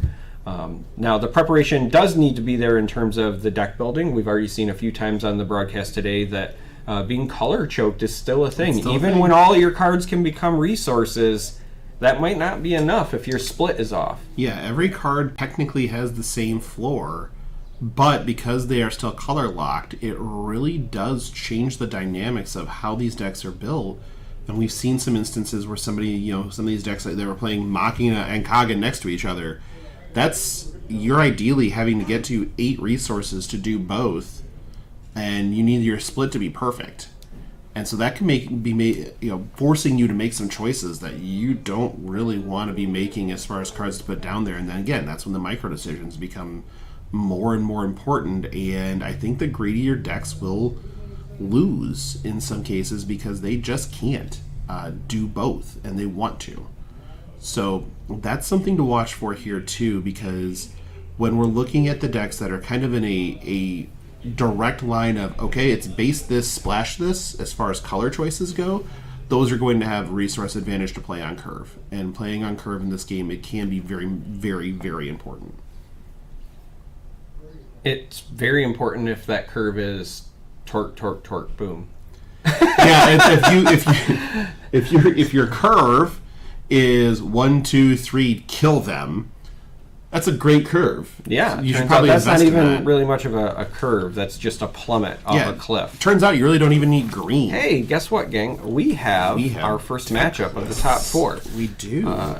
Keith. Welcome back, Keith Spore. Recognize that name again. That is the Torque that we saw do well earlier, and now we also have Kyle Stewart coming back as well. This was our Magnate the Awakened player, so using the green contender, and then again still piloting primarily green list, but does look like it might actually be just splashing some red here. I see the flare and some of here those comes options. the boom. Yep, here comes the boom as well. So interesting choice, because this is something that we haven't really talked about enough, but green red is powerful if you decide to choose the Magnate contender, because anything that has 5 health, again like those Coggins, now they suddenly survive Here Comes the Boom. And so when you go across the table, when your opponent has Torque, but they're still on that green-red list, that means that you're going to have stuff that survives a Here Comes the Boom, and they might not.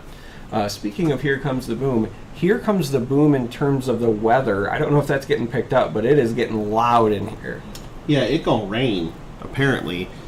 So yeah, we're going to be looking at Keith, who we saw do some just absolutely nightmarish things to the last opponent that we saw. Do we get to see another Machina smash some Torques and devastate our opponent? Or are we going to see a little bit of more stability out of the Kyle side, playing the Coggins and the Magnate ready to fights and the Sonoros to try to stabilize? Yeah, it's going to be a bit interesting. On the one side, Keith had mentioned he didn't get a chance to play his Sinister San Francisco and kind of do that combo. Keith's list is definitely a bit more combo oriented. He mentioned so during the interview that we did earlier. When I look at Kyle's list, again, green-red, but this one is very much more just mid-range kind of raw stats. And then that +1 health because of the contender is going to add to that as well. But really, when I'm looking at this, for example, no Sinister San Francisco. Instead, we have Amazon Rainforest. That's likely for some cycle. But again, Amazon Rainforest is also just a great, cheap way to get rid of other Clash Grounds that might be a problem. So it's very effective at that. But overall, this is about stats. And I think that for Kyle, cards like New York City are going to be a much bigger deal. So 4 copies of New York City in their list, whereas when you go in the other direction, you still have the 4 copies of New York City, but they were used aggressively to kind of chip away at the health total and then set up those combos. Yeah, and I feel like if you're Kyle in this matchup, you have to look down and notice these Amazon Rainforest sitting in your list and understand that those probably should just be resources, because letting Keith dig to those combo pieces is detrimental to your health. Well, I hear you, but if your opponent has a board and you kind of don't, and then they drop New York City, like, you don't want to let them filter, but you don't want to leave New York City on the board either. So that was kind of why I was highlighting the fact that Rainforest can be, in a pinch, a very just cheap, cost-effective way to get rid of a Clash Ground. But overall, yeah, I agree with you. The game plan is not to allow them to filter, since they are a more combo-oriented list, and they depend a bit more on assembling those pieces, right? So Kyle's game plan is going to be one of consistency. I just want to play really kind of the best threat possible whenever I can, and push my health advantage early and often to make those trades and establish a wide board. Oh, just remember, you can... when Machina goes and blows up Kyle in this match, you can still get your Machinas at the realmgamingnetwork.com and use the promo code ClashGround5 for 5% off. I'm going to keep running that gag for as long as I can, because I think that Machina is underplayed, and so I love seeing these Machina decks show up. and show out, because that card is just brutal when it hits. Yeah, some might say he is an unstoppable force when he hits the table. Only you. No, not only me. Not only Turns you? out also the developers of Alpha Clash, when they named the card Machina Unstoppable I don't think Force. they were paying attention to that. No, I think they do. Jury's out. All right, we're cut up. We've mulliganed. We're ready to go. Oh, we have cut up all right. We have derailed this, but the good news is this game's going to get us back on the rails as players draw back up to 8. When are we ever on the rails? Right now. So. Now? Yes. Oh, I guess we're on rails now. So we are going to develop a menacing magnate. There it is. I almost put the wrong card out. It's like, oh, wait. Hold up. Magnate's on the art, but that's not a magnate. But we're going to flare off your magnate. Draw a card. And so again, this is kind of that benefit where... And then one ya. We see the power of Kyle. He has the Magnate Awakened Contender, so if the opponent were to try to flare his Menacing Magnate, wouldn't do anything. But because Keith is rocking Torque, this is a nice easy ping, an easy pick-off for that flare. And being a little aggressive, jamming in with the Contender right away, so 29-29. I actually love that game plan because, again, if Kyle is trying to win with consistency, he doesn't want to give Keith the ability to draw into those combos. So I say... push the health totals down. Don't let him be the beatdown. Exactly. Don't let him be the beatdown, but also don't get him in a position where he can wipe the board and get that big swing turn. You want him to almost have to be forced to play his Here Comes the Boom defensively as just a wipe. Absolutely. Right? Yep.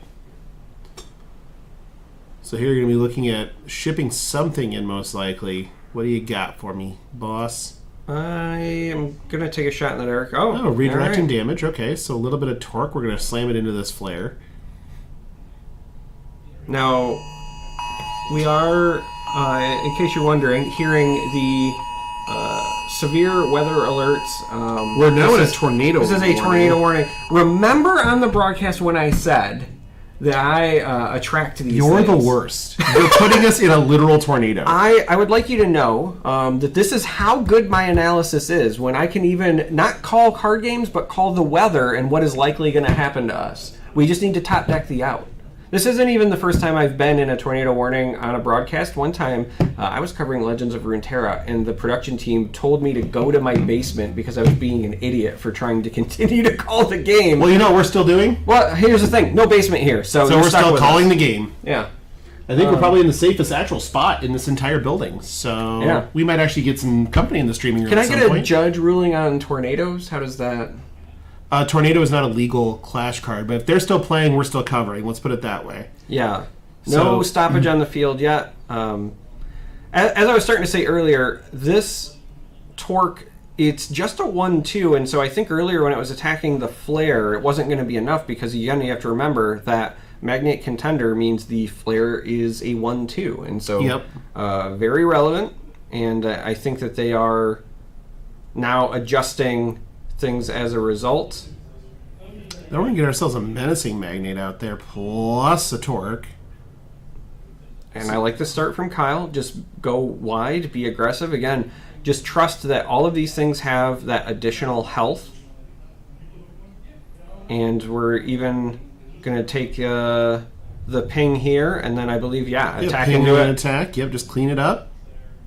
And Kyle establishing that board control. A little bit of service here and there. Just making sure that you keep the board clean on the other side. Keith a little bit behind.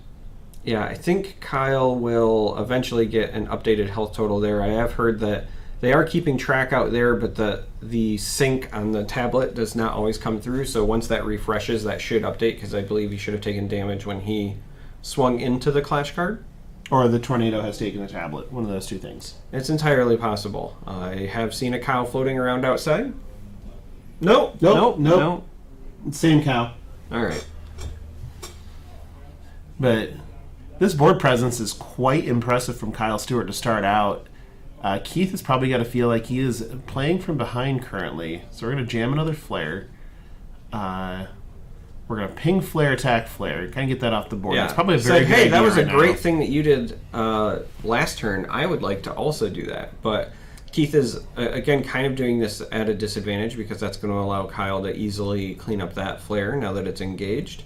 But it is something I think Keith needs to do if they want to be competitive here. Playing the trap, keeping the two resources open, does signal potentially a Magnate's trap. So Kyle will have to respect that. Or not. Or not. He could just be disrespectful. Utterly disrespectful. Could take a page out of Dagon's playbook. I mean, I don't... That trap's going to be there no matter what, so we're just going to pass into it. We're not going to play that game. So we're going to cut back up. See what happens here. We're on 4 resources. We can still represent this trap and expand our board state a little bit, so we're going to go ahead and play another flare. And so now we can just start pinging things. Yes. And there's a torque for it too. Flare is one of those cards that becomes significantly more interesting the moment that you have multiples. However, his flares are susceptible. So you can double ping the menacing, or you can ping and attack the menacing. Either way. Yep, we're going to service into the menacing, get rid of it. But a clash buff, okay. No clash buffs coming from this direction. So he's going to go ahead and draw the card off of the defeat on the menacing. But you can't do the same thing to that torque because it just gets bigger. That's not the life you want to live. So these flares are pointless against a torque the uncontrollable. We're just going to go ahead and throw down big magnate and just send 5 at this flare. That should just go ahead and take care of that problem. Even if there is a clash buff, this is going to end up resolving, cleaning up that flare. Again, worth noting that this magnate has the additional health as well, so you just get a very cost-effective 5/5 body. Nothing wrong with that. No, nothing wrong with that at all. And this is where I think the consistency, as we were kind of noting from Kyle, will start to push ahead here, where you just want to use your relevant threats to force the board low. We're also kind of approaching that territory where, even if they just develop one more card, let's say, Kyle is in a position to kind of force a defensive here comes the boom potentially. Because while Keith is a bit wide here, the units are all relatively small. And if it's one more reasonable threat out of Kyle, that's all you really need to say, okay, well, I can just continue to fight for the board. I think Keith has put himself into a pretty good spot just because on a Here Comes the Boom, on that kind of board wipe right now, he's going to be drawing 2 cards. So that's going to feel fine. And he is still representing that Magnate's trap, so he's looking to get rid of that of the opposing torque any way he can.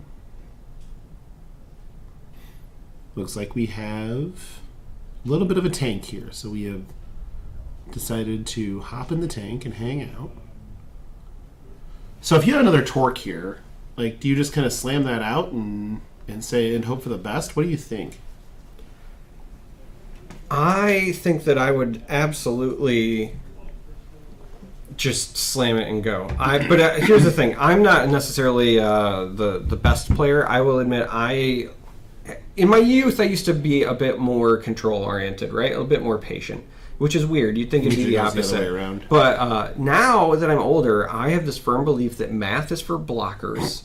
And I like to just play things and swing and say if they got it, they got it. Because a lot of times they don't. Just make them have it.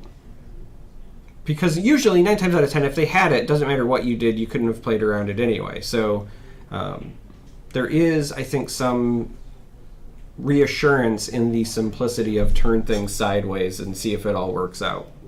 Yeah, I've definitely played into that strategy a lot. Well, yeah, you play Kasai, for example. Nothing sideways about playing Kasai. That is a lot of math, though, for those who are wondering at home. Numbers go burr. You know what else goes burr? Torque. So we have a couple of torques on the board now. Okay. And now a menacing magnate as well. I think the big thing that's really looming at the moment is just the trap on the side of Keith. We also are still waiting for that refresh on the tablet so we can get the updated health totals. I know these are not correct. Not only is Kyle taking damage, hey, look, I said it, and then we get the refresh. So I was going to say Kyle's taking damage, but I also know that Keith has self-pinged a few times, but this tells us a bit more of what they have to work with in terms of, do you want to set up the swing play now, or do you want to continue to kind of bleed for incremental advantage, and I think right now, still in the high 20s, they're okay with the latter. So Kyle's got to start feeling it a little bit here, though, because he has to be going, okay, there's a Kagan, that's great, but what does my life look like if there's a Machina, coming up behind all this? I don't know. I feel like playing Kagan is good. Kagan good. And usually, like I said, Chupacabras come in packs. Is this one where you're just going to go ahead and, just dump that Menacing Magnate, draw a card? Yeah, there's no reason, I think, to take that damage, because if you were trying to set up a Here Comes the Boom, that is going to die anyway. And so... But the Kagan lives through a Boom. Boom is not a clean answer right now. Machina is a clean answer right now. The Kagan does live through a Boom, but that Menacing isn't going to help you with that, so... Right, exactly. So I think that was a great spot to just kind of say, okay, Menacing Magnate, you are fired. Now, you do have the ability here, if you do have a Boom, you can always ping the Kagan and Boom, and then you're going to leave the Torque up. So we're pinging our contender to draw a card. I think we're digging right now. We are digging, but that's actually a really good sign for Kyle, because that means you don't have the Boom now, but also that gives you an opportunity to clean up that flare to prevent the play that you just talked about, which is the flare. I feel like he's digging for the Machina. I don't think he's digging for the Boom. Because a Machina right now would handle the Kagan and either eat the Torque or eat a Clash buff. So just kind of based on what I see on the side of the board, I think he also could have been digging for his own Kagan. Okay. So we're going to play a little bit harder here just to see what we get. This is a Torque, I believe. This is Torque Raging Force, I believe, or Expelling Energy, one of the two. Or it could be Energy Overflowing, too. It is Torque. This is Torque faction-oriented deck. So we'll get a check here on which Torque this is by Art. Yeah, I was going to say, this should be the 5-drop one, which is Energy Overflowing. So on attack, you deal 1 to your contender, and then when it is obstructed by 1 or more of your opponent's Clash cards, you deal damage to each Clash card obstructing it. What's better than 1 Kagan? 2. Turns out Chupacabras come in pairs. Chupacabras come in packs. So here's 5. Here's another 5. That should send Keith to the second ability on Torque, but now we have the problem of Machina is not as clean of an answer as you need it to be. No, it is definitely not. You would have preferred Machina to either kind of give you that split damage into almost a 3-for-1 or something, but now it's just going to come down and be another Kagan. Like, you'll still get the one answer. The biggest issue between the two is that Kagan, when it comes down, also doesn't have to commit to the attack to get its benefit. So Kagan can come down and remove something and then still be defensive.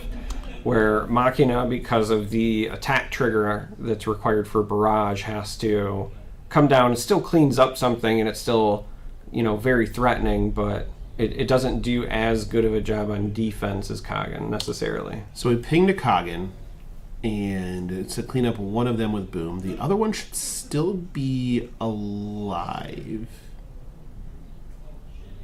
Unless it was pinged by something else. I did not catch it. I think it was the contender. Well, that would still be Clash damage, right? That's a good question.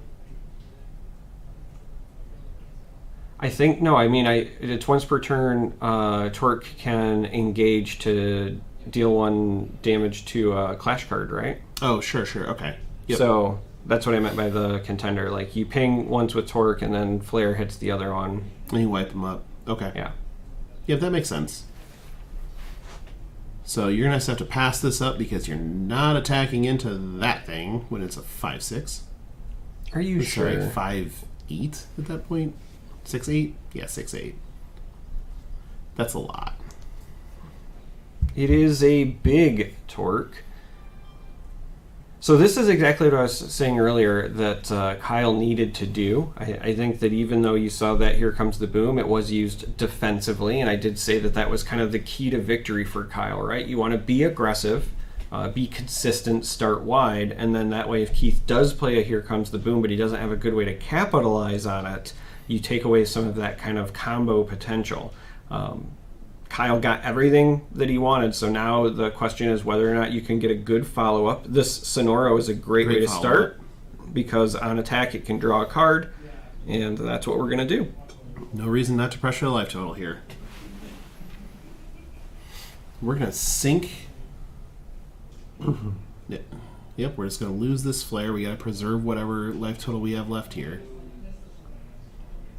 Yeah, and there's still quite a few cards in the hand of Kyle, so plenty of resources to work with. This is kind of textbook the way that I would have hoped to see Kyle navigate this, really. As I said, you want to make them force the boom defensively, you want to continue to pressure, and you just want to make the most out of your units having kind of an outsized value here, and we're continuing to see that. And just a quick check, like, wait, what is that? Oh, okay. All right, let's get a draw here. All right, let's see what Keith has. He has not, like, this is a good spot. Like, if he has a Machina, again, this becomes a very good turn for that. Yeah, we still have not seen Machina or Coggins really from the side of Keith, so at some point we expect him to show up. We've already seen 2 from the side of Kyle. Right, but there is no, like, so, but Keith does not have Kagan in his deck. So he's Machina or bust.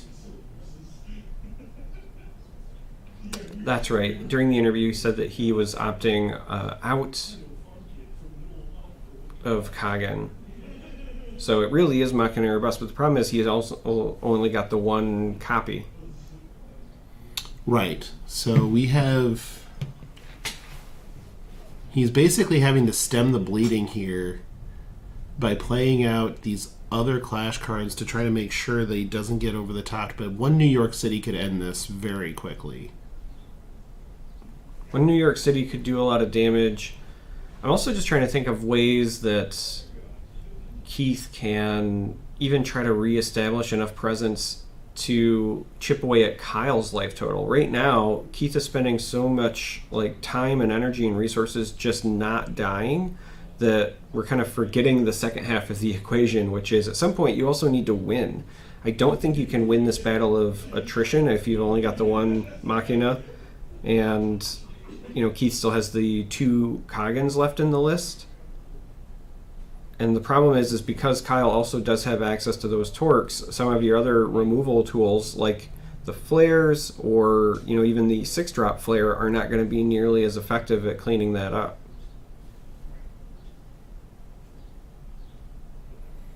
So we're in a very interesting spot here with these torque redirecting damages are here to just kind of sit down, and due to Torque's secondary ability being turned on, whenever it takes non-clash damage, one of the clash cards on Keith's side will get bigger until end of turn. Yeah, it'll get that +1/+1 until the end of turn. Okay, we're going to draw a card here.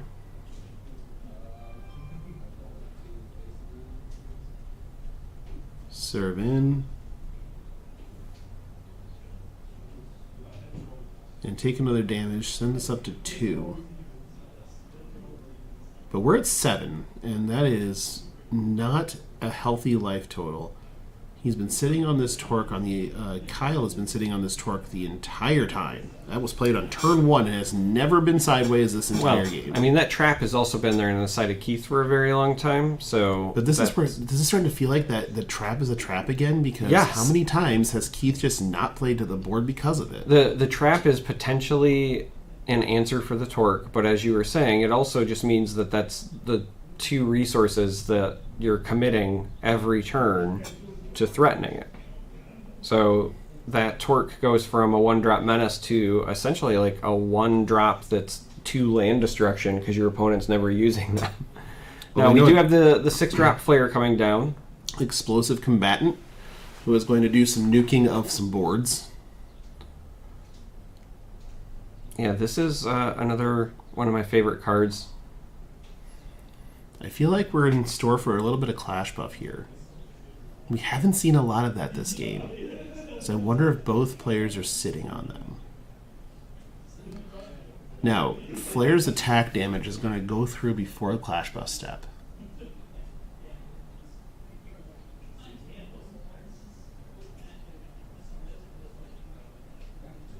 So we're going to deal 2. Deal 2 to everything, in case you're wondering. That's what happens on the attack. It's 2 non-clash damage to all of the clash cards. But that is going to make that torque bigger. But Flare still outclasses it currently. However, a Clash buff could end that, but the Flare has flight, so it's just going to be able to get across. We're going to go ahead and ping down the Sonoro and attack down the Sonoro. Oh, ping. Ping down the Sonoro. Yeah. But you're sort of, well, I mean, that trap is still there, but we're also at a point at 7 health where it's getting scary to not have any defense up outside of that trap. We're also at a point where, you know, I feel like we say this all the time, but a Kagan would be backbreaking. A Kagan would just end it. So here, really, the decision Keith has to make is whether or not we're going to leave this trap up or we're going to commit something to the board to block with. It looks like we're committing the torque. We're taking a damage, drawing the card. That would have pumped something, but nothing relevant since we've already done all of our attacks. I think they just made the right call to go for the dig, understanding that because you developed a torque, you don't have to worry about, here comes the boom, yours will survive. A Kagan was going to be a blowout anyway. I think this was the right call here by Keith. Yeah, you're playing from so far behind that it makes everything you do have sort of this outsized importance. And here, even something like a Flare and being able to just ping for 1. But Keith gets to draw a card. That's the sure. beauty There's of the these mirrors. Kagan, blow that up. You're at 5. Yeah, Here's 5. There's the Do you have a Kagan. Clash buff to protect yourself? No, but I have one. We're going to go ahead and pick up our cards-ish. Yeah, He shows the Clash buff. Shows the clash buff, but it doesn't matter because Kyle led with his, and so that's going to be game 1 of this round. And I do still think Keith made the right call there at the end because it was a recognition that if they have a Kagan, I lose no matter what anyway. But if they don't, the only way I'm going to get myself out of this is just by going a little bit deeper in the deck and trying to find something to turn the corner. Because again, it's not just about stabilizing. With the health totals as low as they were, the only way that Keith really has a chance to pull this out is they have to also churn out offense very, very quickly. And you can't do that with an empty board or honestly just with an empty hand. So dig, go wide, and then pray, essentially. Yeah, I think Kyle, with the way that his deck is constructed, is if he can snag the beatdown early in the game and be on that front foot, I would say that he is advantaged. And he showed it there. He basically controlled the resources to... Let's forget that. He controlled the resource game just by playing that on 1 and leaving it there. Like, that torque never attacked. It was played on turn 1 and was never sideways. And what it did is it locked 2 resources for the entire game up until that last turn. Which, I know I keep saying it, I'm going to sound like a broken record, but the trap can be a trap. And right there, that's exactly what happened. The trap was a trap, and he was... Sometimes, I think Keith had to just concede and say, okay, fine. I'm just not going to be in a spot where I'm worried about this torque until I have to be worried about this torque. And instead, he always left the 2 resources up because what if? I mean, Sure, what if? But you could have had a bigger board presence and tried to snag the front foot, and instead you wound up in a spot where you were playing from behind the entire time, trying to dig to your one outer.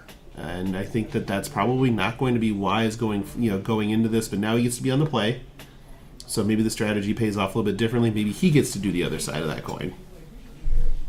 Yeah, I also can't help but think that after Keith came in and I got to talk to him during the interview, he did talk about how his deck is a bit more combo oriented than, say, some of the other green-red decks, and so perhaps there was a bit of maybe almost too much patience with trying to set up and facilitate the combo, because again, Kyle came down and then just started with the aggression, started turning those units sideways, getting the health chunked down. But again, bravo to Kyle, because I still feel like that was the best path to victory here. If you can make Keith use the Here Comes the Boom defensively like he did, I think that you're going to be in a far better position than if you also kind of try to turtle or set up your own combo. Yeah, I think that's 100% right. I think that this is going to be one of those things where your play draw one is going to be very important because of how being on the front foot works. But Keith has to be aware, man, that Magnate's extra defense right now is coming in so clutch on Kyle's side that it's just making the matchup even harder, since his flares and such can't just trade one for one across the board with a lot of these things. It requires a secondary ping or something else from the contender or an attack. So this is not, Keith has to feel a little bit like he's playing uphill. Well, again, there's also that emphasis that I want to point out, which is that, Kyle's opted to bring the Coggins, and Kyle's also, unlike some of the other players in the field, opted to pair them with Magnate. So I think that Keith might have a bit of an over-reliance on the Here Comes the Boom as being like a full board wipe. But that's just not going to be the case going into Kyle most of the time. Now, Keith does certainly have the resources to get that last point of damage in, whether it's the contender or flares, but it's just those little incremental investments add up over the course of a game, and it's slowly going to put things in favor of Kyle, because it means that instead of Keith using those additional resources to jump out ahead, kind of take advantage of the tempo, become the person who dictates the pace of the game, they're having to do all these things just to stay even. And if they miss a step in any direction, then, again, the consistency of Kyle's straightforward, I'm just going to play, the best card I can on curve, then you're going to run into problems. Yeah, no, you're absolutely right. Let's draw 8 here and see what happens. See how many we want to pitch back. As you said, we haven't seen many snap keeps. Yeah, I don't think there are many snap keeps in this game. To be fair, it's 8 cards, and you get to do whatever you want with those 8. Try to sculpt a perfect hand. But there's a couple of things that are involved in that. One, you have to know what a perfect hand looks like, which I'm not sure anybody really does. Not yours. Your hands are not perfect. Don't start. You're not a hand model. No. This isn't Seinfeld. There are rules. I'm not a hand model because I know how to turn left. I'm an omni-turner. You're an ambi-turner. Yeah. Okay, well that makes more sense. Can you give me some blue steel? Well, he did it. You heard the chair squeak. You knew it was real. Alright, so shipping some cards back here. Looks like we're shipping 3, which means the opener was pretty solid. Offering a cut on both sides here. Let's see. All right, and with that, we're going into game 2 of this top 4. We have Kyle, who is currently up 1-0 in the series, but we have seen Keith's deck pop off on broadcast before for massive swing turns, big damage, so certainly capable of pulling this out and forcing a game 3. Just those casual 43s, It's always fun. Always a good decision. All right, and as you had noted, Keith is going to be on the play this time around, so maybe that'll also help him to establish some early presence, kind of tip the pace of the game in his favor so he can control the tempo a bit more. And going to start things off with a menacing magnate. So basically, a just card draw. And here's that torque. So let's see if that trap gets played again. And if that ends up being the hold-up the entire game again. That would be rather comical. But I don't think that's going to be the case. I think we're going to see a development of 1 to 2 more units here. I think this is going to be a flare coming down. I see 2 clash buffs. I'm wondering if he ships in with this menacing magnate and sees if he can entice him but obstruct the clash buff. Well, you can still do that after you develop, but either way, I think that we have the unit coming down, and we're going to lead with this. Little torque redirecting damage, just kind of leading in. Trying to find out, do I get free damage or no? I get free damage. Sounds good. Pass it back up. And this is kind of the show me what you got moment, just because with Kyle's going to be like, okay, well, my board's always going to be better than your board, so I can play whatever I want to into this torque redirecting damage and force you to have it potentially. Uh-oh.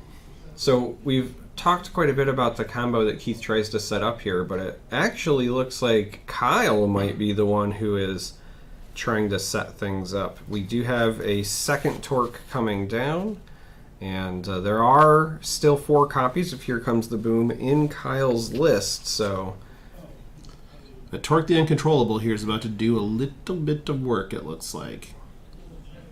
So, is this where you attempt to trap? I don't believe you would, although those 2 torques could represent a massive amount of damage. There's a flare. I think this might be a self-pinging flare to draw, yep. Yep, that's what makes the most sense. A little bit of self-harm. Oh, come on now. To go to the farm. Wait, what? And grow yourself an answer. B+. Fair enough. B+. But let's see what happens here with... We're just going to send this in, and I think that Kyle's going to be on the full take here. Unless he feels like... unless he feels incentivized to throw a clash buff at this contender here, he does not. So we're just going to go ahead and just take... if we see a third torque here, this is very, very bad for our friend Keith. I mean, I was going to say that there's no incentive really for Kyle to do anything but take the damage, but also on the side of Keith, if Kyle just keeps taking the damage and not doing anything else, then you've got to get slightly more and more panicked, I think, because you know it's coming. You can see the boom barreling down, but you can't do anything to stop it. Except for put a boom in the arsenal to show to assert dominance. Or an arsenal into your resource zone. That's on me. But those booms aren't doing much with 2 torques on the board, so I guess that's about where they're going to belong now. We're just going to go ahead and... Okay, so that is not the energy overflowing. That is the 4-drop torque, which... expelling energy, I believe? Is expelling energy, correct. Now, this one is important because it does have the 4 defense, which is pretty sizable. Does also have the enrage mechanic, like most of the torques, but on defeat, you can deal 2 damage to a contender or a clash card. So essentially saying, all right, I'm going to play this, I'm going to try to get some damage by attacking you, and then when you inevitably play this Here Comes the Boom, I can deal 2 more damage to your contender just to make sure that, you know, I'm pressuring your life total this time. It's almost like the roles have reversed. Keith has the, more aggressive start, but, you know, we all saw this coming. It was torque into Here Comes the Boom. The problem now is that Kyle will get 12 damage in and not only assert dominance, but Yeah, there's the amazing Keith and the amazingly shrinking life total is going to be problematic here, as these Torques are going to come in for a hot 12. yeah, they are resolving that on trigger death of dealing the 2 damage, and so I'm going to go ahead and 6 and a resolve 6. this. Go down to 16 on Keith's side. And Keith has got to be thinking, what do I do to get out of this? Yeah, we haven't. I was gonna say we haven't started unengaging stuff, so I thought maybe Kyle was contemplating also attacking with the Magnate just to continue forcing it down, but instead we pull up here. Keith likely has an answer for at least one of these Torques, which will be helpful, but there is a scenario here where, depending on what Keith develops, Kyle could just answer with another Here Comes the Boom, or, heaven forbid, if he happens to go, third Torque, Here Comes the Boom, because that would End the game immediately. All right, well, we're set up here to try to do something. This might be Keith thinking to himself, if I can survive a turn, I can Coggan my way out of this. Oh wait, Keith doesn't play Coggan, so that doesn't work either. This board is... It's so natural to see the grid and Yes. think like, all right, Coggan, but then you just constantly have to remind yourself. This board is unreal bad for Keith's sport right now. His best ways for dealing with these Torques are non-clash damage, which doesn't deal with the Torques whatsoever. So we're going to have to play Torque Energy Overflowing here and swing into Torque Uncontrollable, a little Torque on Torque Violence. But here's where we could go Clash Buff and see what you got. Which might not be much. Oh, no, he's just going to pass, so it's going to go to... If that's the case, it'll go to Kyle, in which case he can defensively play one. I think they were just kind of talking that through, understanding the timing, because he's... I think he's asking a judge, like, I have to play it now, right? Because you and I had talked about that. Yep. There is not like a call and response window. It is attacker as first option, then defender, and then that's Done. it. It's just done. So if you're going to use one offensively, technically the defender has the advantage because they will know. So in this case, Keith, knowing, all right, I have to play it, plays it, and then Kyle just says, all right, well, I'm going to lose mine either way, so does not. Whereas if Keith passed, then Kyle could play one, and then that's just it. It ends. But Keith here doubling up. Being aggressive. Okay. So we'll ultimately still trade 1 for 1, but they both cycle. The interesting part here is that the Torque Uncontrollable stays alive. And so what we're going to see here potentially is either a Coggan to start cleaning up this mess a little bit, or Boom number 2 to really start pushing the envelope. Either one of those would be pretty dire, I think, for Keith. Well, Hey, what look, happens if there's another Torque? That's what I said. I said, heaven forbid, because you could go resource, Torque, second Here Comes the Boom, and then this game is essentially over.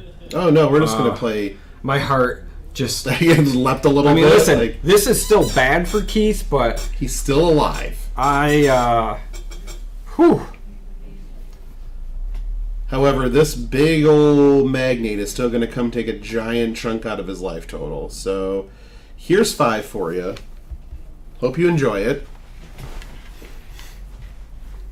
This is, of course, Magnate the Alpha, not Matt DeMarco Real Estate Magnate. But that card is very stoic.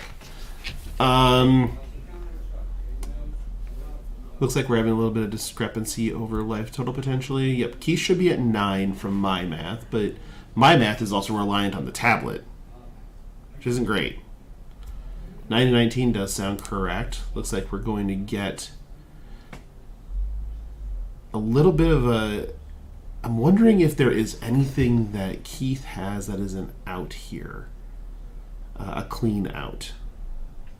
Well, we still have 4 minutes left on our tornado warning from the National Weather Service, so one potential out would be a touchdown. A touchdown? Yeah, okay. Judging by the exterior view of where we're at, I'd say we're pretty clean, but you never know. Another potential out would be finding a way to just go over top of the Torques where it doesn't matter. Unfortunately, Machina is not the best answer for that either because the barrage is still non-clash damage. However, playing Torques of your own is not the worst idea. Yeah, it does make potential Here Comes the Boom from Kyle a little less threatening. And that die there just representing the temporary +1/+1 until end of turn because the Torque ability is online for being at less than 10 health on the side of Keith.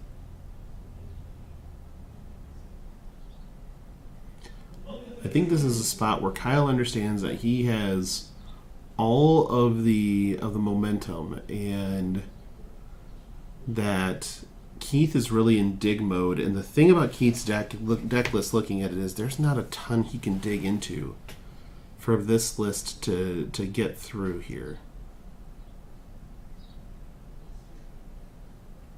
However, playing 2 Torques is a start.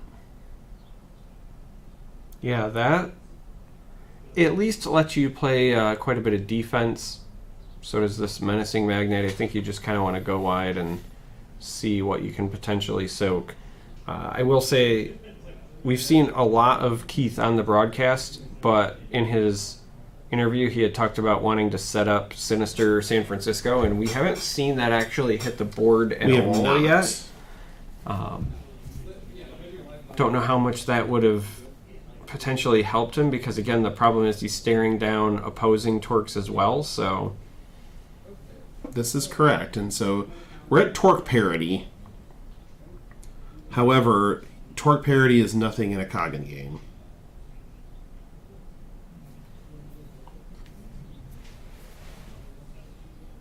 I wonder how much the stock of cards like Magnate Spear might potentially go up. Probably quite a bit at this point. The Gamma Spear, yeah, that is potential. Okay, so redirecting damage. We're just going to go ahead and build enough of a board that we just don't die immediately. However, again, Kagan is just going to be a monstrous problem.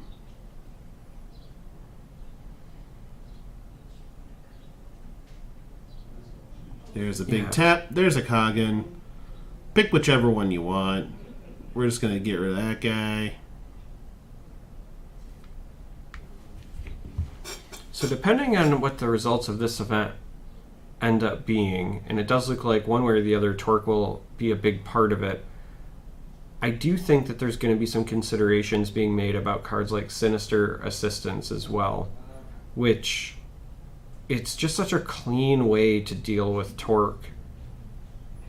It's you spend one resource to get rid of their one drop, and worst case scenario you can use it as a resource on your own end, or you could sideboard them out if you're not running into the Torques. But Torque has been kind of a monster, and even for being honest, on the non-Torque matchups, green-white, for example, you do still have like the 2-1 Sonoro or other things where you could have potential targets. It's not completely dead, but I think that the upside of a card, knowing that you can resource it when needed, I think the upside of just saying, like, here's my answer for your Torque, that's a really big deal. Keith, when I was talking to him during the interview, he had talked about this scenario specifically. He referenced what he called the Torque wall, and he said part of his deck building was trying to figure out how to crack the Torque wall when you have these face-offs. And Sinister San Francisco is a big part of that. We're still not at a point where he can just jam that and then jam a Here Comes the Boom to make it so his Torques are better. Yeah, one of the ones or plays that he had talked about was the Sinister San Francisco into the 6-drop Flare. Also very good. That allows them to be slightly bigger, but not like quite the same scale of things, and then you can push through.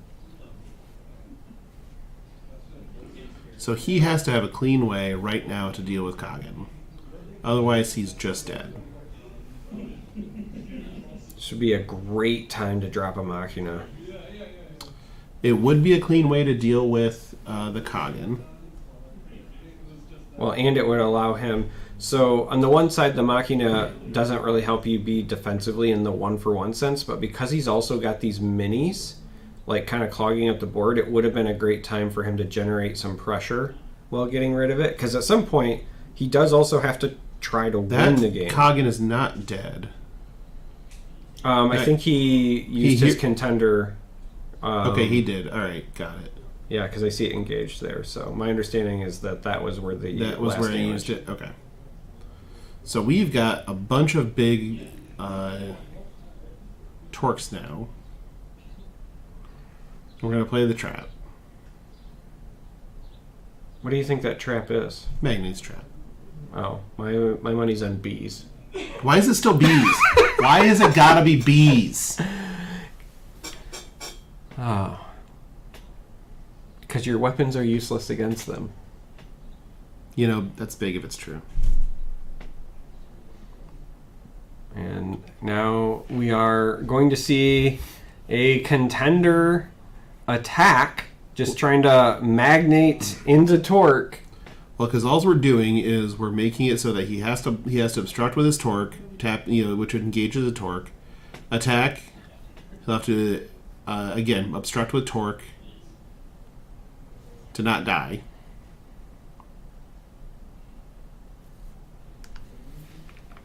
Or trap it, and then obstruct the next torque to not die. There's the trap. And then we're going to have to obstruct with torque to not die.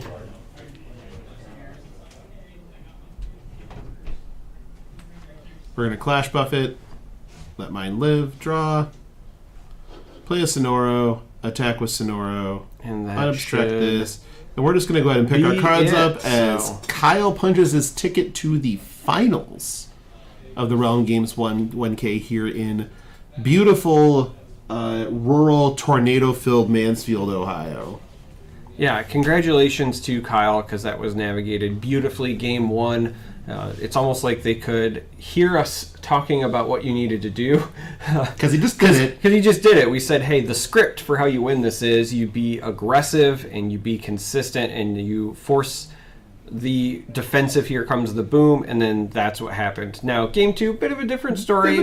Said, all right, I see what you're trying to do, Keith. I respect you, so let me show you how to do it my way. Played some torques, hit that here comes the boom, big splashy turn, and then ultimately that was enough to just kind of bleed him out for the rest of the health. So it felt like the lack of Kagan really impacted that matchup.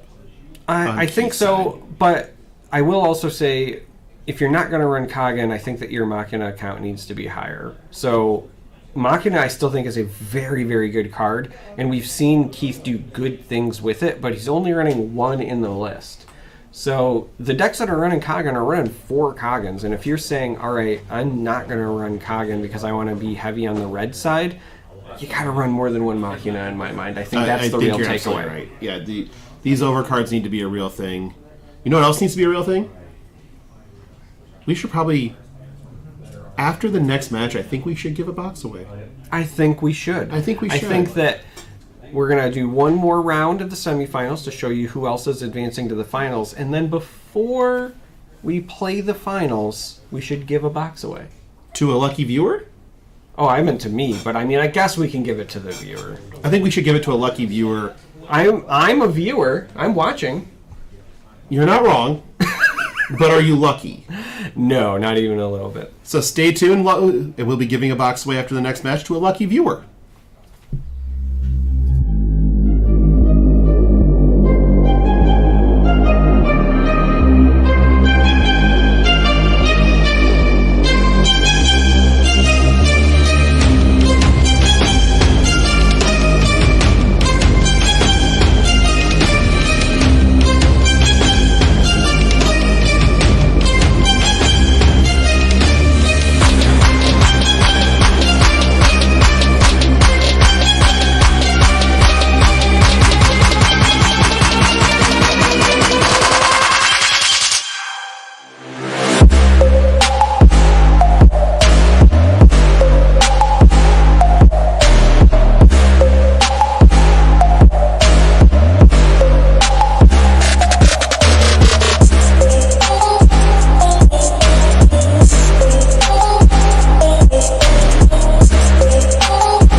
and welcome back to the Alpha Clash 1K here in Ohio. I am still not Logan. This is still not Charmer because it's flip-flopped. I'm Charmer. This is Logan.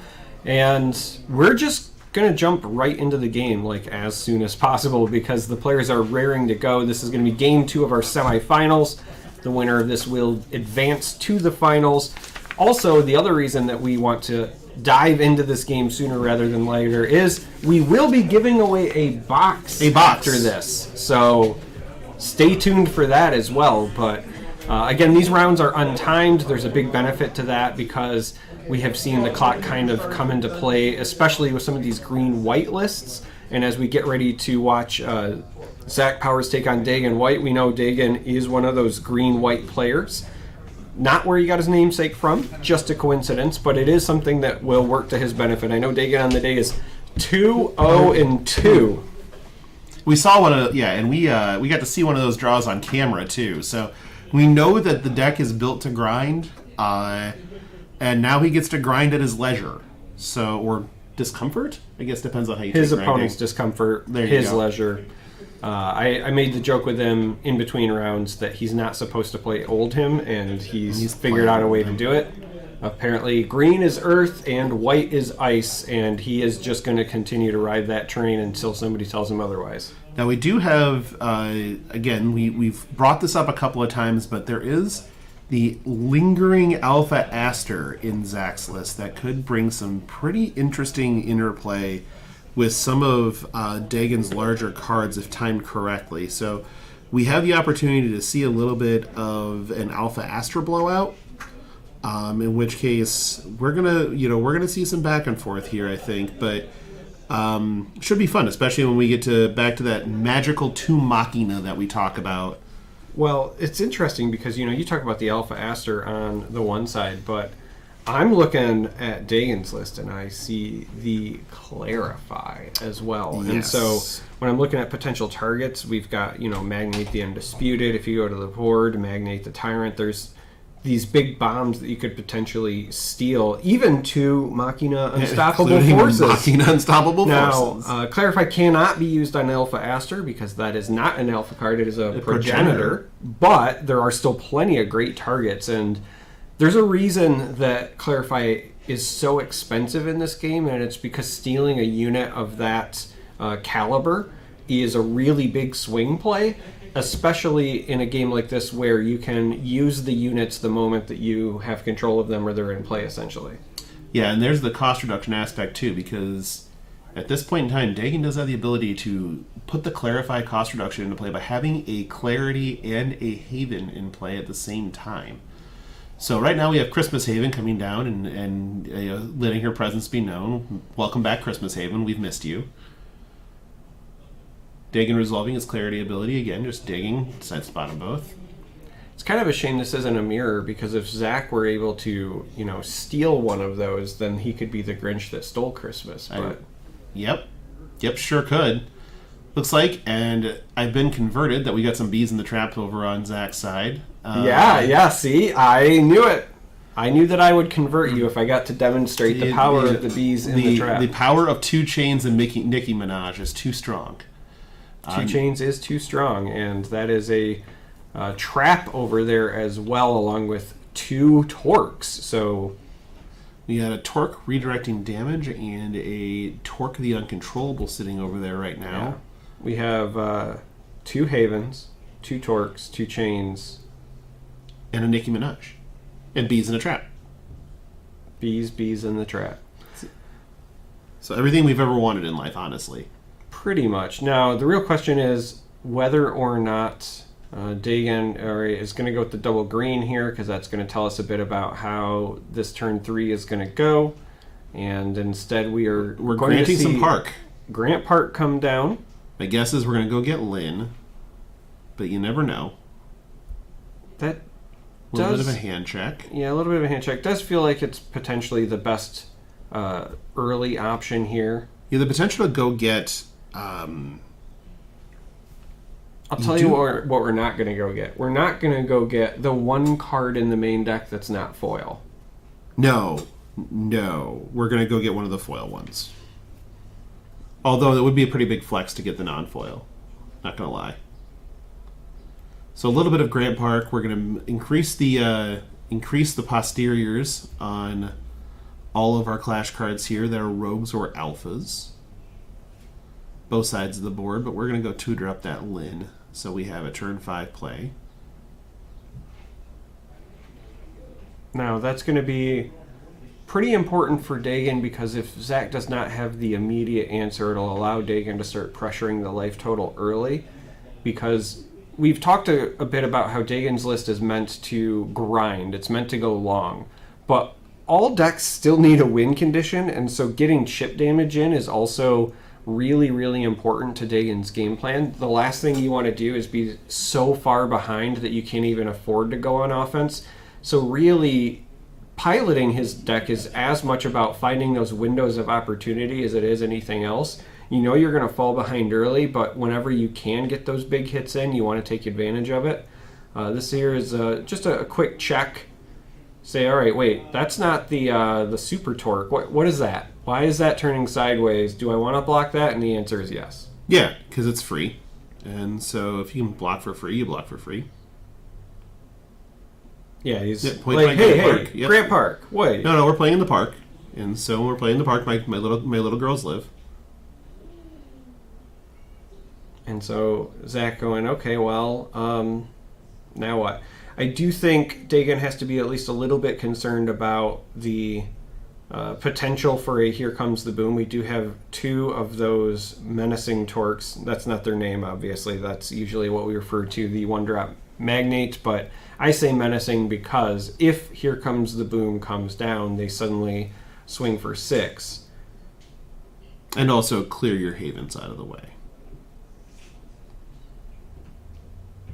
And using the contender ability for clarity, Dagon just ships things down to say, hey, that wasn't what I was looking for. Again, probably just looking for a way to survive a potential Here Comes the Boom, because on the other side, Zach has to know that they very much need to be the aggressor.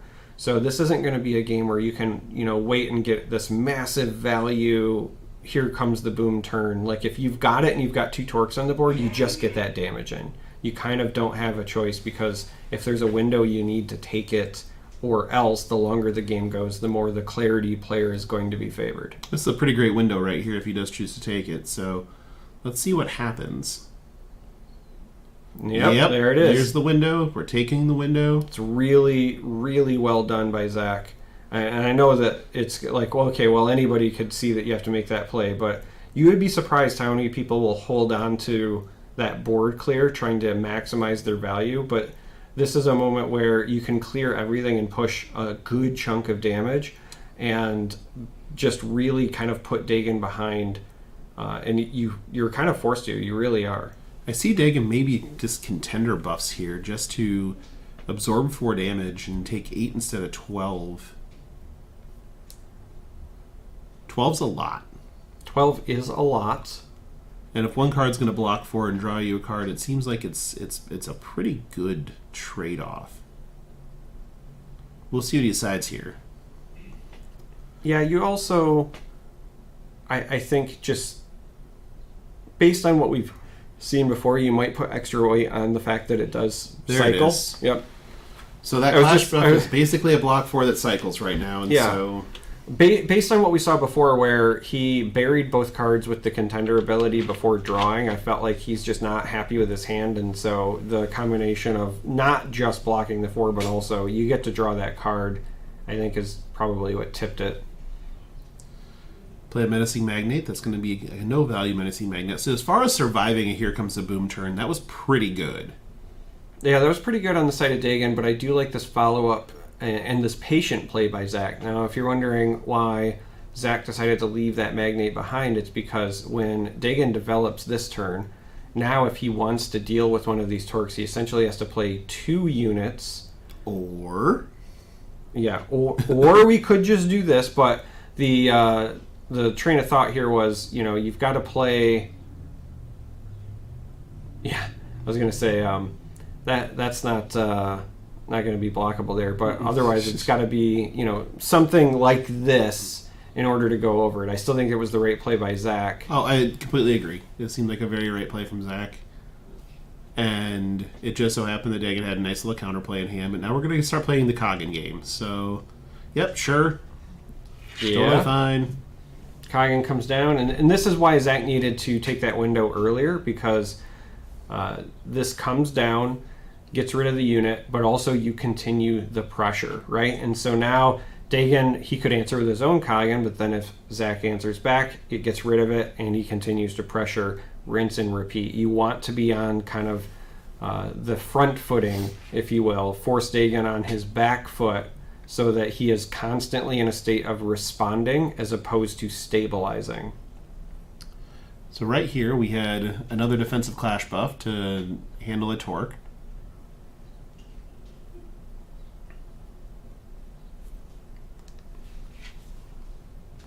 Looking to draw up here and kind of get a lay of the land, if you will.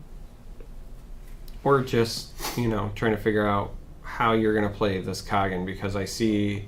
Yep, yeah. I was going to say, I see him doing that. All right, here's 3 green sources. Oh, wait, there's the fourth. Yeah, because he's already said several times, like, I always try to play it with 3 and forget that it's 4. So, did the 1, 2, 3. Okay, here's the 4th. Play the Kagan. But like I said, like, that's a great play. But if Zach comes back with the answer, and there it is, he has the lead here. He's continuing to be the one who's putting the pressure on Dagon. Now, the one drawback is this is a very clean threshold of 10. Now, it looks like Zach is realizing, all right, I also am going to just start trading contender for contender while I have the health lead. Yep. But either way, Dagon's now going to get access to 2 cards per turn to try to stabilize. And Zach is down to 1 card in hand. So he's a little in top deck mode here, too. So Dagon does have a real chance to stabilize. Yeah, this is where clarity becomes the most dangerous, when your opponent is a little low on cards, and you are just barely either at 10 or under 10, and now you have all of the choices you could want. So in the tank a little bit here, you have a lot to think about, you have a lot to choose on. Dagon's looking at the clock and going, oh yeah, there's no clock. I can take my time now. Allow me to go to the Brody Spurlock school of thought. No time for a pause. We're getting a little bit of a tank here just to see what's going on. Yeah, I think they're going through the actions, trying to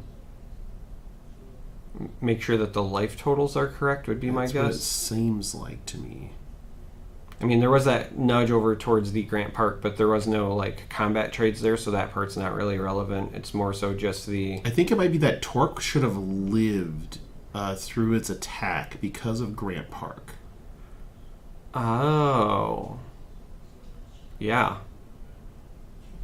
So and that Torque should still be in play. And not only that, but, like, that's incredibly relevant. Pretty big swing if that's the case.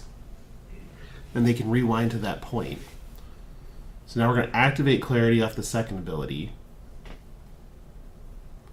Look at 3, 1 in hand, 2 on the bottom. Top or bottom, right?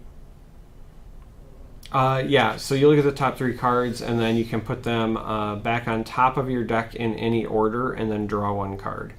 And Dagon just slams them all on the top of the deck. Well, so that's just it. The beginning of your turn ability, you can put them top or bottom, but when you activate her to look at 3, it's you put them back in any order and then draw a card.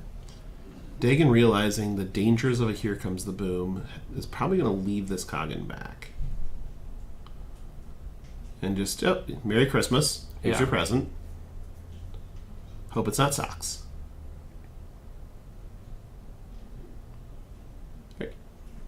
Yeah, Here Comes the Boom. Very dangerous, but you know what else is dangerous? Kagan. Machina. But Machina right now is not a clean answer for that Kagan. That Kagan is a 5/7. Same thing. That's why I was saying Kagan, because Kagan doesn't care. Yeah, Kagan does not consider your health. But we also know that Zach has already played 2 Kagan in this game. I do not see any in his resource row, though. So, still 2 left. Yeah, But unlike Dagan, he two is doesn't not dig 4. through his Oh, wow. deck.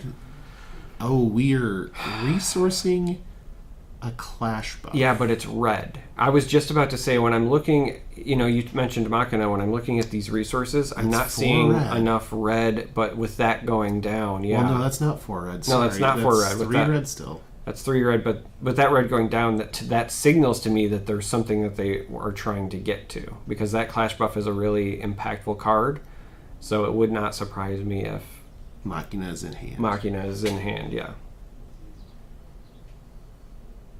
And while it may not answer the Kagan cleanly, Machina is Oh. not in. That's an Alpha Aster. okay. Okay. So Alpha Aster is going to clear this board up. And each player... yep, here we go. So Alpha Aster is an 8/8 that cannot attack on the turn it comes into play. However, it will destroy all their Clash cards, and then each player can search their deck for an Alpha and put that into play. None of its trigger enter abilities trigger when it enters play. Yeah, so So like if treat you, it as like blank text. you put in a Kaga and it does not get the trigger, but the reason that this is so impactful for Zach, as we've kind of already mentioned, is that he does run a 1 of Magnate the Undisputed, which does not care about the comes into play He triggers. also runs Machina Unstoppable Forces. Which also is on attack, not comes into play. Correct. So both of those are incredibly relevant. Now, the important part here is like Alpha Aster being a 9/9 when Dagan is at 9. So Dagan's going to need to make sure he can get out of that part of it. But the hardest part about this is going to be that, Machina can attack this turn, but Machina's abilities are non-existent this turn. Right. Yep, so there is the Machina. So this Machina is a must block. It's coming in for 6, but does not have the other abilities. Dagon's Magnate is, I believe, Yeah, it's so he- 5 right now. He grabbed Magnate the Tyrant, and you are correct. It normally has a 3 health, but because of Grant Park, it is currently, it should be a 5/5 because, again, no text, so... A 5/5 with nothing else to do in this world. Do you take the 6 and go to 3 knowing that there's an Aster involved? I guess it would depend on what my hand looks like. I think the biggest problem is that, like, even if you have a Kagan, You have to cog in the Machina. Yeah, I was gonna say you have to Kagan the Machina, and then you'll have to throw it in front of the Aster. He does He does have a He Kagan does in have a hand. Kagan in Okay, hand. okay. I respect it. We're in resource. I know that this has been very much a game that has felt like Zach has been dictating the flow, but there is still a shot that Dagan pulls this out. Because of the 2 cards per turn from Clarity, so many options. We know that Zach is low on cards in hand. This is still very much something where if Zach does not top deck the right answers to push through the damage... And Dagan has another Kagan in hand for that Aster. Yeah. So he can just play something, yep, Christmas Haven's good enough to blank this Aster. Now, he still can't attack with this Kagan. No. Because I he think cannot die to Here Comes the Boom. So he needs to just make sure that he stays back and is patient. He has his opponent in top deck mode. Yeah, Here Comes the Boom would clear the smaller units, but Kagan would still be there because of Grant Park. So you're right. You have to leave the Kagan back, because if you attack with it, then Here Comes the Boom would clear up the smaller units.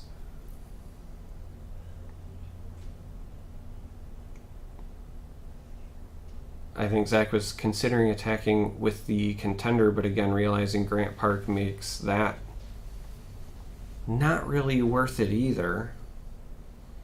And I think Zach is kind of slowly coming to that realization that I was at, which is this is the point where Clarity is at the most dangerous. Exactly at 9, drawing 2 cards per turn, you've only got the 1. So, And really, the clarity player, Dagon in this case, is sitting there going, okay, I think we've taken your best shots. Here comes the Okay. boom. That's exactly why we left Coggin back. so I like this play just because. Oh, interesting. I thought that perhaps you might see an attack to force the trades, and then you could send your contender. Yeah, that's what I thought too.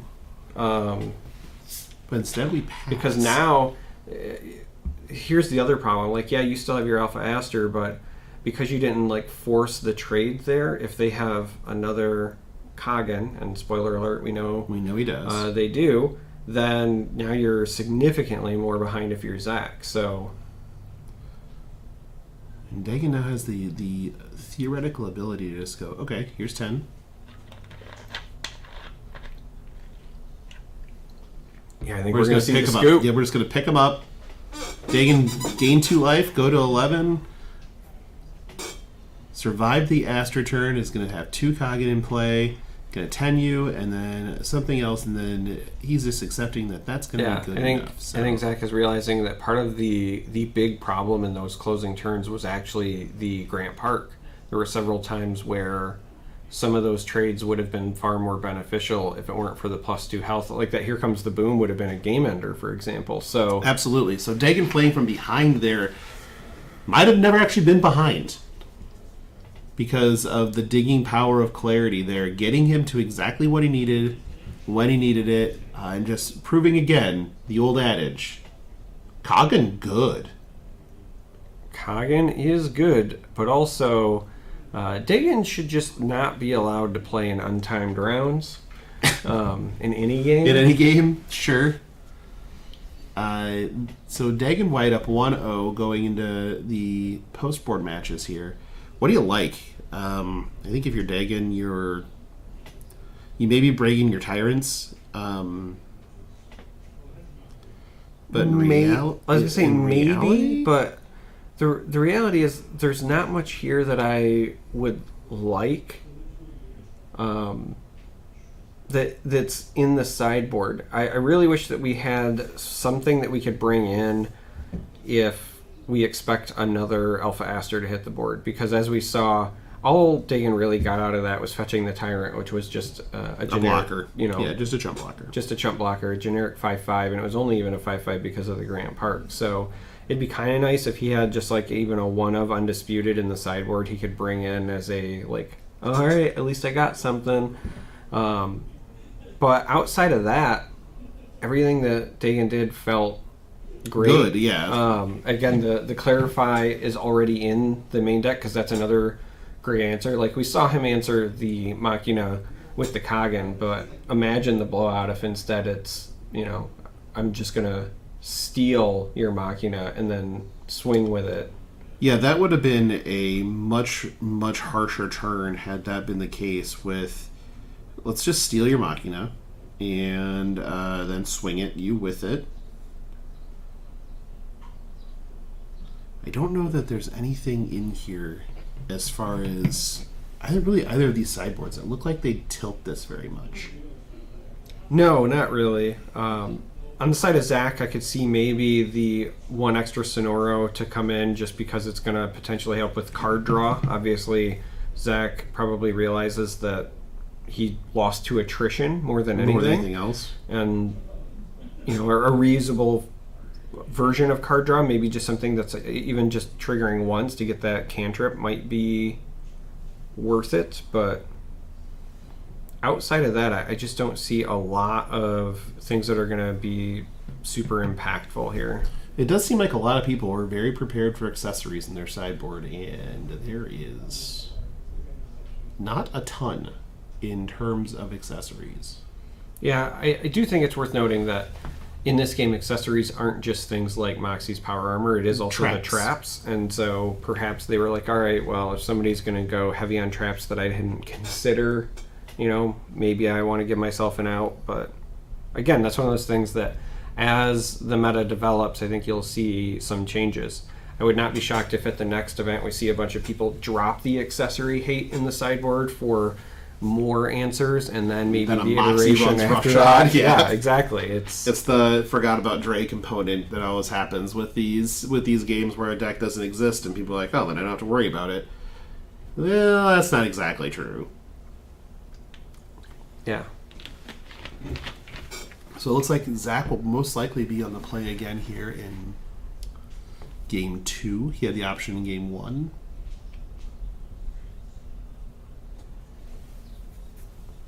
And all right, here we go. Interesting. Really don't love putting Clash buffs in the lead research off. row. Yeah, okay. That is not the life we're looking to live.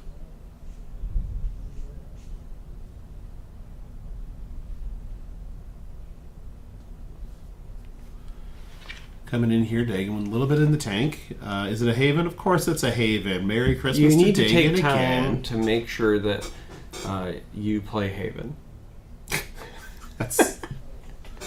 Well, yeah. Oh. I mean, all of these white decks, it's been turn 1 Haven every time, so...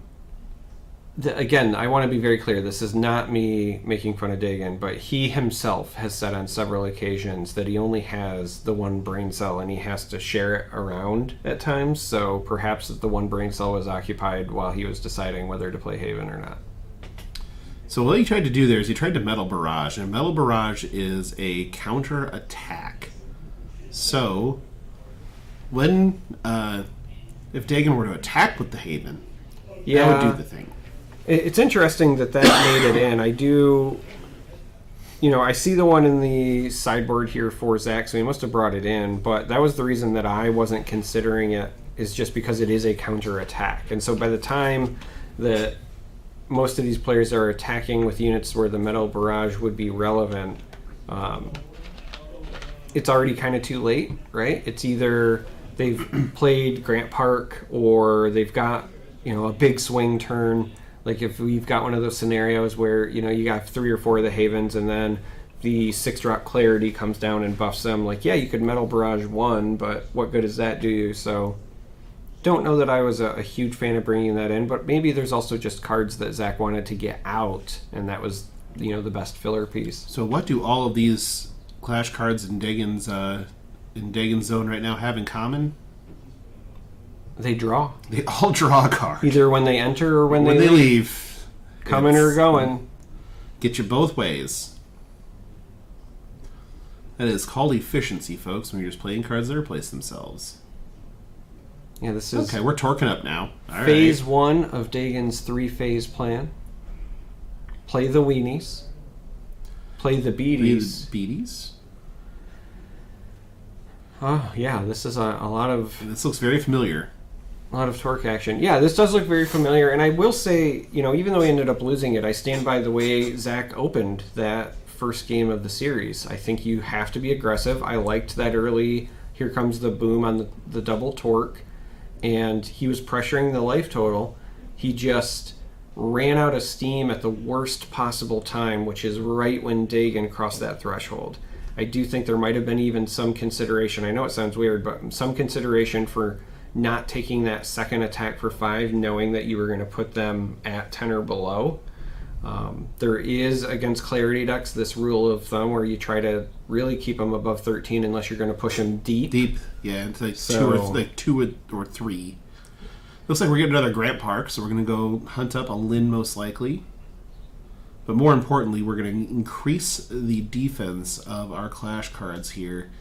And we saw how instrumental that was in the last game that day in this series, where that allowed Dagon's Coggins to survive the Here Comes the Booms and actually play as effective blockers when needed, rather than dying to that card. So again, I wouldn't be surprised to see Resource Boom here again.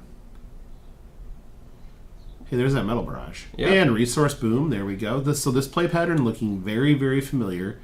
Cleaning up the problems here, drawing the card off the Menacing Magnate, and then coming in for 12. And Dagon has the ability, I believe, in his hand to just Clash buff again to only take... 8. Well, in this case, it'd be 9, but sure. Yeah. And save 4 damage.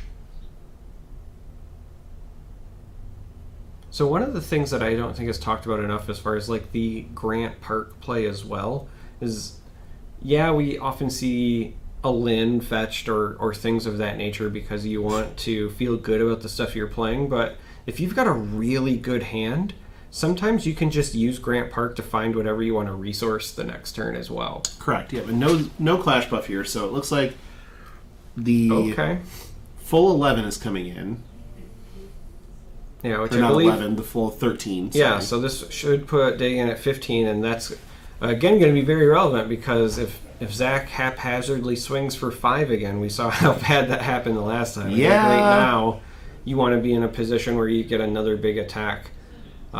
If Zach does have another Here Comes the Boom, then I think you try to play this like a combo and set up lethal, or as close to it as you can get, because I think there's nothing wrong with firing him down in this case. My guess is Dagan's going to be able to play something to the board here that's actually might be drawing a couple of cards. It might actually be, if it's a purple Haven, we may be gaining some life. So a 2-drop Haven allows you to either draw a card or gain 2 life. He may be electing to gain life here if he plays one out. So we're going to play a trap.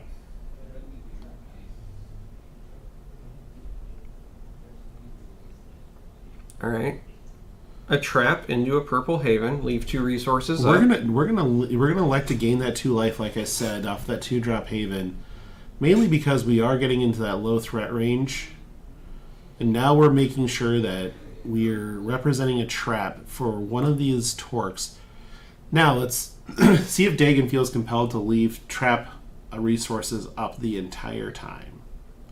I don't think that he will. I think that this is just a byproduct of the current situation. Playing that Haven and choosing to gain the life says to me that Dagan is a turn or 2 off before he has legitimate answers, and he fears a second Here Comes the Boom. Because if a second Here Comes the Boom comes down before Dagan can start playing Coggins, then that's going to be really problematic, right? But if he can gain some health and potentially try to stall things out by at least presenting a trap, then that's a whole lot different for Zach. So just coming in for an easy one. We may be thinking about just blocking with this Haven. Little obstruction potentially. Nope, we're going to actually trap this Torque. I love it. Your opponent's already below the threshold, so you're not fearing a Here Comes the Boom this turn, and you're not going to just leave that trap there forever and not get value. But more specifically, because this also forces a discard, then it's going to put Zach in potentially that much more of an awkward position much sooner, because again, Dagan essentially won that first game because of attrition. So I'm actually a big fan of that. And not getting trapped by the trap is super important here, so we're going to get a little bit of a clash buff. Clean up this Haven. I think that's okay here. We don't feel bad about that. Yeah, I'm not convinced that Dagan feels bad about it. Zach, I think, is just trying to clear the path the best way possible so that they can try to get more damage in. Now that Dagan gained that 2 health, you have a little bit more give. I think you'd like to get 4 to 5 more chip damage in and then try to set yourself up for a big lethal push. I think the play pattern here feels like it's probably Lin, and Lin attacking into that Torque to get it off the board. What does he have here?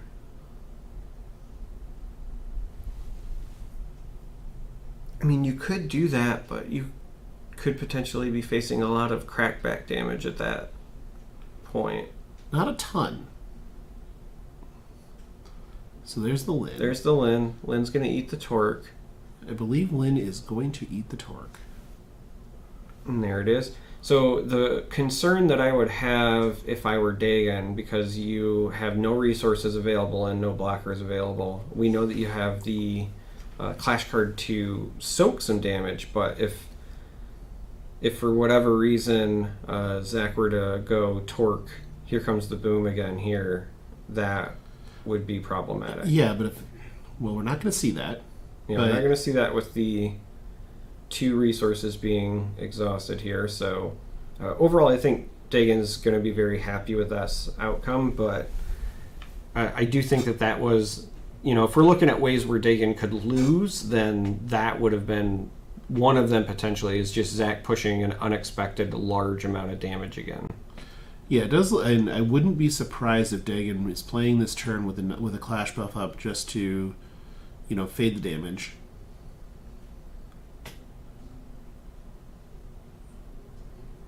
So he's going to take the 2 here and just call it good.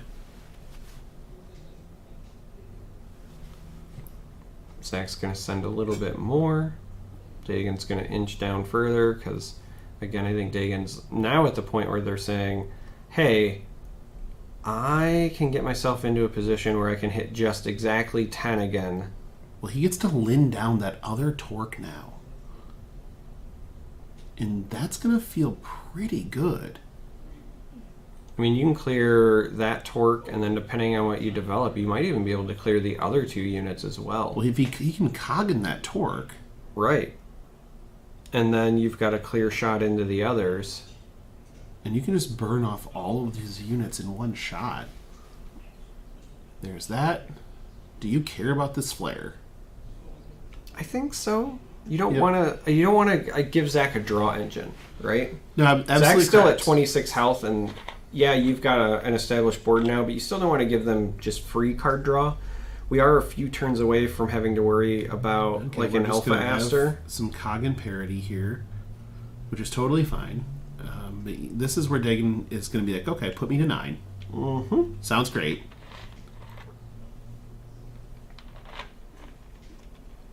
And so we have entered dangerous territory once again for the Clarity player. We might just see a repeat of game 1 where now Dagon can kind of stabilize at this sub 10. Zach, 2 turns away potentially from dropping Alpha Aster, but that wasn't enough to close the game out the there's a last Coggan time. on top. Yeah, there's a Coggan on top, and that's not even counting the activation from the contender as well, so going to see the resource come down. Now we're going to activate Clarity. So again, this is where you look at 3, put them back in any order, and then draw a card. So we're going to draw a Haven. And this is a great opportunity to either just go wide and say the only way you're getting through is with another Here Comes the Boom, and then you just kind of pass, or if you have something to be aggressive like a Coggan, there it is, you can clean something up and then come in for 10. Yeah, I was going to say you can push damage here as well. You can even, if you want, leave one of these back because you do have the Grant Park, so if you were worried about Here Comes the Boom, but I actually think that you might leave this Coggan back. Yeah, I was just about to say, I think that you have to leave one back. You don't need a lot to accidentally lose here. So there's another Torque. He's going to take 1, draw a card.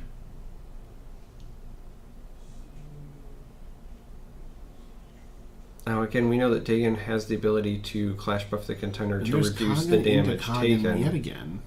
But yeah, so this is exactly, I think... This is 6. 6, potentially 7 if you just want to crash contenders into each other. Dagon's going to Clash buff here. He's going to save himself the health. I think you have to. You just likely lose on the spot if you don't. Because there's still a card in Zach's hand. He's going to... Yep. Doesn't do anything. Yeah, I think he was talking through, life? I could take the contender to ping my Torque and then use the Torque to attack, but then they remembered Grant Park was there. Yep. It's not going to be enough to clear the Haven, so... Again, Grant Park, very big deal in the first game. I think Dagon just saw his Clarify. Yeah, showing the power of it again, the nuisance, really, of it again here.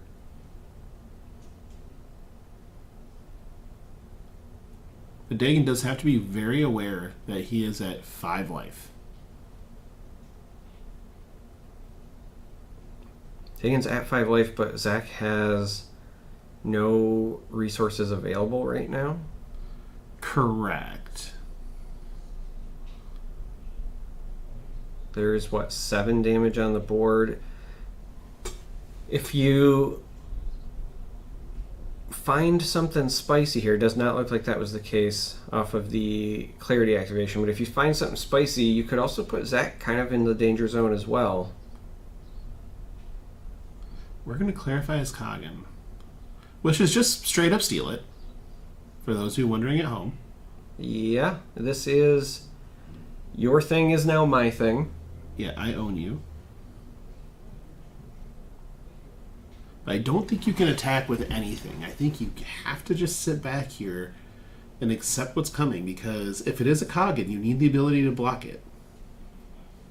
Yeah, I mean, the one card that you would be free to attack with would just be blocked out by the opposing Torque, and that's your Haven, right? Like, you could send that, but since it's a no net benefit situation, I think you just sit back until the following turn. I think that was the check of, does it just straight up steal it for always? And the answer is yes. That's why it is a legendary that costs 8, because it's that good.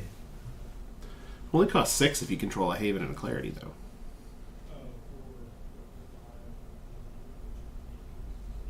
So I believe that Zach is on 2 cards in hand. A Machina here is still pretty brutal. Machina here has the potential to be good. The unfortunate thing, though, is that it's likely... So you can either like clean up their Haven and then use the rest to pump your Torque, or you could just put it all into your Torque and swing with 2 big units, but either way, it's running into issues where you've got these big back-end units because of Grant Park. Yes. I think more than anything, what Zach really needs to find is a New York City, because it will clear up the Grant Park, but also allow you to go on the offensive. Oh, that makes a lot more sense. I think the reason he was also reading the Clarify earlier is he was wondering if it was an accessory, because that would have been a huge Magnate the Tyrant here if that were the case. It is not. So you just come back at it here. So nope, Dagan none of those. Doesn't like either of those. Blind draw. Blind draw, and then choose to resource if you would like. He's sitting on, looks like 8. So we're going to make 9 with an Amazon Rainforest. Green-white is one of those interesting decks where you resource probably more than any other, just because when you get to where you're drawing 2 cards per turn with Clarity, you also want to be able to play them. And so 9 might seem like a lot, but really, like if you're playing a Kagan and a 3-drop, or when you get to 10 or 11 and you can play like Kagan and a 4-drop and a 5-drop, that sort of thing, that's where your big swing turns actually start to happen, because you're playing these mid-range threats but in multiples, and you're drawing multiple cards per turn to kind of continue to refresh. So this is why we are emphasizing the longer the game goes, the more the Clarity player is kind of favored, and it's because of this kind of resource investment. We can see Dagan's board just getting wider and wider. Now also plays a trap. I do see 2 resources available, so entirely possible that's a Magnate's Trap, or it could just be bees. It could be bees. I do accept that it could be bees. And right now you have a pretty solid board here. We're going to play another Torque. Ping the contender to 11. I think this might just be the last ditch effort to try to find a Here Comes the Boom and see if you can push damage through. A boom does not do Boom much. does not do enough by itself, though. You would really need... Honestly, the best swing turn Zach could set up would be a New York City into a Here Comes the Boom. Oh no, he's going to attack in, and he's gonna... If it's 1 card in hand, Dagan can just activate the trap and cause him to discard it. Or just chump block with you just chump block, make them think that that's not the trap that it is, and then you punish them even further when one of those torques And there comes. it is, the handshake. Dagan with a clean 2-0 and a nice little clinic that got put on there by... Yeah. So Like, the Dagan clarify coming in clutch there. So congratulations to Dagan with the victory. Now 3-0-2 on the day. 3-0-2 is not lost. He is still undefeated in Alpha Clash tournament play. However, he does have 2 draws on the day due to, Yeah, because the clock is his real enemy. The clock is undefeated, but I do think that was kind of a great way to showcase how this matchup is supposed to go for both decks. I know that Zach didn't get an actual victory out of it, but I think that the navigation, the game plan was correct, even if it didn't get home. You've got to be aggressive early.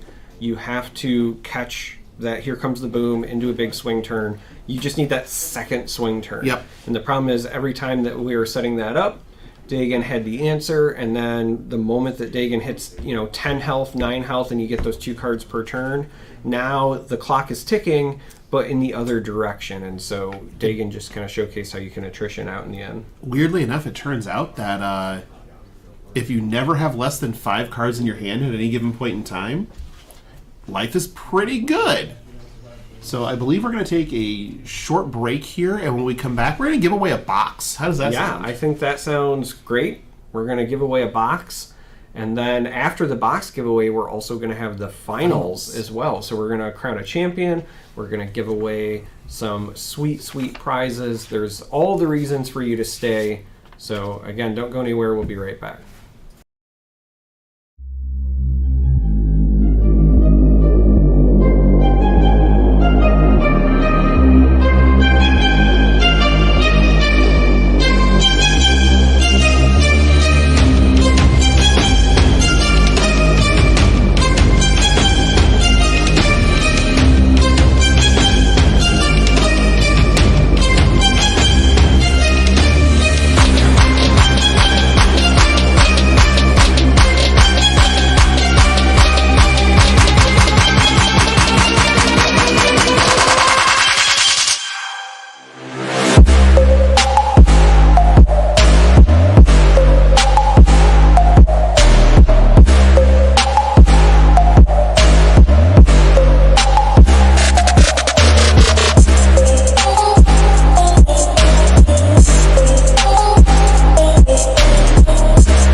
box time! It is always box time, baby! We're going to be giving away a box. Yes, we teased it before the break. I am still Charmer. This is still Logan. And before we jump into the finals, we are going to be giving away a box to a random listener. But in order for us to determine who's actually there paying attention and actively wanting to engage with Alpha Clash, we are going to have you type the word realm in chat to enter yourself into the giveaway. So again, that's REALM, just like the realm, the people that are holding this wonderful tournament. So type realm into the chat if you would like to potentially win a box of Alpha Clash. Yeah, the thing that we've been covering for 4 rounds plus, I guess, 6 rounds now? That sound right? Sure. Sounds I was great. going to say for months because we have a podcast. There is that. But You know, I guess we can also just cover today, I guess. Hashtag no free ads. Hashtag no free ads. There's no free ads. Except for, like, the fact that both of our shows are just giant free ads for the games we cover. Right. And for places like The Realm, where you can enter Clash Ground 5 to get 5% off your order. That ad's not free. Yeah, you're right. Yes, That one's we are very well But yes, compensated for that. type Realm into the chat if you want to be entered to win the box, because we like giving away free stuff. Especially when it's not my stuff to give away. Yeah, I was going to say. I love giving other people's stuff. It's way better. I've given away my stuff too, which is fine, but giving away other people's stuff, just absolute bee's knees. Bees in the trap, bees in the knees, giving stuff away. I want everyone to take note of how much he was against that bit at the start of the day Listen, and where we have landed. it's like watching the Stepford Wives with us too. Like, I start out resistant, and you just keep bullying me until I'm pliant. Mm-hmm. And the more people witness this, that maybe they'll realize that when I wear certain colors, it's just a cry for help. This is a cry for help, and it's also a cry for a box of Alpha Clash if you type Realm into the chat and want to enter yourself I wouldn't call that a cry, more of a call. into the giveaway. Sure, we can call it a call if you want. I thought about making it Chupacabra, but I figured that was just not No, it needs to be something that people can spell. Yeah, that was kind of my thought. I mean, we are in Ohio. Also, it's just one box we're giving away, and as we've firmly established, Chupacabras come in pairs. So, It's very true. with that in mind, I believe we're getting ready to start the finals. So we're going to crown a winner, a champion, if you will, of this If Alpha you Clash will. 1K, and we're going to have Kyle Stewart, that we saw take the victory earlier, taking on Dagan White, who was the victor of the other semifinal round, the one that we just witnessed.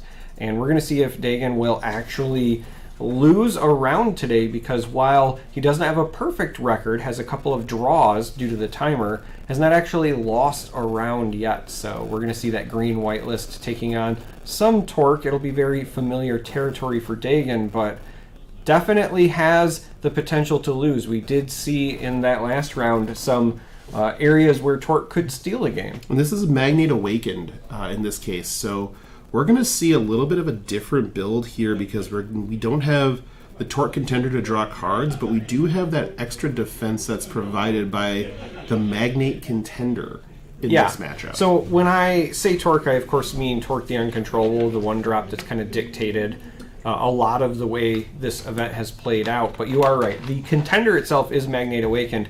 What's interesting here is that Magnate Awakened, I think, shines when you're playing into other Torque decks. But Dagan on this green-white deck doesn't really care about the a whole extra lot, health. no. So there might not be much that you can do there. But one place where we could see this make a difference is when Clarity gets sub 10, obviously you get the extra card. We've seen Dagan abuse that.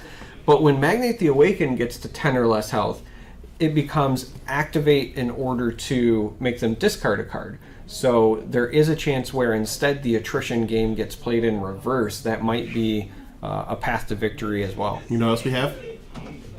We have a winner. What? We have a winner for the box giveaway. I was unaware of that. I just recently became aware of that. Okay. You want to know who the winner is? I do want to know. Do you want to know who the winner is? I'm sure they want to know who the winner is. The winner is Cragnock. You are the winner. So Congratulations, you need to Craig. do a thing, which is message violin spelled backwards. Niloiv, it's something along those random lines. But go ahead and message him with your details, and either Can you message on YouTube?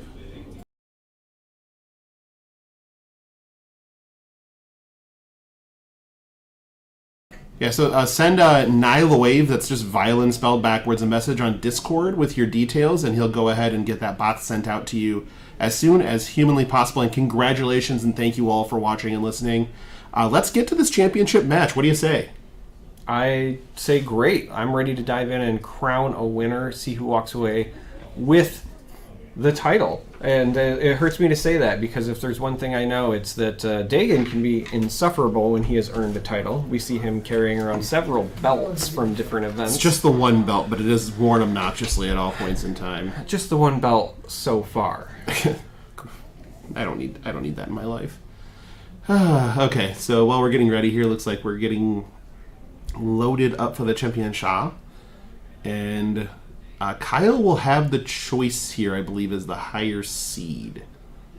Yeah, and if you're wondering why Kyle would potentially have the higher seed despite the one loss, it's because when the Swiss rounds finished, Dagan was 2-0-2. 202. And that is not the same as being 3-1, because obviously there is a greater weight on people who actually win games instead of just not lose them. Yeah. Oh. But here we're in the untimed we're in the untimed round, so he kind of gets to do whatever. Did you know that you're Flake's father? I did, yes. I just found that out today. It was in chat, I think. I abandoned him many years ago, but in my defense, look at him. Also, look at this hand by Kyle. I do already see a Here Comes the Boom. Might only send 2 cards back. That might be the smallest mulligan we've seen all day. That's a flex. Yeah. I like the present, dominant. You present yourself assertively with your keeps. That's important. Yeah, I still think that there is going to be a time where you just keep the whole thing. You just say, couldn't get any better. You look your opponent right in the eye and go, I'm good. It doesn't matter if your hand is garbage. You just want to set the tone. A pure assertion of dominance. Yeah. The way somebody like Magnate would. You've really got to impose your will on the psyche of your opponent. And I see some shuffling around here. Maybe we were incorrect. It does look like Dagan's going to lead things off here on the play. Interesting. Okay. And Merry Christmas! Yeah, shocker, there's a Haven. I really wish there was a Krampus Haven now. I kind of wish that we had a Krampus card who, if you're familiar with the folklore, eats children. Eats children? And this would be the perfect time to play a card to just chew up that Haven at Christmas, yeah. Like a Sonoro Krampus? No, I just want Krampus you to literally want be, Krampus to just be a character children? in the Alpha Clash universe.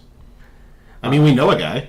We do know a guy. So this is an interesting start because, again, we know based on the hand that Kyle kept, he's already got a couple of pieces of the kind of big play puzzle. The question is whether or not they will get that second wind. We talked about during the last round, but also even afterwards when we went to the break and I was able to walk out and kind of talk to Dagan in between, that is what you're worried about, right? Is you get that initial big swing turn potentially on turn 4, because that's 2 turns before Kagan can drop, and then if you can follow it up with a second one, that's where the pressure really starts to mount. So you've got Sonoro and Torque on play. He did play the Sonoro and just didn't send it into the red zone. Wondering what the thought process behind that was, because it looks like it'd be kind of a free attack. And now just Havens are, doing their thing. Yeah, again, because Kyle is on Magnate Awakened as the contender, that Sonoro is a 2-2. As you said, could have been a free attack. And instead now, we have Dagan just piling it on with... What do all these cards have in common again? They draw more cards. They all draw more cards. Wonder if we can see a pattern, if we really look hard. Here's that Sonoro attack that I thought was a turn late, but let's go ahead and get in there. I think Dagan just kind of looks at that and shrugs it off and says, yeah, sure, whatever. I'm just getting to my second contender ability faster. Thank you. Yep. Yeah, all right. You know what's also really interesting? We haven't seen it yet. Are we going to see a double block for the first time in this game? Yeah, maybe. I was thinking, wouldn't it be funny if Dagan lets this through and then out of the blue we just see him turn a bunch of stuff sideways to swing? If there is a double block here, I do think this is going to be rather telling for Dagan's hand because... I think Dagan loves that. I think that just made Dagan I think he's very happy about excited. that. I was just thinking, we know that Dagan is packing the 6-cost clarity that has the potential to just choose rogues and buff them all, and so we have seen him in the past hold on to some of these havens and set up a mini swing turn of his own, but the fact that he was putting the 1 in peril there, yeah, you baited out the clash buff, but you're also kind of signaling, all right, that's not what my game plan was, and I'm okay with just stalling things out for a bit. We should add a bingo card. You know that? No. We should have. No. No? No. Why no bingo card? Because I would There's feel... the park. Yeah, there's the park. I would feel really bad about not winning. Huh. Good enough. I'm very unlucky when it comes to bingo. You have to be exactly lucky for bingo to work. So that makes sense. Yeah.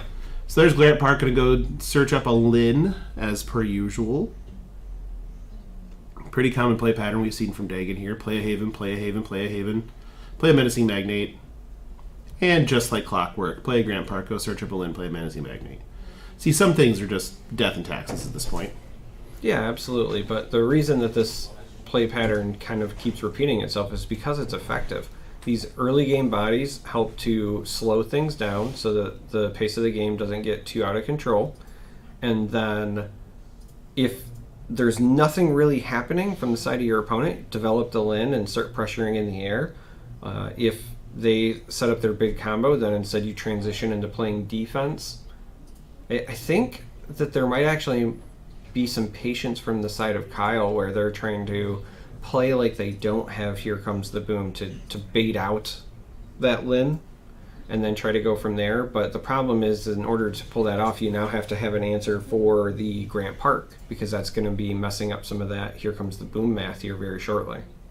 Yeah, it's already in that spot now where he's just going to be able to slam Lin, have the 5-body, attack in, and just, okay. Here's a 5/7. Now, granted, his Menacing Magnate is currently a X4, so not exactly small. No, I mean, it's not small, but it's also just not good enough in this situation. Right. We'll get life totals up on stream for you here shortly. I do apologize for that. But currently, we're already looking in the classic board stall. Yeah, classic board stall where, again, the longer the game goes, the more I think it favors Dagan. As I'm looking at Kyle's list, there are the 4 copies of the Here Comes the Boom.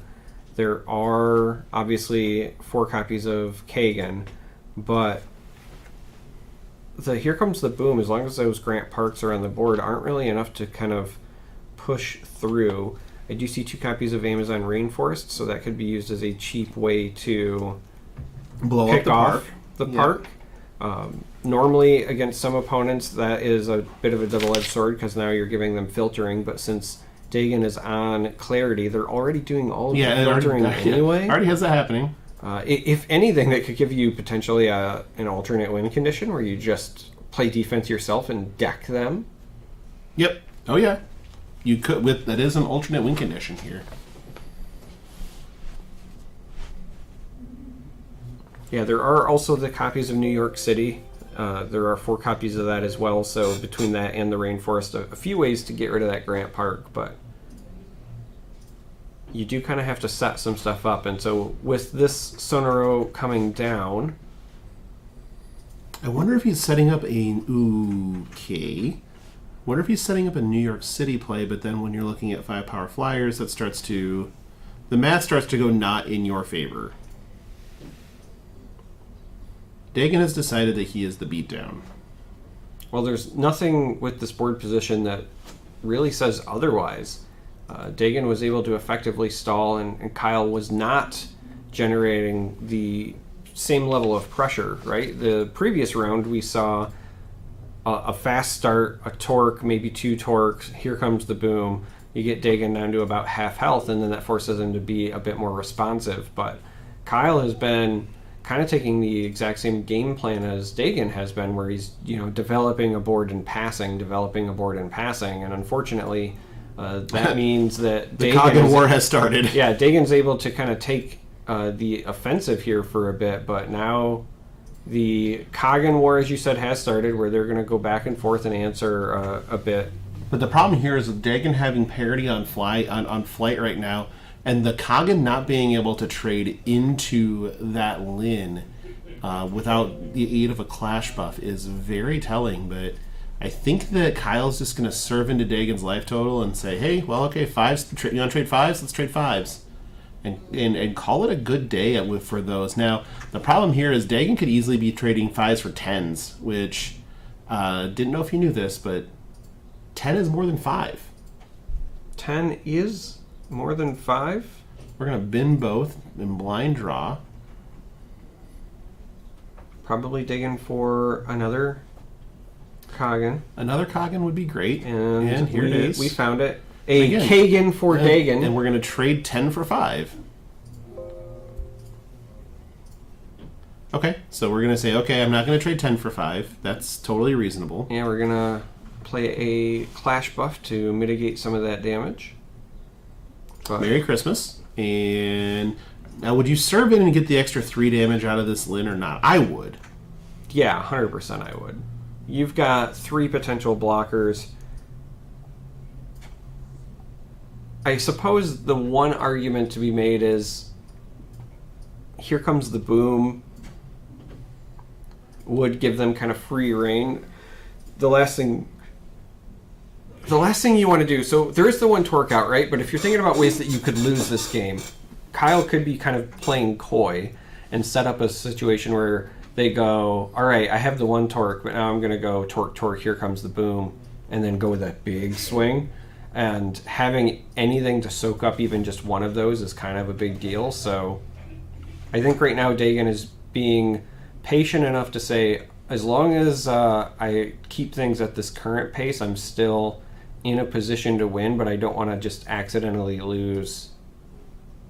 Yeah, and that makes total sense to me. So here we have a little bit of a think going on. So, okay, we just resourced a boom.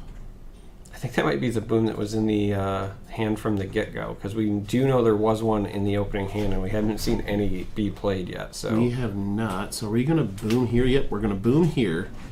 Resource a boom to play a boom. And wipe all those havens up. Still have a Lin on the board. Mm-hmm. Yeah, so this is exactly that scenario where if Kyle magically had like 1 or 2 extra torques they could have played before that, then this turn would be significantly more impactful. I do like this play by Kyle, though. Try to... Well, he's going to have to Clash buff here on offense in order for this to be effective. At which point Dagan just gets information. I'm not sure that he needs to. Grant Park, it means he's going to be at like 1 remaining. So theoretically, you could also crash a contender. No, maybe there was one more that I missed somewhere. They talked it through. Yeah, this is one where Dagan has a lot of capabilities here to do kind of whatever he wants to after having some really big swing plays. So I think right now he's thinking towards checkmate and wondering how quickly can I get this game over to move on to game 2. That doesn't sound like Dagan at all. I don't think Dagan and the word quickly are 2 things that I am going to associate. It depends on if there's Taco Bell involved. So giving it a thought here. Yeah, just kind of taking a peek in the hand here. Yeah, I was about to say A double see win is a another really win. good board. Yeah, this is just straight. Cash 10. I'm gonna bring the heat in the air. And we're going to try to clash buff this to see if you have one. We're going to... Yep, okay, nope, did not have one. We're just going to pick them up. And so Dagon White takes game 1 All right, convincingly over Kyle Stewart. The way that scooped up so fast there at the end, I feel like, even though we're in this soundproof room, Dagon heard you say Taco Bell. That was the fastest I've seen him resolve anything all day.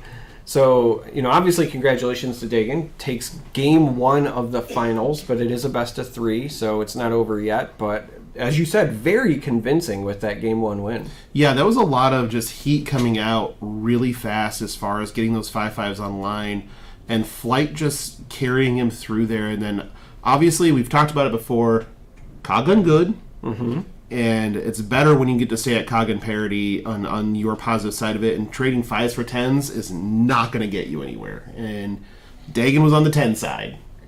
So I think that a big story here is just that the previous round when we saw Dagon, he was still winning, but he was having to work for it a bit more. It was because we saw the fast starts. And I really thought we were going to see that out of Kyle at the beginning of this, because in the opening hand we know there was a torque and a Here Comes the Boom.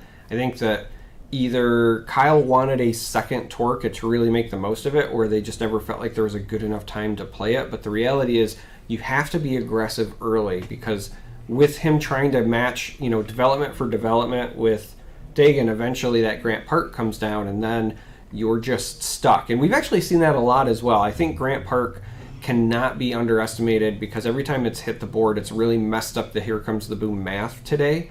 And we're just not seeing the opponents find the New York Cities or the Rainforests or anything to overwrite it. Yeah, I've seen a lot of resourced rainforests, it feels like. Instead of holding that rainforest to get rid of the New York for the boom. And I think that's got to be the play. You have to kind of sandbag one of those rainforests so you can get rid of, play a turn behind and get rid of that Grant Park so that your Here Comes the Booms do clean up the board state. I think that's really the only way to win this, but that's, again, doing that extra turn is giving this green-white deck time. I think the thing that people need to remember about a card like Amazon Rainforest is that it does have other text on it, but in this particular meta, and especially against this deck, what it really says is you pay 1 resource to destroy target Clash Ground. Because that's what you're going to be using it for. Doing. And that's very important in this matchup. If you're on a Here Comes the Boom deck, you cannot afford your opponent to give +2 health to their entire board. You just can't. No, not at all. And that's the lean-in that Dagon has taken by basically upgrading his contender to being card selection plus having a better version of Magnate's ability just by playing those Grant Parks and being boom-proof on the back end. So starting out here, looks like Dagon's going to bin a bunch of cards. And it's still, it looks like a two bin. Yep, again for Kyle. Well, we'll see if this one plays out a little bit better than the last one. I do feel like Kyle had a good, strong opening hand before. We just never got to see, that follow-up, but... Yeah, I completely agree. So let's look here. And we have... It looks like Dagon binned 4 or 5, and then 2 from Kyle. Dagon's hand, I see everything he wants, which is Havens. Gonna go ahead and just ping Dagon for 1 with this flare, and alright. I think Dagon's gonna accept that all day long. Well, Dagon doesn't have much choice. You're just gonna have to accept it. That's part of the problem with playing a clarity, is when somebody wants to flare your 1 health units, it's just gonna happen most of the time. But so what are the odds that Dagon plays a Haven here? Well, pretty low, since they actually resource a green card. So we're gonna see a Sonoro come down. Coming just to trade with this flare. And that's fine. Says it's going to die anyway, but I can make this trade. It's so funny because these Sonoros that Dagon plays most of the time they end up getting resourced because they're a nice carefree thing you can jam down for the green, and that sets up your Coggins later. But also just taking the opportunity to realize, hey, this can also just read, pay 1 to deal 2 damage to a unit, and that's exactly what happened. And now Kyle realizing, all right, well, I can also deal 2 damage to a contender with mine. That feels pretty good. Yeah, this is why Sonora was specifically strong in the Magnate deck, is because it's just a 2 power, 2 defense for 1, which real good rate if you can get it. It's a bit above rate. It's a bit above rate. So we're going to go ahead and take a draw here. Looks like we're going to resource a Haven, which goes against everything he believes in, but we're just going to play another Haven. Well, yeah, I was going to say, it's because you have to sometimes pay a Haven to play a Haven. So, Merry Christmas and Feliz Navidad, a menacing Magnate and Christmas Haven over here. Passing it back to Kyle, 28 to 26. Are those right? I believe it might be the other way around, but okay. And being assured that that's correct. Yeah, perhaps there was some additional damage done by the contender, as Kyle wanted to clear stuff out that I'm just not remembering. I don't know. I have had a TIA and a lot of head trauma. I don't. Okay. Sounds great.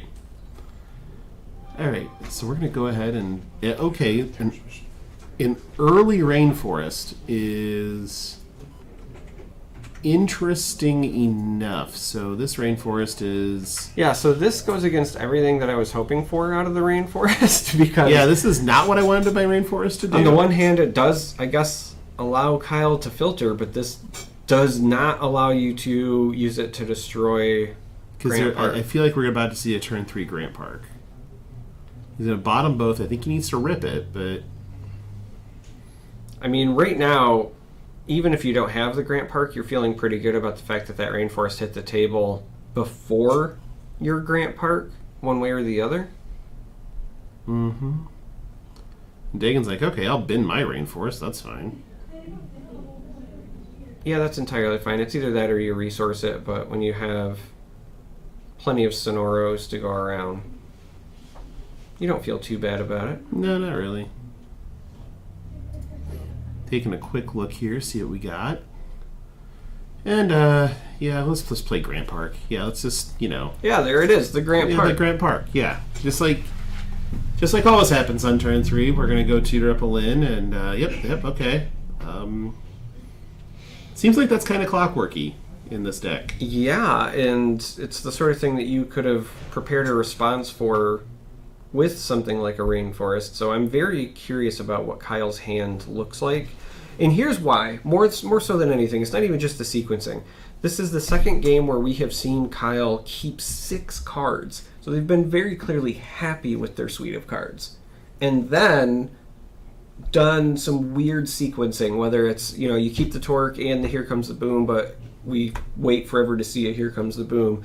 In this case, you kind of got dominated by Grant Park the game before, so you keep a hand that likely has There's New York City that rainforest. Right, so this might be why. It could have been bait, like, hey, I'll play the rainforest, maybe they'll play the Grant Park and then I can go over the top of it, but it still feels a little backwards on the sequencing events. Much like with the Coggins, I feel like in this scenario you want to be the person playing your Clash Ground second, just so that they don't answer back with yet another one here.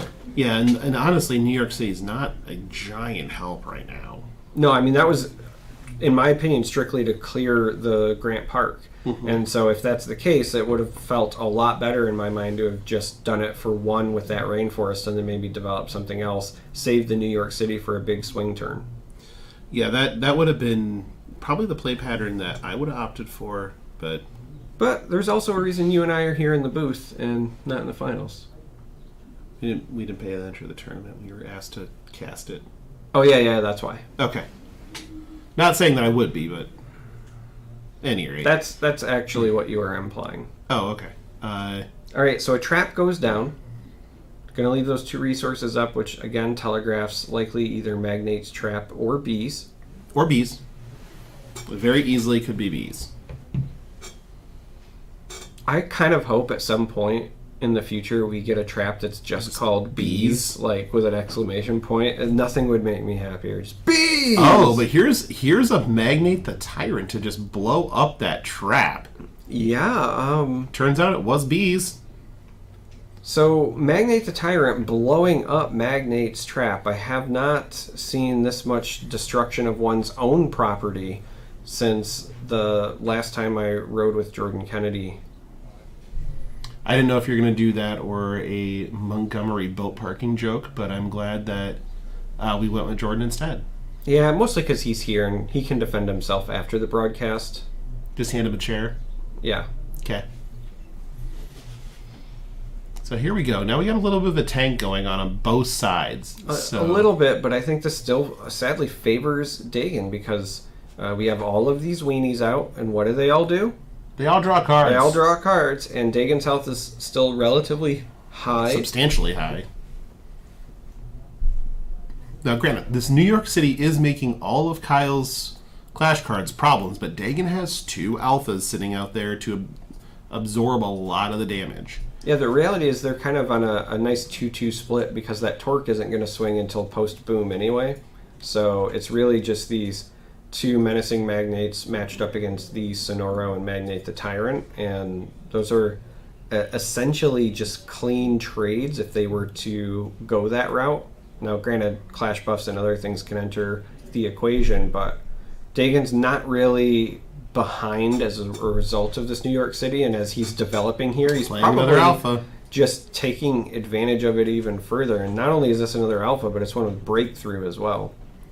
And he's just basically building a board that says boom me or nothing. And the boom here is going to clear everything except for that torque. But Dagan's going to draw 2 cards off of Here Comes the Boom if that happens. And Well, so here's the other thing.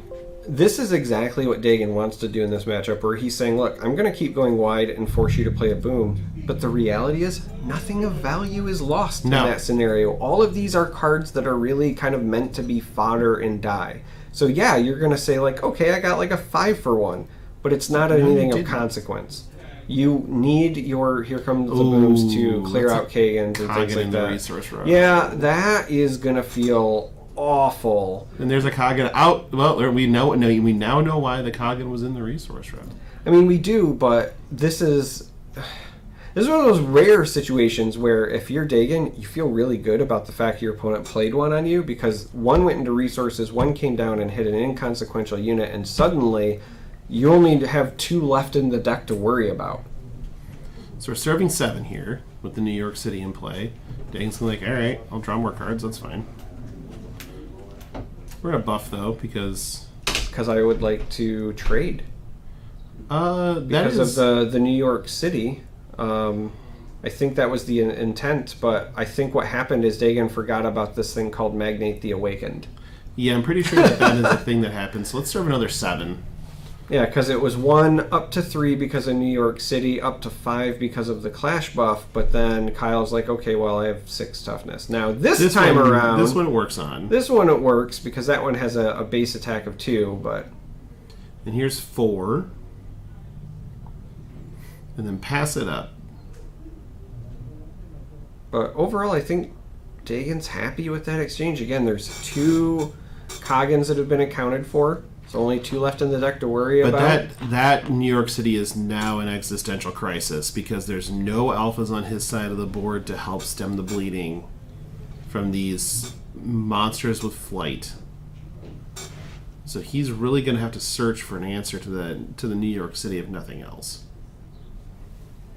I mean, he could just answer with a Grant Park, gets rid of the New York City, finds him his own flyer, keeps a lot of his stuff out of boom range.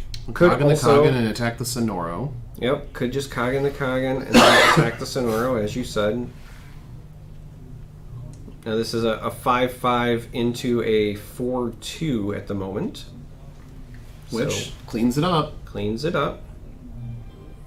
However, Here Comes the Boom is quite good again. Yes, this would be a good window for it. It's also a third Coggin that comes down for Kyle. Sure. Perhaps the path to victory is just playing more Coggins than Then your opponent. Yeah, I guess that is. I mean, it's a strategy if nothing else. It's so weird because it's very clearly good and potentially even correct plays from Kyle. And yet, I still don't even feel like Dagon's in the danger zone. He's still at 15, so only halfway through his health. And Kyle obviously has a better board state, but it's not so much better that it feels out of reach for Dagon to still stabilize somehow. Dagon, we know, still has 3 Coggins in the deck, plus the Clarify. So if you're talking about removal options, overall kind of ahead in that department. Haven't seen many of the Lins. There's still multiple Grant Parks in there to kind of... that's one of the things we haven't talked about enough, I think, as well, is the thinning. It's not even just that Dagon's deck draws a lot of cards, but when you're playing cards like Grant Park, you also thin out your deck, which means that your draw is that much more effective because you're more likely to hit the things you want because you've used cards like Grant Park to pull out other cards. Yeah, I mean, like, anytime that you can make your deck smaller to find the more necessary cards, like, that's just better. We don't even know if that could have even been the Lin that he tutored, that he searched for earlier. So, sitting on 7 resources right now, he has plenty of options in his hand, and under really no duress. It's almost to the point right now that it's like, do I just want to take something? Nope, we're just going to Coggin this away. All right, so if you're keeping track of the Coggin count, that is 3 for Kyle and 2 for Dagon so far in game 2. That's counting the one in the resource row, right? Yes, yes. Okay. That's why I said 3 for Kyle. He's played 2 and resourced 1. Dagon has played 2. And he's out of Coggin. Kyle has played the 4th and final in his deck list. So does he just come in here for 10, or would it be, 9, with these... I don't know, it'd be 10 with these 2 attacks, and put Dagon to 5 and basically put him to the question? Well, you could also, if you're going to commit to that game plan, just send your contender into their contender as well. Like, sure, going from 28 to 27 just to push them that much deeper, I think is entirely a good thing and relevant. It does look like this is just going to be the one attack, though. Yeah, it sure does. And now Dagon is now firmly in the clarity ability of being able to draw a card here and then look at the top 3 and draw another one. I feel like Kyle has to be sitting on something where he can threaten lethal the following turn and basically saying, all right, I'm going to give Dagon 1 turn to do the dig, and if he has it, he has it. If not, I win. The problem is I'm pretty sure I just saw Dagon put a Kagan on top. Sure did. The old Dagon into Kagan. But and we're also get rid of the New York. Hey, look, Rainforest to remove a relevant Clash Ground. Weird. What a novel play. So here, is it even just a Coggin away there? Yeah. I still like playing this Rainforest because it means you don't accidentally lose to some weird crack back here. Now you do lose... You don't lose, but if he goes Torque Boom, you lose. Yeah, Torque Boom, not much you can do about that. But again, Dagon's also kind of paying attention to Kyle's hand, which has...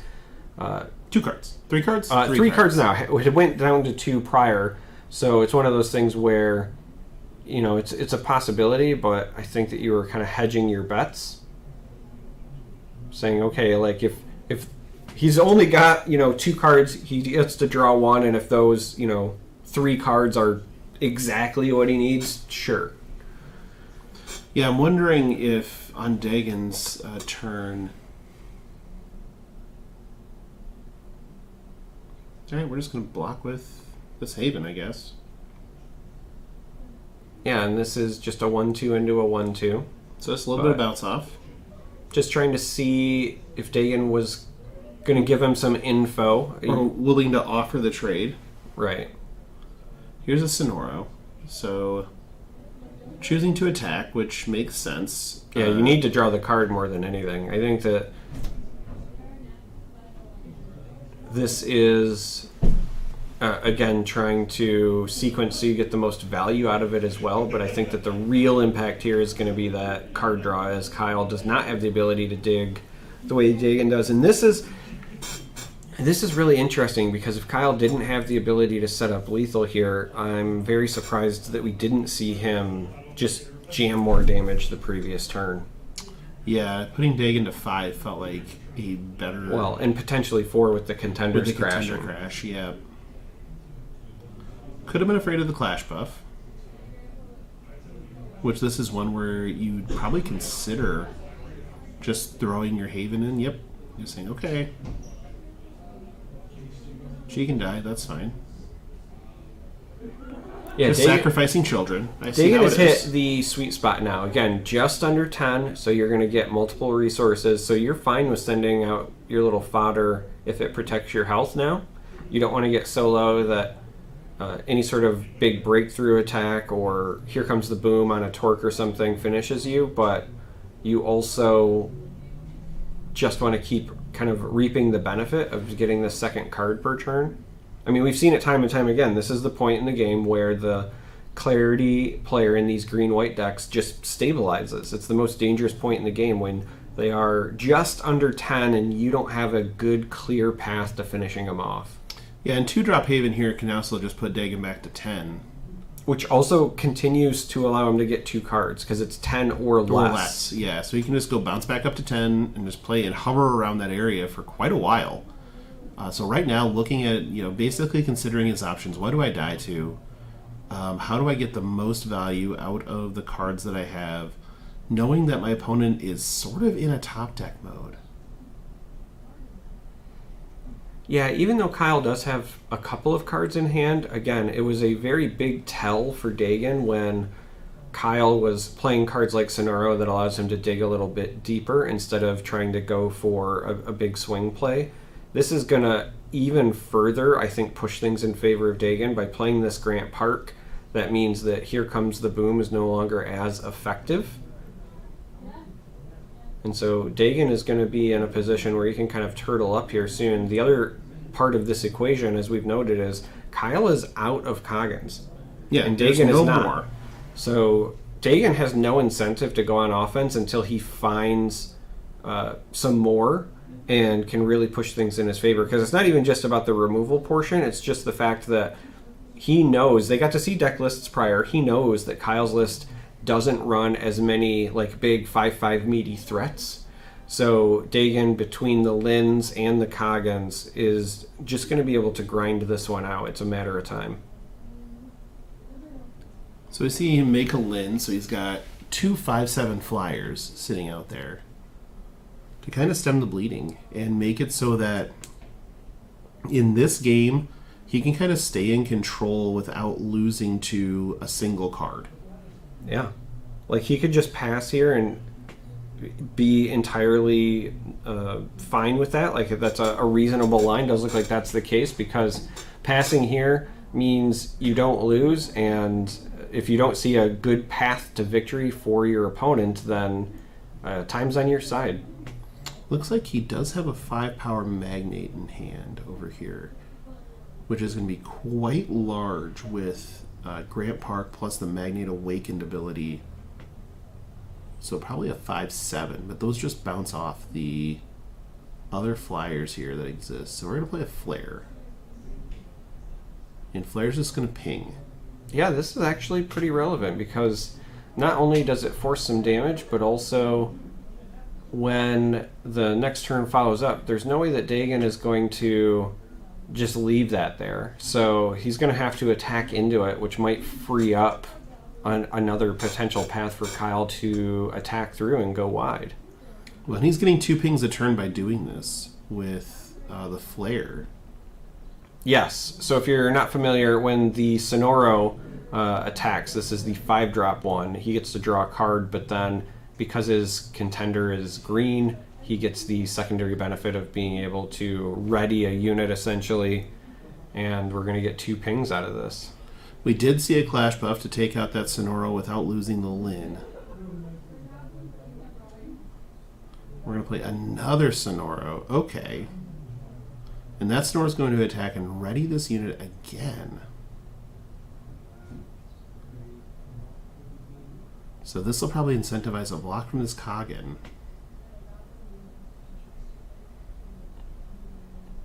Yeah, and he's saying, hey, I'm going after the contender. And the reason why this is such a great play is because he could have maybe tried to attack into the land or do things like that, but there's a limited number of blockers available to Dagon. So even if he blocks this with Kagen or the Haven, there is still the ping, 2 more potential attackers, and the contender.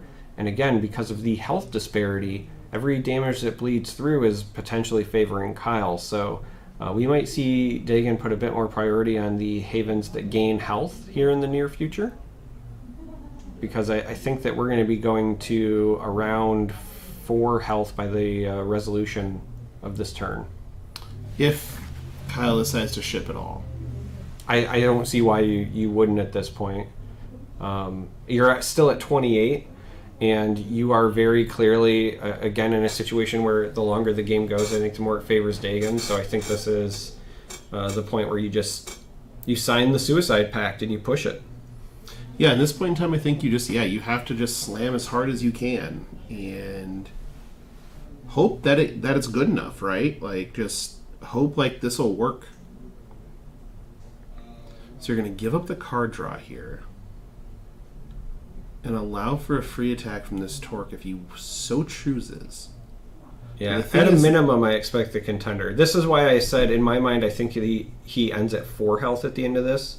Kyle's been very protective of this Torque, so I expected that to stay back. Does not swing with the contender, though. I feel like that's a few times now, I feel like there's been a missed opportunity to just push that contender for 1 more damage, but when it's 28-5 and your opponent's trying to stabilize, I think you send it all day. Yeah, I'd happen to agree. I think that being aggressive here is your best path to victory. Like, the worst case scenario is Dagon plays a Clash buff, you don't get the damage in, and you take some back, but who cares? You're at 28. And you got rid of the Clash buff that might stop you later. Yeah, and Dagon clearly found a card that he likes, but was really tanking on it for a moment before he grabbed it.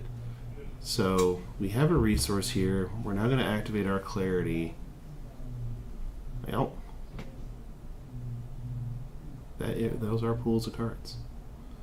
Dagon also might be setting up something where he gets to clarify the Sonoro and go absolutely ballistic with it. Yeah, I think, if anything, right now, Dagon's just trying to figure out how he can stabilize, because he might be saying, all right, I'm actually kind of lucky that Kyle wasn't pushing more the past couple of turns. Right. And the moment that he decides to throw caution to the wind, I'll be in even worse position. Like, I know that you want to protect that Torque and all, but there's a very clear possibility that Dagon could be at like 3 or 2 at this point if a different chain of events had went through. Absolutely. And I think right now Dagon kind of realizes that and says, okay, well, we need to clean up this board state ASAP, or we're going to have some major problems. So that Sonoro right now is worth 6, correct, on the back end? It should be, because of the Grant Park. Actually, might be 1 more because of Magnate as well, right? Isn't it normally a 5/4? So Dagon was able to clean it up with a Clash buff and then play out... Oh, no, it's a 4/3 normally, yeah. Yeah, so. and then play out a Lin behind it. So we have 15 power worth of flight. All right, here's the Rainforest to clear it. And so, is it here comes the boom for the victory? Or at least the attempt? Now, again, you'd still have to worry about the Clash buff, but that's all the more reason why you needed to ship that contender damage earlier. Because if you get stuffed here, it's going to feel so bad. So there's another Torque. Okay, that might be enough to just push it home, though. All I need is a boom. All you need is a miracle. But if he's passing here, then that tells Dagan everything he needs to know. There's no way. I was gonna say they got the 4 there for a reason, but it's not the Here Comes the Boom. And then he passes. So not trying to get it. Dagan has 15 power worth of flyers up there. So the problem with this is that, you played the Rainforest, you got rid of the Grant Park, but if we do see the one in the discard pile, maybe he's already done the math and says, okay, he doesn't have any more left, but if you played this Rainforest and Dagan can just play another Grant Park here to push his board outside of Here Comes the Boom range again, then it was all for naught. I really felt like because we saw the Rainforest come down, that Kyle was ready to go for the big play. Yeah, it seemed like it was the time. There was absolutely a window of opportunity there. He just needed one more card. If it was a Here Comes the Boom, this might have went in favor of Kyle and we'd be going to Game 3 of the finals. Instead, Dagan now is either trying to find an answer to this board or just find his own path to victory. Dagan does have a lot of meat there. There are several 5/5 units on the board at the moment. Going back to the park. There it goes. Yeah, so that's exactly what I was worried about. Again. The Rainforest came down, and so the reason that's so important, again, is the +2 health means that all of these 5/5s survive a Here Comes the Boom, but if you play the Rainforest into the Boom, then all of these are gone. It would reset things for Kyle, essentially. So maybe they played the Rainforest hoping that that would allow them to draw into the Here Comes the Boom, but what an interesting chain of events. Yeah, this has been kind of a mind-boggling match. And here, have another one. Just Lins get wins. Lins get wins, I guess. And one of those is not foil, but I'm pretty sure it's the one in the resource zone that isn't foil. Is it that one? I thought it was. We're just going to gain 2 life and go to 7. Yeah. Also incredibly relevant, even more so, again, that, Kyle didn't push that additional damage. Go to 9. So we're just going to say, okay, I'm going to go back up. And I can probably just crash for 5 with something. And first thing we're going to crash with is this Magnate the Tyrant because obstruct it. Go right ahead.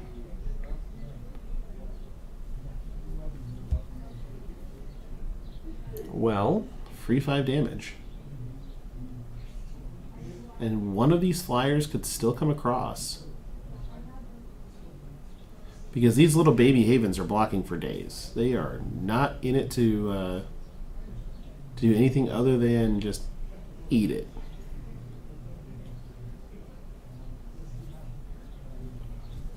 So I'm very curious here. Where do we stand? Here Comes the Boom is back to being irrelevant. Yeah, I don't know. I really felt like, all right, we saw the Rainforest, we saw the Torque, the writing was on the wall. And then we spent 4, and it wasn't for Here Comes the Boom. And now I legitimately, I look at this and I say, what's your path to victory? On the one hand, it's yeah, you're up 22-9. But you were just moments ago up even more to 5 and potentially able to push in the final bit of damage. And now, we've got a person who is stabilizing. Yeah, this flare comes down, it'll get some pokes in, but is that good enough? I think the answer might be no. So we're staring down the barrel here of 15 power worth of flight with one more 5 power flyer in hand. So all it would take is a clash buff. Yes. A clash buff into no clash buff, and you can do that check very, very fast.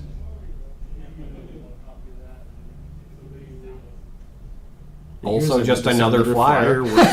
Turns out flying is good. You can go back, 3 decades. Back to the Stone Age, and it's still the same. Flight, good. Kagan, good. Just going to be another one. No. Oh. We have chosen violence. Yeah, what I suspect we've actually chosen is rogues here, Yes. because that's going to hit the lens, which is slightly more relevant than the alphas So at that's the moment. 7. And so this is probably a pretty quick clash buff check. I mean, you're going to go through the blocks, but at some point, these are going to connect 7. with Kyle, and I think you have to buff your contender just to reduce the damage you're taking.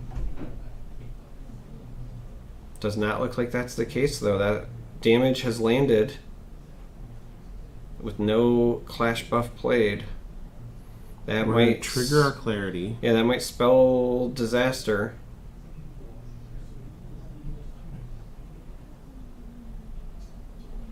Just stack it back up.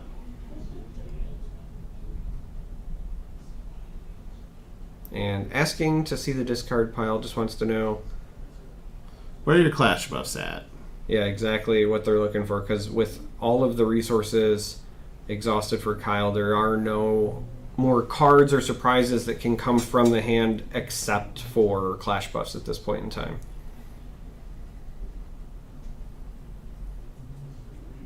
And so Dagan is really just going to inch this along to make sure that the sequencing portion is correct.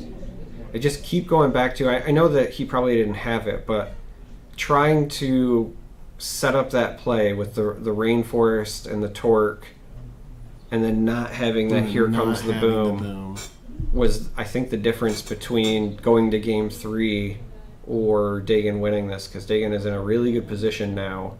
Even if he were to end here, he was able to force some damage through. Yeah, it does look like that's going to be the case. He's just going to lay this trap and not overextend. I think Dagan is fine with being patient. He knows how to grind these out. He says, all right, I got relevant damage in. My board continues to grow. I'm still outside of boom range. Yeah, and there's the hand. Kyle knows. Kyle knows that there it is. So Dagan White is going to be the winner of the Alpha Clash 1K. 1K here at the Realm Games in Mansfield, Ohio. Congratulations. What a well-played match by Dagan there. Playing to his outs. Where are the booms? Oh, there are the booms. Yeah, just a couple no. down. That's never going to feel good, is it? Of course, we mentioned the booms, and then the thunder goes off again. So they listen, okay? The storm very on point today as well, helping our broadcast. But yeah, this is, I think, a lesson for those. The most important thing when you play against Dagan is the clock, because that's the only thing that gave him trouble all day. The whole day was the clock. So that was, again, a little bit of a masterclass in how to navigate board states. Very impressive work by Dagan White to take home the victory in the Realm Alpha Clash 1K. Good performance, great performance, or break-even performance. Slightly profitable performance, I believe, is where that wound up. But I believe we're going to, hear some rain.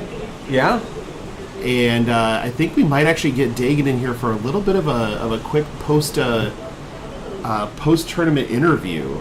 And so if you'd like to hear from the winner, just give us a couple minutes. We'll be right back with a conversation.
Welcome back to the 1K Alpha Clash tournament here at the Realm. I'm here with the champion, Indeed. Dagan White. We're going to play a little true or false, Dagan. You ready? Okay.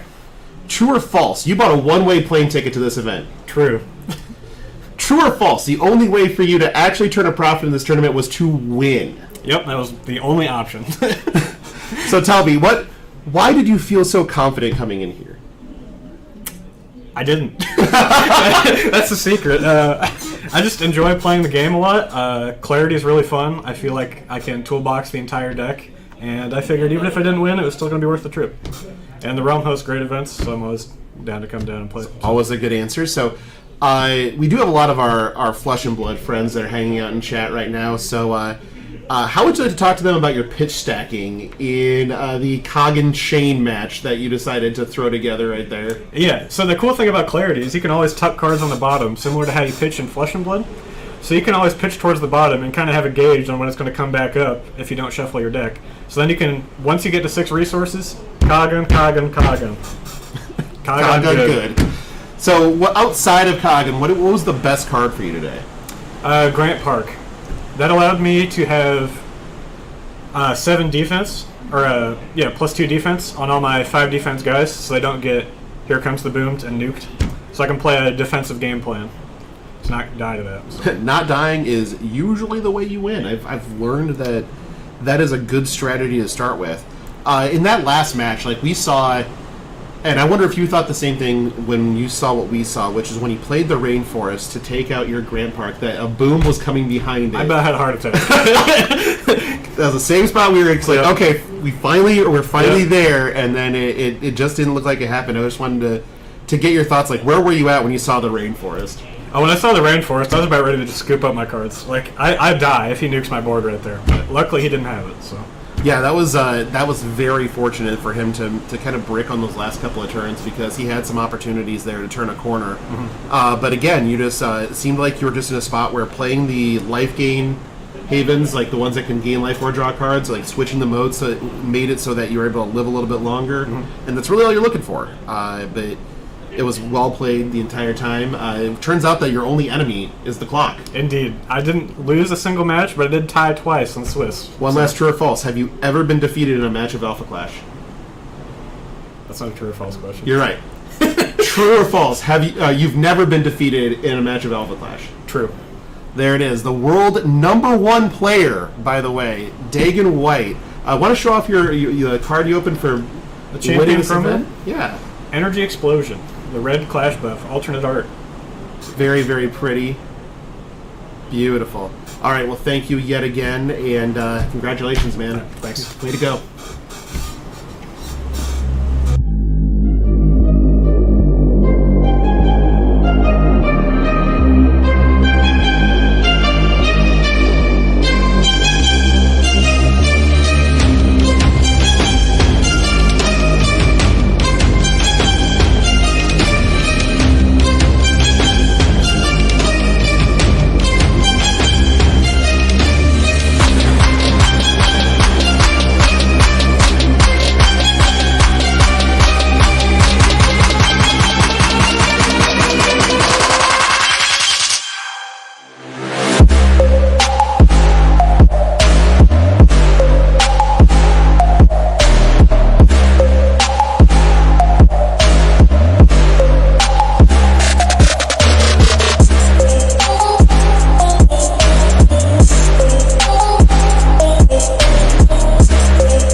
Hi.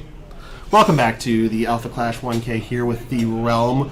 We just got done with the interview with the victor, the all-in champion himself, Dagan White, whose only path to profiting this tournament was to win it. Great event. Yeah, no, it was a fantastic event. I had a lot of fun. I'm looking forward to seeing how things evolve from here. Again, this is an early event, an early tournament. I do think there's a lot of room for growth in this meta, a lot of ways that people can respond. I am also looking forward to hopefully seeing some more folks experiment with Mean Streak. I think that in that early round it actually showed the power of what those streak counters can do. And yeah, just a good time overall. I had a lot of Absolutely. A couple of just quick housekeeping notes here. So I don't know if you know this, but we're at the Realm, and they don't tend to not do things, if that makes sense. Does it make sense? The point he's trying to make is there are more tournaments coming up. That's where we're trying to go. Yeah, largely. So first things first, the first Saturday in September, September 2nd, is Alpha Saturday here at the Realm. So what that means is for 24 hours on that Saturday, you'll be able to purchase boxes of Alpha Clash for $65. 24-hour fire sale while supplies last.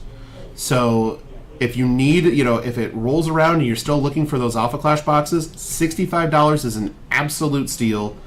First, set one Alpha Clash, sold out of distribution. Get yours for $65 on September 2nd. Remember to write that one down, September 2nd. Sadly, our coupon code, ClashGround5, is only good through August, so no extra 5% for you. What else? What else was there? There's something about October. Yeah, a tournament. Oh, and a tournament! A tournament in October, right. Right, what was that about the tournament again? There's going to be one. Oh. Listen, the whole reason you want to buy things on this Alpha Saturday is because there's going to be another great event coming in October. The details have yet to be announced, so stay tuned. We're just kind of teasing it right now, but it will be another event that will be worth participating in, and there's going to be some more later in the year as well. So this was not a one and done for the Realm or for Alpha Clash by any stretch of the imagination. There's going to be more stuff coming. Last not free ad of the day is for the Realm 20K Invitational Weekend. Not an Alpha Clash tournament necessarily. However, there will be Alpha Clash played at this event. This is going to be the first weekend in December here in Columbus. It's going to be kind of a celebration of all TCGs and card gaming and gaming in general at the Columbus Convention Center. So please join us that weekend. We will be there. Yes. The two of us. We will be there. We will be there. I know it's not the official title, but I have been calling it RealmCon because RealmCon it really feels sounds like great. Just a nice I believe it's called collaboration. Tournament of the Realm. Sure. I think it's called a good time. It's really just called a good time. So I would encourage everybody that has any interest in anything fun ever to actually be at that event, because it's going to be a blast. The things that are getting planned are completely out of this world. There might even be bees and traps. There might be. There might be.